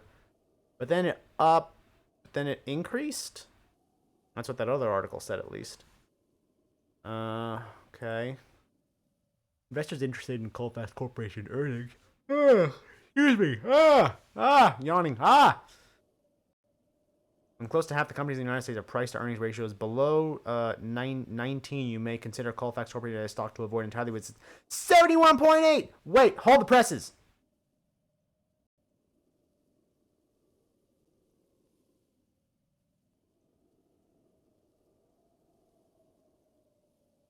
Trailing PE 81, forward PE 21. 21 is a lot more reasonable.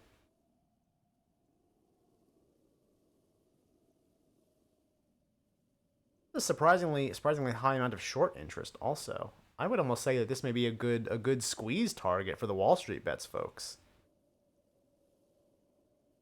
I like it. I like it actually. Whether or not it's manufactured squeezes or the fact that the company actually seems very solid. Uh, PE is a little high. I will admit that article was very right to point that out.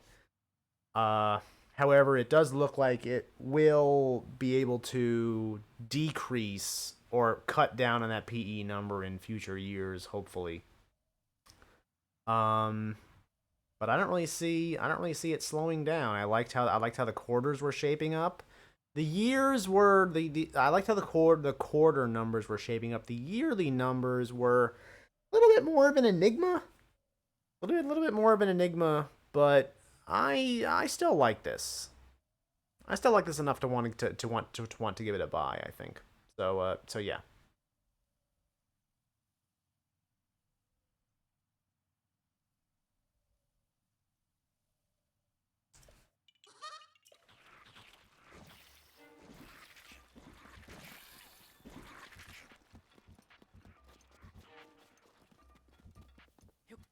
Hi-ho, Speedy, away!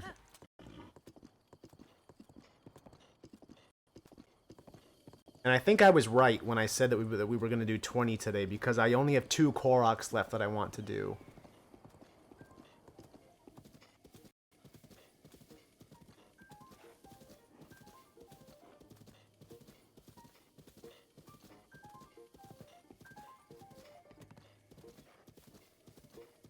And as you probably know, it's going to be Korok, Stock, and then Korok, and I'm going to call it a night.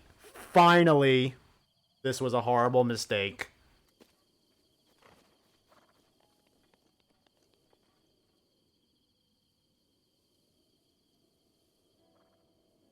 Oh. Yeah, there's the boulder one, and then there's the throwing rocks in one. I'm going to do the boulder one first. Just because it seems nice to be able to end at the water's edge, you know? For reasons that are reasons. They're very reasony reasons. You can't reason with this reasoning. It's unreasonable.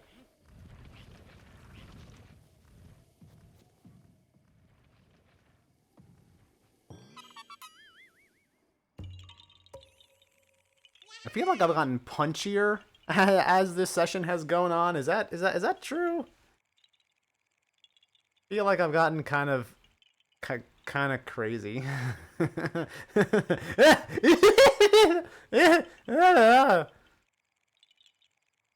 Enough of that nonsense. Oh, look, my map, because I prematurely brought you over to the other screen. Okay, great. Yay, this is going fantastic. All right, finally, last one. Oh my god, I'm so tired. I can't take it anymore. Let's go.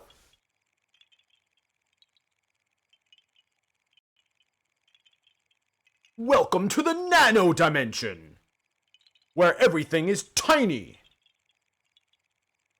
Otherwise, why would you call it the nano dimension? You're not going to find big things there. That would just be ridiculous.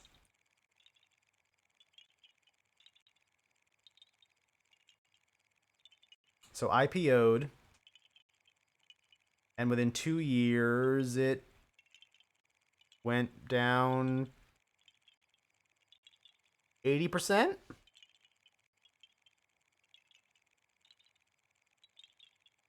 Then it started to find support. At $1, or less than, rather.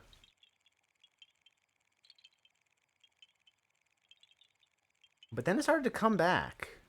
I'm kind of more interested in this 1 year chart, to be honest, because it was at this, it was hanging around the dollar, $2, even sub-dollar level for a while, but then it started to come back. Late last year, starting in October, it began coming back, so it must have done something to turn around its bad luck. Question is, what did it do? Something that it definitely didn't do is start making a profit, because I'm still seeing a whole lot of that blue negative bar here. What does it do? It provides additive electronics in Israel, and internationally its flagship product is a proprietary Dragonfly Lights Out. Oh, that explains the logo. Cool. Actually, I like that logo. That's friggin' cool. That's neato. Lights Out digital manufacturing system, a precision system that provides professional multi-layer circuit boards, radio frequency antennas, sensors, conductive geometries, dialect, and Dragonfly and Switch software to manage the design, file, and printing process. Alrighty then. So, what did this do last October that made it start to shoot up toward the moon? If I can go back that far in the articles, if it'll let me. Maybe?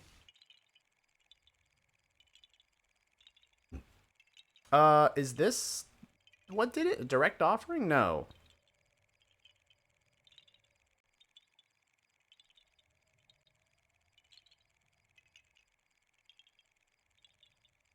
Why it plunged today. Of course, 2020, third quarter. No, that's the post-secondary. November 12th. No, I want to go back even further. I want to go back towards... Ooh,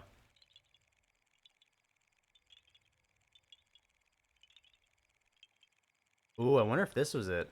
Interview to air on Bloomberg International on the Red Chip Money Report.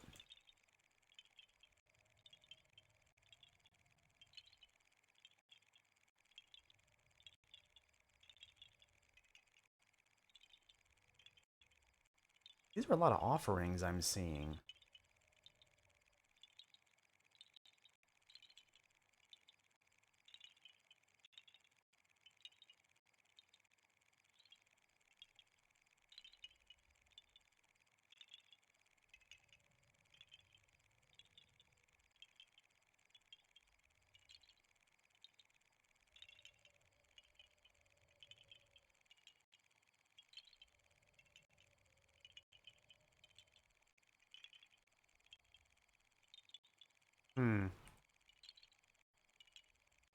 All right, Monday, October 26th. Hold on, I gotta go back up and look at the chart.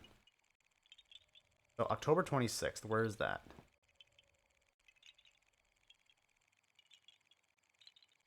It didn't really fall all that bad on October 26th. I don't know what you're talking about.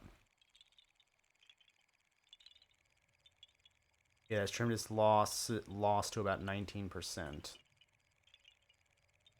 I don't want to have to load up the full site. Stock plunged today on November 20th. 3D printing technology company priced a direct offering of 25 million depository shares. Deal will raise 100 million gross proceeds. Yeah, they've been doing a lot of that. And I can definitely see that being a I think it is all of the direct which they apparently did several. Unless those articles are all talking about the same one, but still. They apparently did a lot either one big one or a lot of small direct offerings of shares. Well, not shares. They call them something different, but it doesn't matter. That makes me... I think they are... I think that's what caused this run up, because you don't try to make money. Well, you do. Well, there's also... jeez, I don't know what to make of this. I can make arguments that it's a good company, and I can also make arguments that it's not a good company.